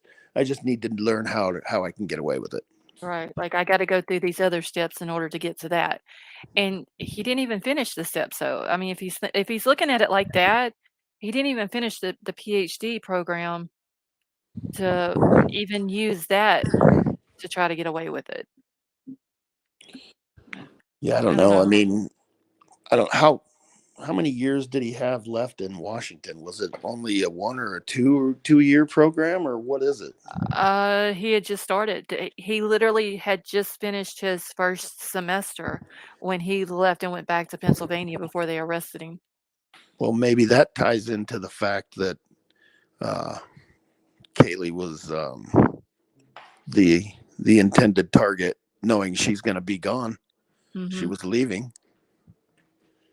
Could have been. Oh, I'm glad you said that, Vapor, because I just thought there's so many people that say that Ethan wasn't the target or Kaylee.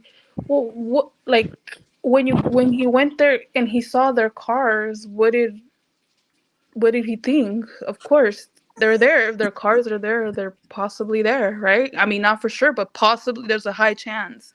Yeah, Yeah, I especially mean, 4 o'clock in the morning, there's 5 cars sitting out front. Right. Well, So no, there wouldn't be. Let's how see, was he wait. not supposed to be there?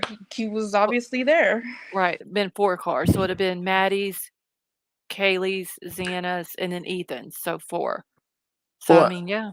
I know he followed the girls on Instagram, right? So didn't Kaylee say something about going back for the weekend or something on a post? Mm, I don't know. I think I I heard don't that. remember. Or I don't know. I'm not sure.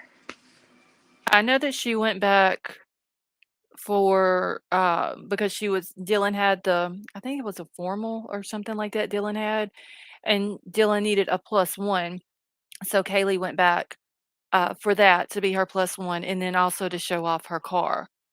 Right. Yeah, I don't know. I mean, some I don't know. But then He her mom also said that she was thinking about not going that weekend. Like, she was going back and forth with it, and then she ended up going. Yeah, but they posted pictures well, while she was don't there. Right. don't you Yeah. remember when we were talking about who is it? Jack S. Was that her ex-boyfriend? Jack D. Jack D. Remember when we were throwing all the theories around about him, and wasn't it her sister that said something about um he knew she was there because she was all over social media with her being back there. Mm, she may have. That may be one of them that I missed. I could have swore I heard her sister say something about no, he knew she was there the whole time. It wasn't something that he got surprised by. She was all over social media about being back for Mhm. the weekend.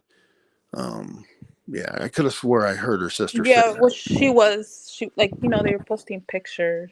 And, Yeah, there was pictures, the one and y'all forever, I thought that picture that they always use with, um, Maddie on Kaylee's shoulders for the Right. longest, I always thought that picture was taken at the house, and then that was the one that I realized that it wasn't taken at the house, it was taken over at the apartments in front of the house. So, I mean, there was pictures, taken there was pictures taken the night before, and that was something I was gonna ask y'all before I forget. The night before the murders, did anybody hear about there being a party at the house that night?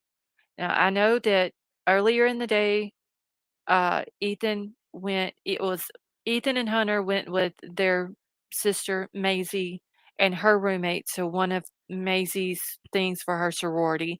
And then Dylan had a thing that day too, and Kaylee went with her.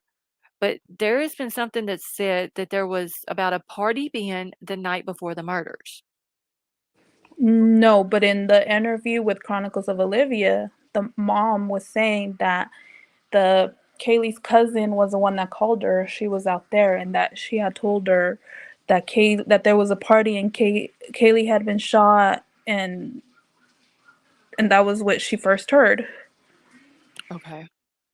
All right. So okay. So several people are saying, yeah, with 150 people. Okay. So that's the same thing I had heard that there was a party the night before the murders and that, uh, so not from the 12th into the 13th. So it would have been the 11th The into the 11th to the 12th. 12th. Yeah. So there was 150 people traipsing around that house That's what they're 20, saying. 24 hours before the murders happened. But that makes Yeah. for a really clean crime scene, I'm telling you. Right. If that is true. I mean, I don't know if that's true, but that's what people are saying that there was like 150 people there the night before from the 11th over into the 12th. Yeah. Wow. So just think, just the living room alone. They're Yeah. touching the balcony, they're touching the handrail going down the stairs to the first floor. They're on the couch. Just think about the kitchen. You know what I'm saying? Just they're touching everything like just The little kids' bathroom is going to hands. be trashed. Yeah. It's literally like 150 little toddlers with dirty hands just all over your house. Walls and furniture. Yeah, that's what it is. What if All That's of true, BK says he was at that party?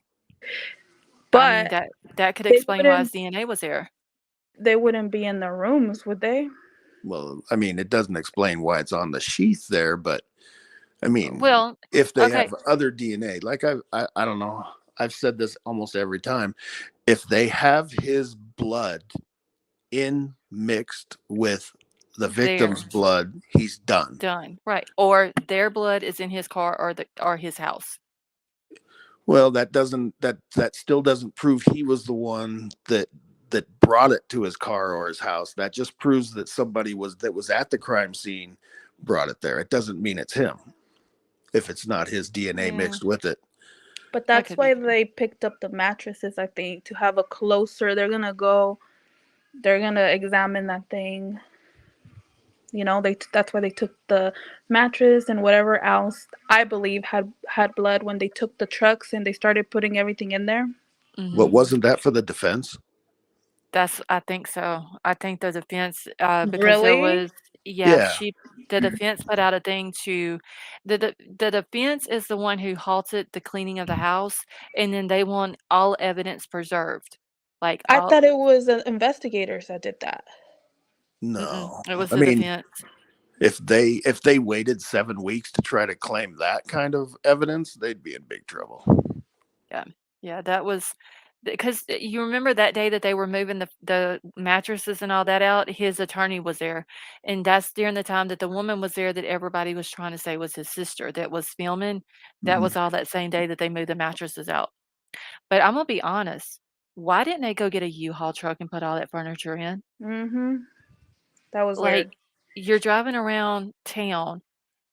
Everybody in town knows that these kids were murdered, and you're literally driving around with their mattresses in the back of your truck that they were murdered on, with their bloodstains that can be seen through the covers that they had over the mattress. Yeah, and here we are talking about you know how the defense can explain away the touch DNA, but yet you just took evidence that you're gonna scientifically examine and Right. ran it how many miles across town? Yeah. I mean, honestly, I don't even know where they took it to. Like, did they take it to a warehouse where they're gonna set all of this up at? Like, I don't know where it went to. They never did say. Some people were saying that maybe they took everything and they're gonna reconstruct the crime scene, but it seems like that would be hard to do too. I think they would have just rather done it in the house. I could have Yeah, sworn it was just like investigators that went to go pick that Mm-mm, stuff up, and it's very strange the way they did it. Like you said, they should have used a U-Haul truck. That was yeah, very strange. it was disrespectful, honestly. Like you're driving around with these kids' blood, even though the mattresses were covered. That one mattress that they had the white cover on, you could see the bloodstains through the cover. Like they didn't even try to hide it. That's not a good look, honestly. yeah. I mean, I don't know. The one thing that I've heard people bring up that I've never gotten an answer to was, when did they remove the bodies from the house? Nobody has any video of that. No. Now it has been said that whenever the bodies were removed, that they made all of the media get back Oh, away from the okay. All house, right. out of respect for the victims. And I think it was before it got really big, right? Uh, Well, they would yeah, have removed them once the coroner went there. yeah. Once she And pronounced them yeah, deceased, she did. Then at that time they could remove them, and I think she got there at what 5 o'clock that afternoon. yeah. They might have waited another few hours for it to get dark, and Well, I mean, then they probably would have had to, collect whatever evidence they needed to before they moved them, and the videos, and then what did they say? They had all kinds of the scans, the 3D scans, and all laser that. scans and stuff. Yeah. Yeah, I mean, it wouldn't be. I mean, I'm sure they weren't there when the sun came up the next morning, but you know, no. Now, I mean, that's a lot of people don't realize that though, that if you go in and there's a murder that's happened, those bodies don't get moved for hours. yes, Like no, they they're stayed there all for, the time. yeah, at least in a lot of cases 12 hours. They're just there until they're done with, collecting everything like you said, and coroner has to come because the coroner is not never going to be in a hurry to get there, No, you know. So who thinks he's gonna get off? I don't believe he's going to get off. I don't even care if they shoot down a lot of this evidence. I still don't think you're going to find a jury that's going to really be impartial. Mm-hmm. I Yeah, think they're going to be like, look, dude, you guys can explain away some of this stuff, but I a see the lot of it you smug. can't. Yeah, I mean, like, just like I said, some of the stuff that he's done since he's been in custody just kind of, to me, screams that he did it. Yeah. I mean, he doesn't, okay, so, like, if you notice when he's in court, he's very calm. If that was me and I'm sitting on 4 first-degree murder charges and a felony burglary and I'm innocent, I'm Mm-hmm. gonna be screaming and crying and hollering like, "Look, I didn't do it. Y'all got the wrong person," whatever I gotta do. This dude literally, he is, like, just super calm. He walks in there like, "Cameras, look at me," you know? He's Me just too. Hey, he's loving. Lost. Uh-huh. Somebody in there was asking if anybody can join the conversation, so I don't know if they want to come in or not. But Yeah, hold on. I'll throw the link out. I also I'd got to be get up.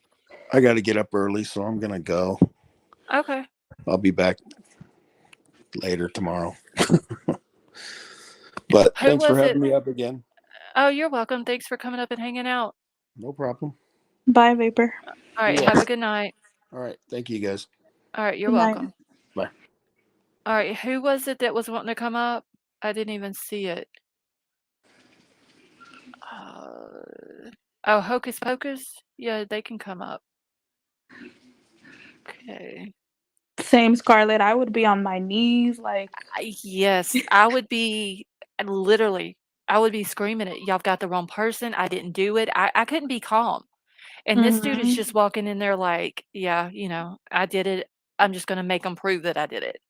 I'm Right. gonna get my, I want my camera time. Is what I'm getting from him, Also, if what they have and then he's innocent and what they have is not enough, why not do the speedy trial? right? If you're innocent, you have nothing. Like, Hocus, can you hear us? Yeah. Hey, how are you? Can you hear me okay? Yes, ma'am, we can. Oh, good. Hey, first time I've been up here. Oh, well, welcome.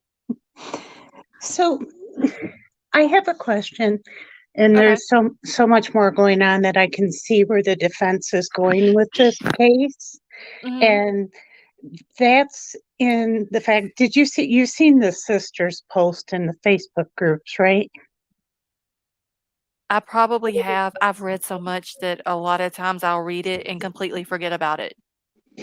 Well, Like, what it's she's just so much. saying basically is they both used cocaine, him and this other guy that went into Moscow to get the drugs all the time.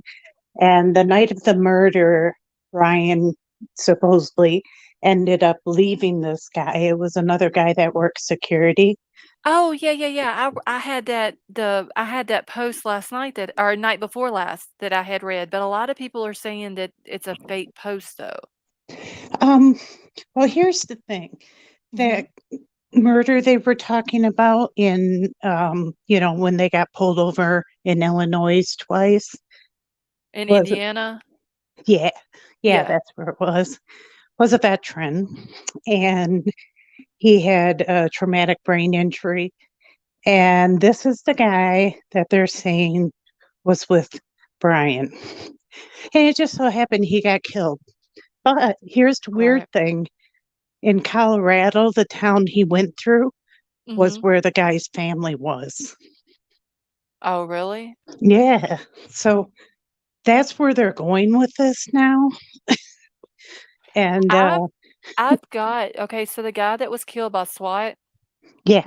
I've got all of his information, like all of his addresses, like his complete background.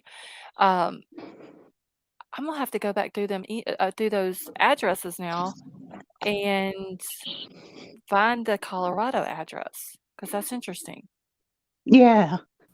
And no, not Bryan. It's that guy's Yeah, family. Brett. Oh, whoops.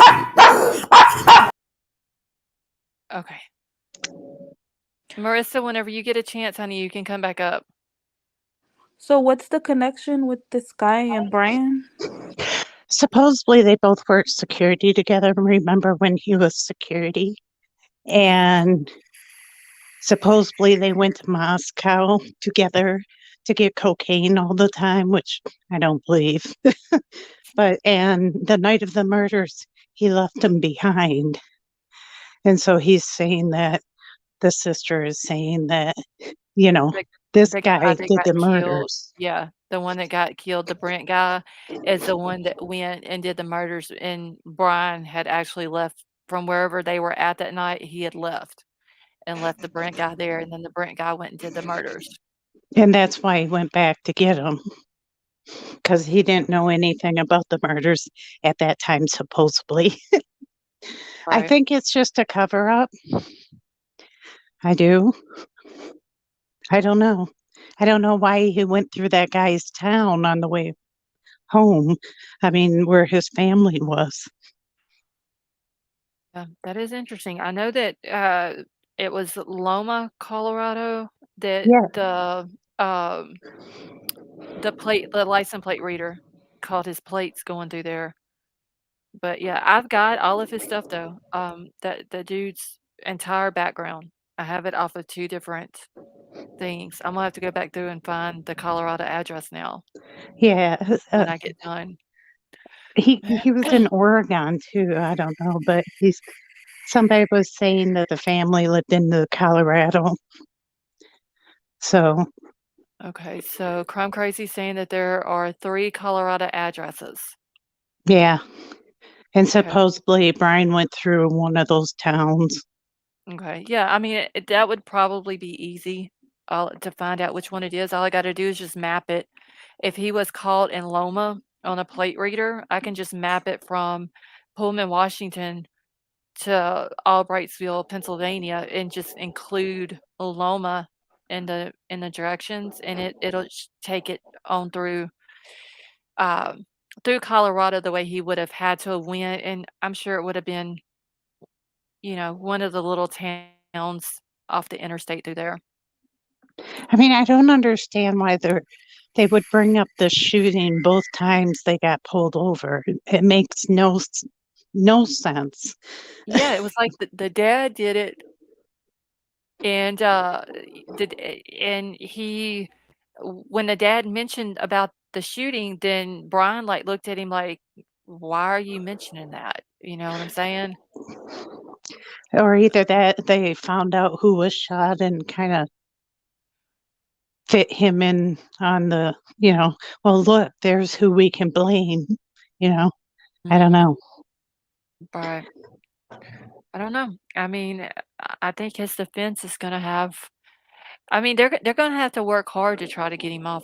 I'm praying though, if he is the one who done it, that the police department have everything they need for a conviction. That there's no way possible that this dude can get out of it. I hope not. I Scarlett, hope. wasn't that a post that you read yesterday No, I didn't or go the day live. before yesterday? Yeah, Sorry, it was the day before because I didn't go live last night. because they had said the phone was flat, and we thought that Yeah, and I was like, who in America says that their phone is flat or their phone battery is flat? right. And I was like, I just don't think that someone from the US wrote it. Right. Yeah, exactly.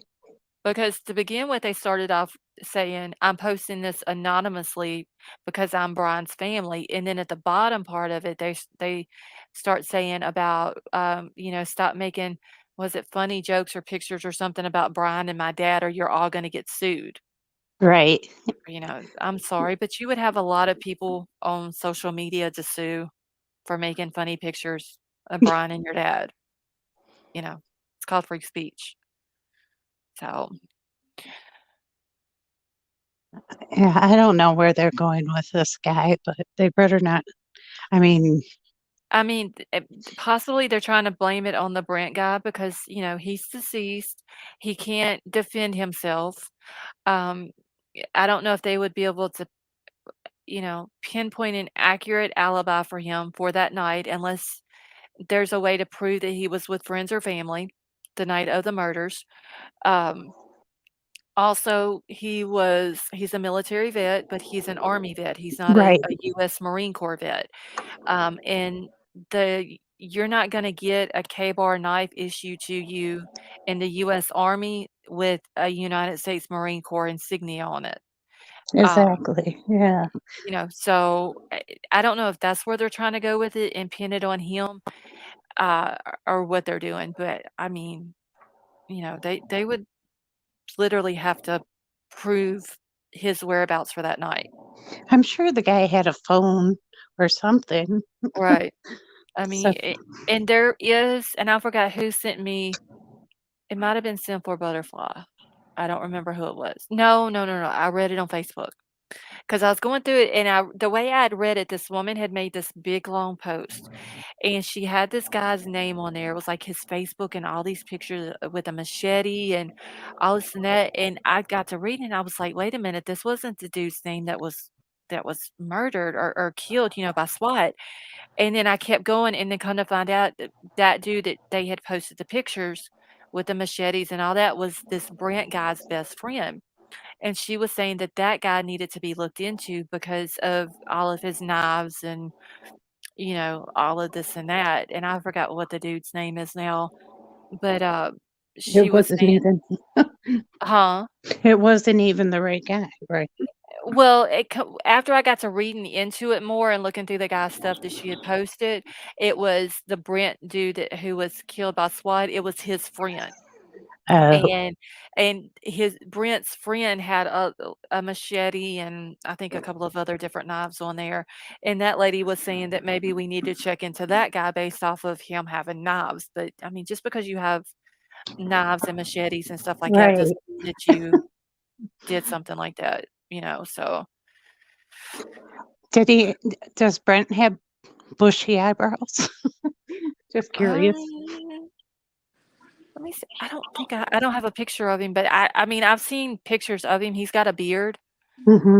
like kind of like a long beard, but I didn't pay attention to his bushy eyebrows. But I I mean, think LE said that it wasn't connected though, right? yeah, they did say that. The two, because I believe whenever he was first killed by SWAT, um, they started saying, and this was before we even knew that Pullman had really anything to do with it. A lot of people kept saying maybe he had something to do with it. He was threatening his roommates, and that's why SWAT had to come in, and he was shooting at them, or maybe he had something to do with it, and all this and that. And they came out and said that no, there was no connection, and all that. And then whenever Bryan gets arrested, and then there's the connection, with WSU and Pullman and all that, then people go back to it, saying that maybe this Brent guy has something to do with it. I just can't stand we gotta wait till June. I know, June 26th. That's so long for him. I mean, I know. why would he do that so far out? That don't make sense. It I mean, if he's innocent, why not go ahead and have a speedy trial and, Exactly. to prove your innocence? Because while his attorney's saying she needs 6 months to gather up information and go over what, they have on him and evidence, and, she's did the motion for discovery and all this, or the request for discovery, so she can get everything that she asked for it, um, everything that they discovered, like all the evidence or whatever. While she's going through that and trying to gather up more evidence herself and build a case to help him, they're getting more evidence to build a case against him. So it literally gives the police and the prosecution 6 more months to build their case. And technically, they're already ahead of her. Yeah, She's got to build it from the ground up, where they've been on this since November the 13th. that just makes him look so much guiltier. Right. Okay, Yeah. well, I'll drop back down. I just wanted to bring that up and see what your thoughts were on that. Okay. But what you said makes sense. They're just trying to blame this guy probably to get out Yeah. of it. I So, think that's what they're trying to do, is maybe blame him because, like I said, he's not here to defend himself, you know, this- and who else would you can't bring a deceased person in. So basically, they would have to go dig into this guy, to the Brent guy, to find out where he was at that night and prove where he was at that night and all that. And maybe Brian's attorney's going to do that. I don't know. She that's may go true. look.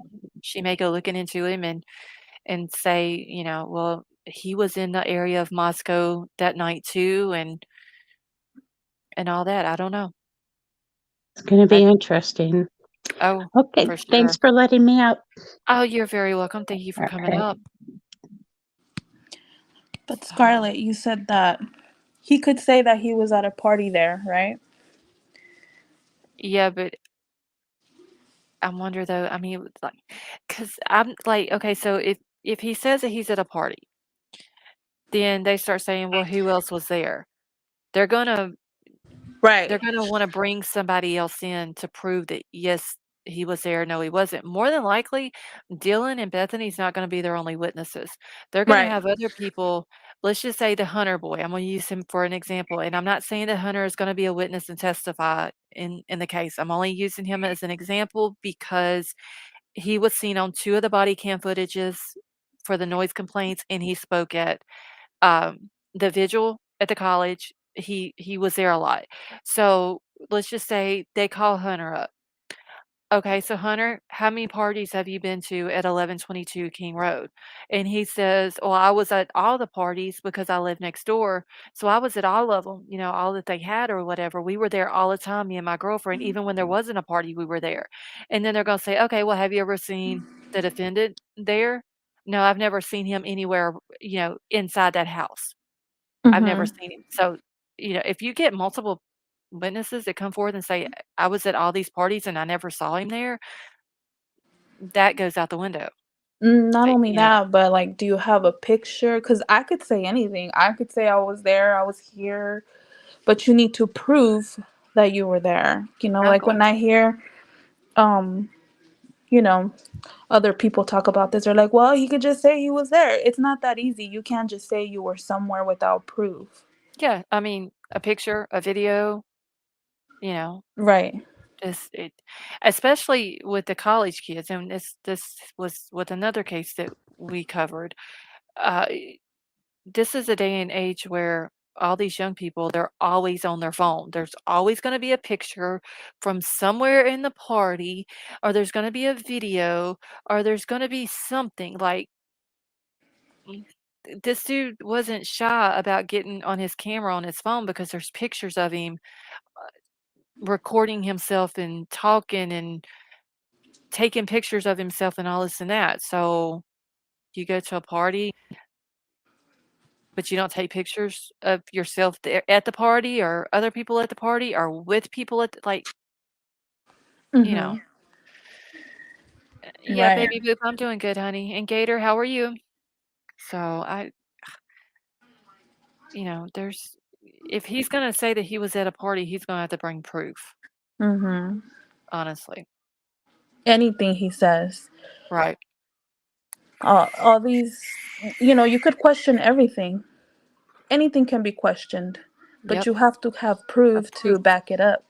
Yeah, because I mean that's the only way in order for him to say, yeah, I was at a party, I was invited, you're gonna have to have proof of it. Because let's just say I don't want to use Kaylee or any of the victims in this, but let's say Dylan or Bethany invites him to a party.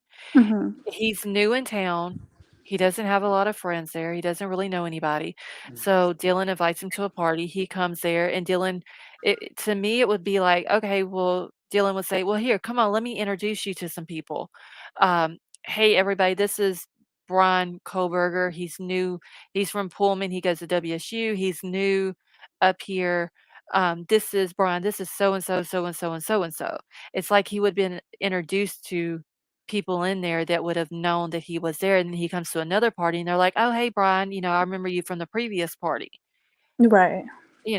I just Mm-hmm. and I like I said, I didn't wanna use the victims in that example, but it coulda went that could be the same thing for the victims. Mm-hmm. You invite somebody who's not from the area, you're gonna bring them into a party, and you're gonna introduce them to people. You're not just gonna let them stand in there and not know nobody, Mm-hmm. and make them feel awkward and all that. Yeah. Also, what is this that people knew at 10 a.m. that this happened? How is that possible? That I don't know.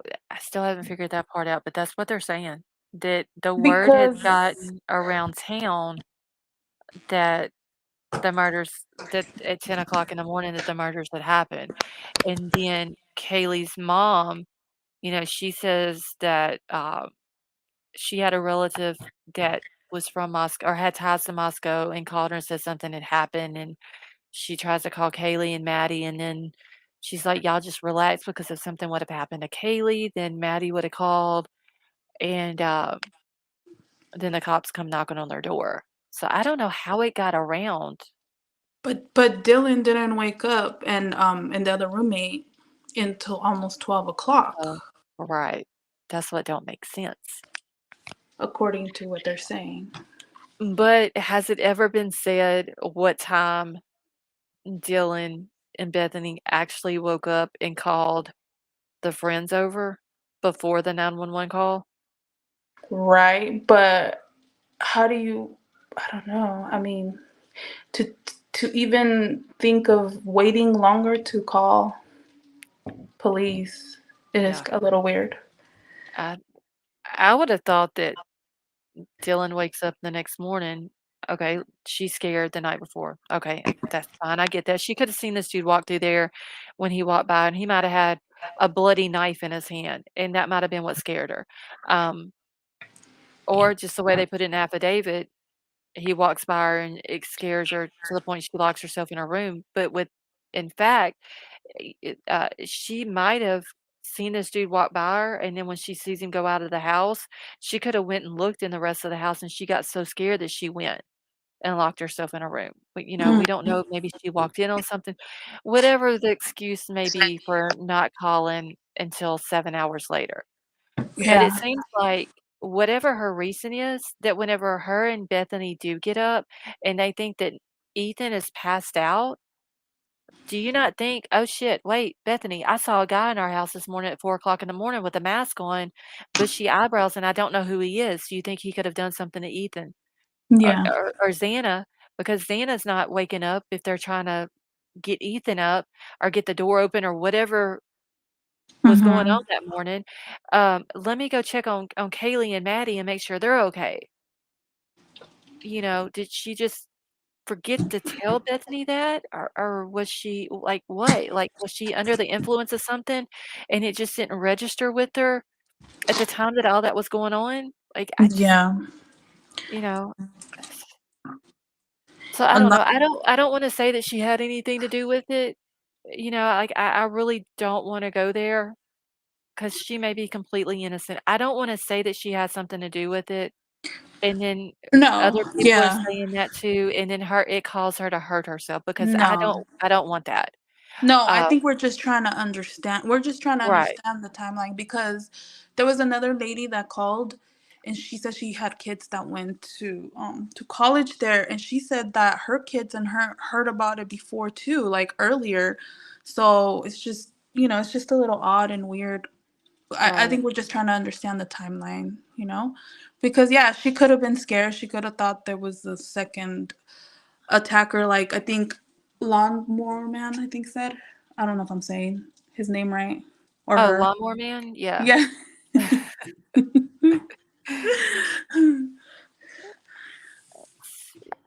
Maybe she just saw Ethan's legs through the doorway or something and assumed he was passed out after he didn't respond. Yeah, but if that's the case though, Lawnmower Man, wouldn't you think if you would have seen someone in your house that you didn't know, like a masked man 7 hours earlier, that maybe he might have done something, uh,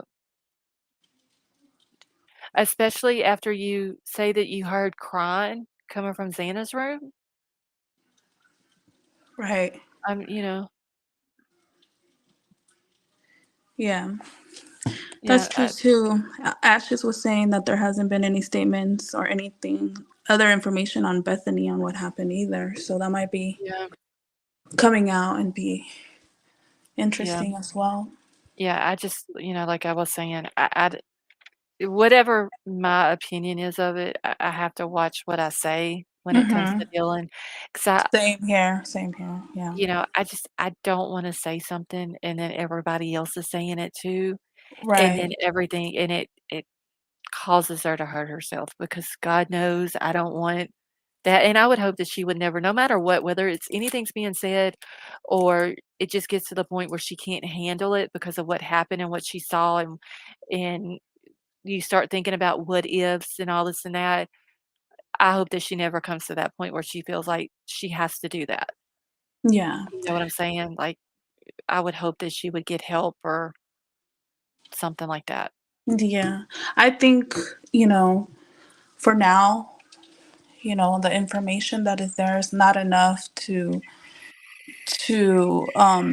make any kind of judgments. Right. Like we have questions, Oh, for sure. there's questions Yeah. because obviously like these kids were there longer than they needed to be there, just laying there, you Yeah. know? Yeah. So we have questions, but it in no way, Yeah. am Because I judging? Yeah, I don't know, you right. know? Because I mean, I go back to the smell. You know what I'm saying? Like, the smell of blood is a very distinct, like, it's a smell like you've never smelt before.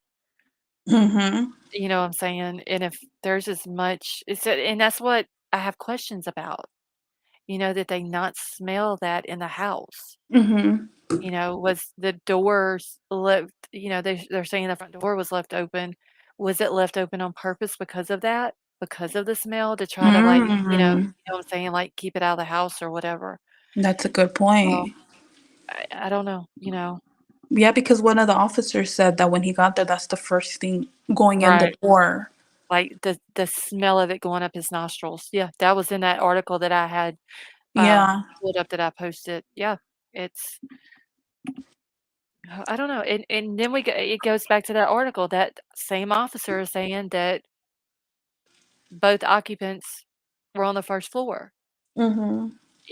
so I don't know, they've told us too many different things, you know what I'm Yeah. saying? That it makes it hard for us, like, I wanna believe law enforcement there. I wanna Mm-hmm. believe that, okay, they got this guy, they're doing a good job, but then they're telling us, like, different stories, it's Mm-hmm. Vixen, yeah, just the smell of blood in the house, you know what I'm saying? Like, they had to have smelt it. Like, if anybody in here has ever cleaned a deer or something like that, you will know what I'm talking about.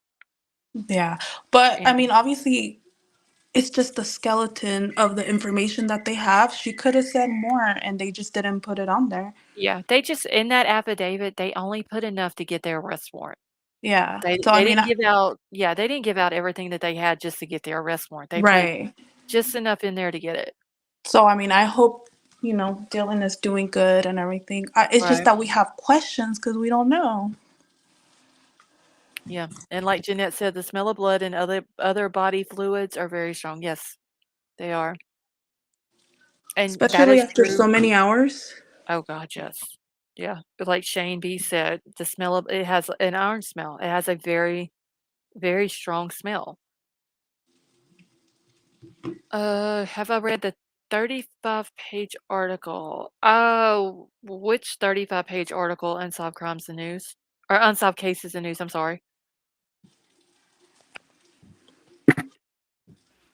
I read the affidavit, if that's what you're talking about, but it's the one, I think it's only 18 pages.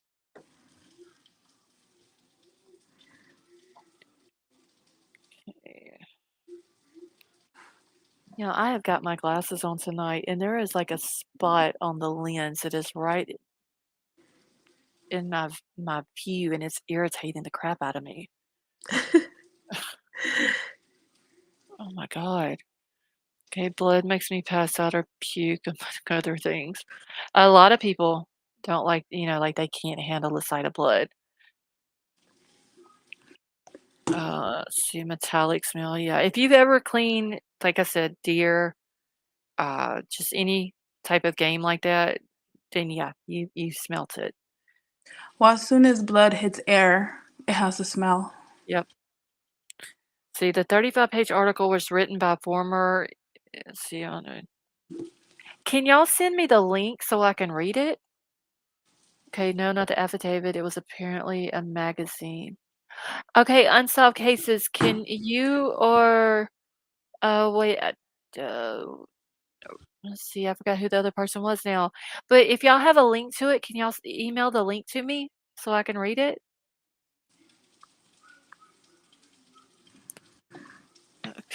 Patient said, in any high stress situation, I'm like a fainting goat. Uh, it is behind a paywall.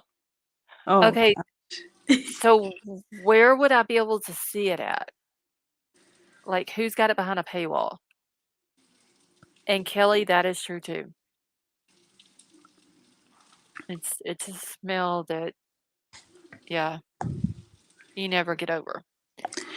so the shoe print was it a bloody shoe print or was it just a muddy shoe print? The way I read it, I forgot. Like I said, I read so much, I forget where I read stuff at. Right, me But too. they had said something about they didn't even know the shoe print was there. But whenever they did that amino black stuff, Mhm. that however the amino black is done, and I haven't looked at it. Um, okay, Miss Puddin, you have a good night, honey, and you're more than welcome to come up tomorrow night. Um, I haven't read into how they use it and all this, how it works or whatever, but whenever they used it, it's it detects blood, and that there was blood in that little, I don't know what you would call, I guess, hallway area Mhm. right there in front of Dylan's door.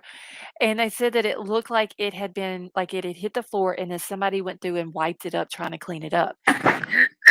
And whenever they got to looking at it, that's when they found the shoe print. So, Oh, wow. like, did he walk through blood and get it on the bottom of his shoe and then realized it, or what? It seemed, I don't know if Dylan noticed it, or did he wipe, because the way they're showing it, Mhm. which is on that the virtual thing, where they're showing the house or whatever, and then the shoe print thing, it's showing going out the door, like, well, into the kitchen, out the back door. I don't know if he was walking through there and he noticed it while she sees him. Did Dino he? said that it wasn't visible to the eye only after they sprayed it. Right. Yeah, because they didn't even know it was there until they used that stuff. Wow. And, um, I d and once again, this could have been left out of the affidavit, but did he see it and then he stopped and he wiped it up while she's looking at him? Mhm. And did she see the blood on him, and did is that what scared her so bad that she was frozen because she's seen him wiping the blood up? I mean, Yeah, that it could be he coulda had the anything. knife. He coulda had the knife in his hand when he walked by Yeah. her. But they could So determine whose shoe it was if they find the same shoe at his right, apartment because um when you walk on your shoes, everybody walks differently. Like some people walk more towards the back of their shoes, right. some people walk to the side. I don't know. Mhm. Oh, yeah, they can very easily make him put on a pair of shoes and make him step into something to get how he stands and steps, and they can make an impression out of it. It's like your, what do you call it? Your weight, how your weight is put onto Mhm. your feet. Yeah, they can, there's all And kind of stuff. that and size and Yeah, you know, and Ray said the wear pattern on your shoes, so there yeah. you go. That's what it's called. Yeah, cause like, I have my oldest son wears shoes out super quick because when he walks, his heels, they go inwards, like, just his heels, and that's it. So he wears his shoes out. My other son, he never wears his shoes out. So it's like Mhm. my one son steps more, and I don't know what you call that, but it's like, I don't wanna say slew-footed, but it's he puts more weight on the inside of his heels, and it Right. makes his feet like his shoes or whatever. So, yeah, I mean, everybody, um, it's different how they step or whatever, and, if they find this shoe in his house with that shoe pattern and it's the same size and all that, okay, Yeah. thank you, Hocus Pocus. Um, then yeah, Well, they're you gonna know. know if somebody stepped in or out of the room. They're gonna Mhm. know basically probably a lot because it was only one. It was only one, right? That they said. Oh, okay. Yeah. So, I mean, there might have been other shoe prints, but they put that one in the affidavit to corroborate what, Dylan said his path of travel was, Mhm. like, coming from Xana's room through that little hallway area where her door is, and then around into the kitchen and out the back door. Yeah. And LE there, I mean, we gave them, I put myself in it too, but we gave them a lot of heat, right? Yes. Yes. Um, and I mean, it's still not over, but I mean, they only have like 35 officers if I Super, remember correctly. super and see, that's what I don't understand because, once again, I'm gonna use where I grew up, like, the little town that I grew up. I don't think we have as many people as what Moscow has, 25 to 26,000 people. Um, Hmm. within I think though that our well, it would be our sheriff's department. I think that there's more people within the sheriff's department here than what they have, Mm. which is you would think you would have more officers in that because you Hmm. have some working a college. You're always gonna have underage drinking, drunk driving with how college kids are. And Hmm. then, the rest of Moscow. Like how do you patrol all of Moscow and the campus and all that? Like with Yeah.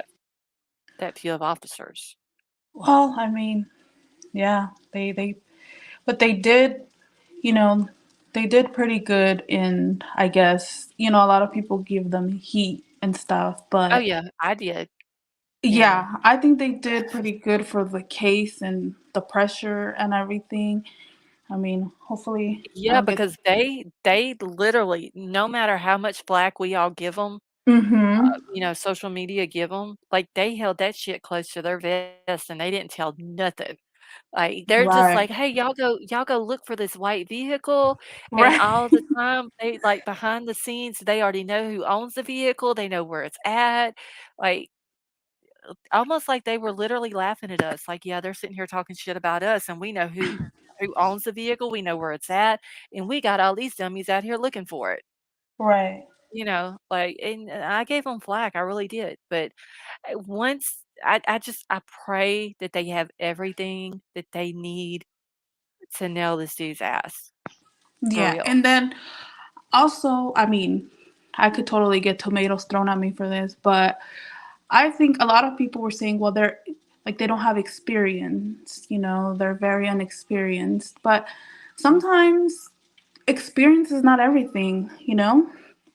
Sometimes you can find someone that is super smart. They've never even gone to school for something like that, and they're just, a they know natural. what they're doing.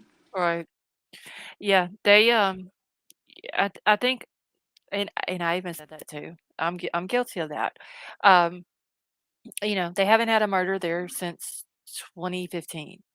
So, you got the guy who wrote out the affidavit, he only has 2 years experience, like, he's super young. Uh, Ray was so Ray through so tomatoes. so you're but, I gave him flack for that too. I'm like, they haven't had a murder since 2015. It's been 7 years. They've never had a quadruple murder, with 4 young kids. Yeah, I said it the same. I said it too. They have no experience. I hope, it's good that they have Idaho State Police and the FBI helping them. I just hope that they learn something from those 2 agencies to help them. I said that too. I'm yeah, guilty of it. And like I said, I applaud them for keeping that shit to themselves, though. Out of yeah. everything that social media threw at them, they never like, they just and that might have been the reason why Chief Fry had that smile on his face all the time that people were getting pissed off about, He sure because, did. he's thinking, "Y'all are sitting here throwing flack at me, and I've got all the answers that I'm holding right here to my vest right now that y'all wish y'all are sitting there saying that we need, but we've already got them. Like, we're a step ahead of you, and y'all have no idea." And that could have been the reason why he was smiling. Yeah. And, you know, I just I That's hope why though, I like think you can't underestimate anybody. But I mean, we Right, will see in the end because, right. um, but I mean, they didn't do too bad. They didn't do too No, I with it. mean, they got a guy in custody, Mm-hmm. and if it turns out to be 100% him, and they got the evidence to prove that it's him without a shadow of a doubt, and there's no way um, that, his defense attorney can create reasonable doubt in the mind of the jury members, then yeah, they did their job. And Sifa, thank you so much for the super chat. And he says, please give my mom more thumbs up for everything she does. Thank you, son. So I mean, yeah, you know, if I think that they earn people's respect by making this arrest. I think they're Mm-hmm. gonna earn everybody's respect though whenever they come out with a shit ton of evidence that he can't get out of and he has no explanation for. I Yeah. think they're gonna gain a lot more respect back. And I think there's a lot more to it. I think there's I think he I don't know if an accomplice is the right word. Yeah, I mean an accomplice. Mhm. I think that there's definitely more to it, and hopefully they're able to get to the bottom of it. I hope so. 'Cause, I mean, these kids need justice. They did not deserve this. Like, they hadn't even if you think about it, like, they're going to they s Ethan was a freshman, Xana was a junior, Kaylee and Maddie were seniors. They haven't even started their life yet. Yeah. They were still getting their education. Like, you know, it would have been Kaylee and Maddie's last year, but they hadn't even got out and started careers and been able to start a family and experience all that. It was taken away from them for no reason, Yeah. And you I know? think that's what people forget sometimes, that Yeah. it's too gruesome and 4 people die. Like they're no longer here on Yeah. earth because someone wanted to do something like this. And there's no excuse at all that whoever did it, let's just say if it comes out and it turns out not to be him, which I don't think it will, but Mhm. whoever did this, whether it's Brian or whoever, or there's other people involved in it or whatever, Mhm. whoever did this to those 4 kids, there is no excuse in this world No. for what they done. None. No. It's And it's just evil. right. And the families need justice. They need answers. Mhm. They need closure. And I think that's what's keeping the Gonzalez's so strong right now is I don't think they've given themselves a chance to grieve because Mhm. they're keeping that like uh, that's what's driving them and keeping them going right now is getting justice for the kids and then they'll take the time to grieve. Yeah. And I mean you can I guess debunk or so many things, put holes in so many of these things, but at what point, when so much evidence is coming, at what point is it like you could literally debunk everything? Like, for example, right, they say the sky is not blue, Mhm. right? Yeah. Have you heard that? I've heard people try to argue just like basically the same thing like the world isn't round, it's flat. Right? Crazy stuff, right? The sky is not blue. The only reason the sky is blue is because the ocean is blue and it reflects on the sky. And Mhm. it's just everything can be. You can argue and about everything, But my thing is, Oh, I yeah. think that if so many things come together and point to one person, You can't um, argue it. right? It's like Yeah. it's the amount of things that are facts or whatever putting you Yeah. there that I don't know, you know. Yep. I mean, there's some things you can argue and you might get away with it. Like you may get lucky and nobody can debunk it. I'm just hoping that whatever these cops have, it's enough that cannot be debunked. It cannot be argued. Like it's just a mountain of evidence that this guy cannot get out from under. Yeah. Let's see. Can't seem to find the 30 Okay, that's fine. If you can't find it, that's perfectly fine. Hey, Huda, how are you? Let's see. She says, for some it takes it a second to pop up on my StreamYard so I can pull it up on Stream. Wait, oh, here we go. All right, so Huda, thank you so much for the super chat. And she says, "Good morning in the UK. I'm wondering if Brian allegedly threatening Dylan not to talk or call the police. That could explain the footprints." I mean, yeah, he could have.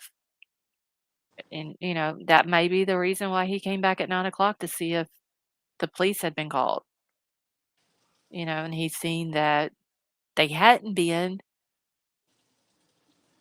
The So he knew it. footprint is gonna be interesting to find Right. out what that was about. Yeah. Because, I mean, it could very well just be him walking through there to go out the front door. But Who the heck wears Vans to go commit a crime? I mean, I would have been thinking boots, you know. Yeah. If I'm going in to attack someone, I'm not gonna want shoes on that I could possibly break my foot in a fight, you know? So I don't know. But I mean, I I think depending on because we're just thinking about when they're saying there was a footprint and it's showing the path of travel going out the back door. But does that footprint stop and turn? Like he's stopping and turning towards her and then going back out the door? You see what I'm saying? Like, you know how if you're standing and then you pivot on your foot or something to turn a certain way, like, it Mm-hmm. could be anything like that. Yeah. And that would prove that that person stopped in front of that door, turned and looked at that door, possibly talked to someone at that door, and then turned and went back out. Then again, it may not even be his footprint, Mm-hmm. especially if there was a party the night before. Right.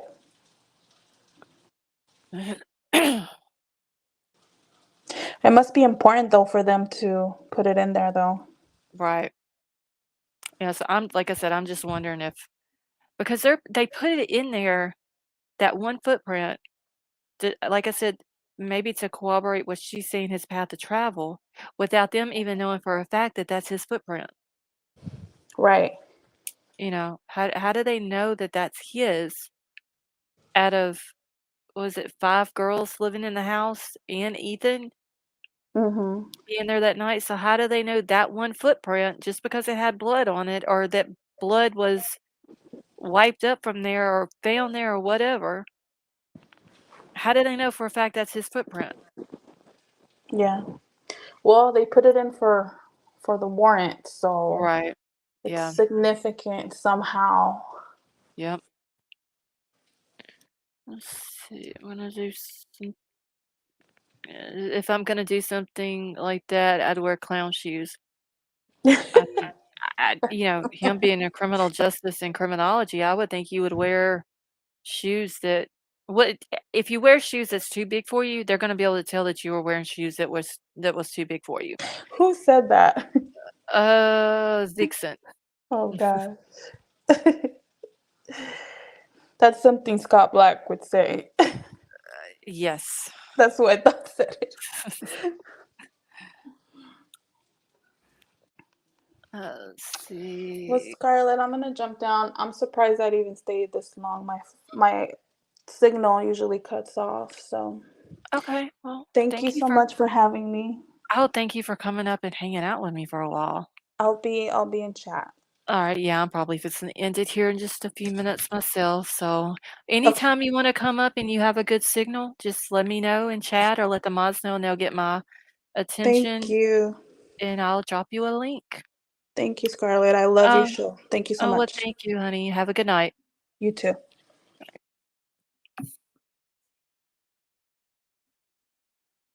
Okay. Hold on one second, y'all. Oh, wait, what is that? Did Dylan have something illegal at home? Uh, who do a lot of people were saying that it was a possibility that she might have had, maybe drugs or something like that. Um, and that might have been the reason why she didn't call police to begin with. Or she might, I think she was under 21, wasn't she? I don't think if she would have been drinking at home, they would have said anything, but, it could be anything. Could have been drugs at home. She could have been under the influence of drugs. Not saying that she was, I'm just saying that she could have been. And that could have made her not want to call police. Maybe she didn't want to get in trouble if she was under the influence of something. So, I don't know. Yes, Scott, I mean, it could have been, "Hey, Anna, how are you?" Um, I don't hopefully it'll come out though, because 'cause I'm sure, she gets on that stand at trial, that defense attorney's gonna ask her, why didn't you call police? If you saw this man in your house at 4 o'clock in the morning with a mask on and it scared you to a point that you went in your room and locked your room, why didn't you call police? And she's going to have to give her reason. And I'm sure police already know that reason. So more than likely, it'll all come out in court, her reasoning for it.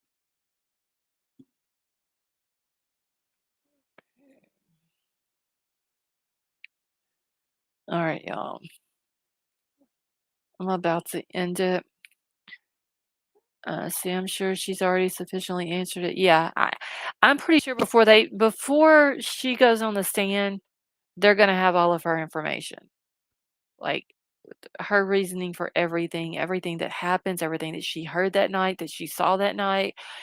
There may be more to it on what she saw that night. It could be more than just him walking past her.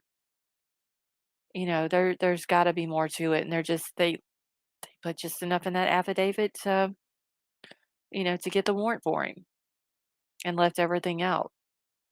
Because I mean, him and his attorney, they couldn't get the probable cause until he was back in Idaho. They had no idea what was even on it. So, all right, y'all, I'm just gonna get out of here. If y'all haven't hit the thumbs up, please do so on your way out if you don't mind.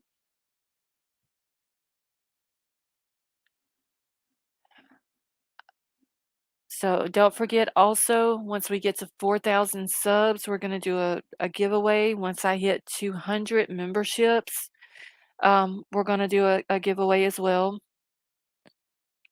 And let me see real quick where my sub count is at. So I'm up to 3977. So we got a few more to get to 4,000. Thank you, Unsolved Cases. And King Scarlet, thank you so much for coming up and hanging out with me. And Vapor, if you're still here, thanks for coming up as well. Ray, you have a good night. So, all right. Well, I'm getting out of here. Thank you all for coming and hanging out with me. I love you all. I hope you all have a wonderful night, and I'll see y'all tomorrow night.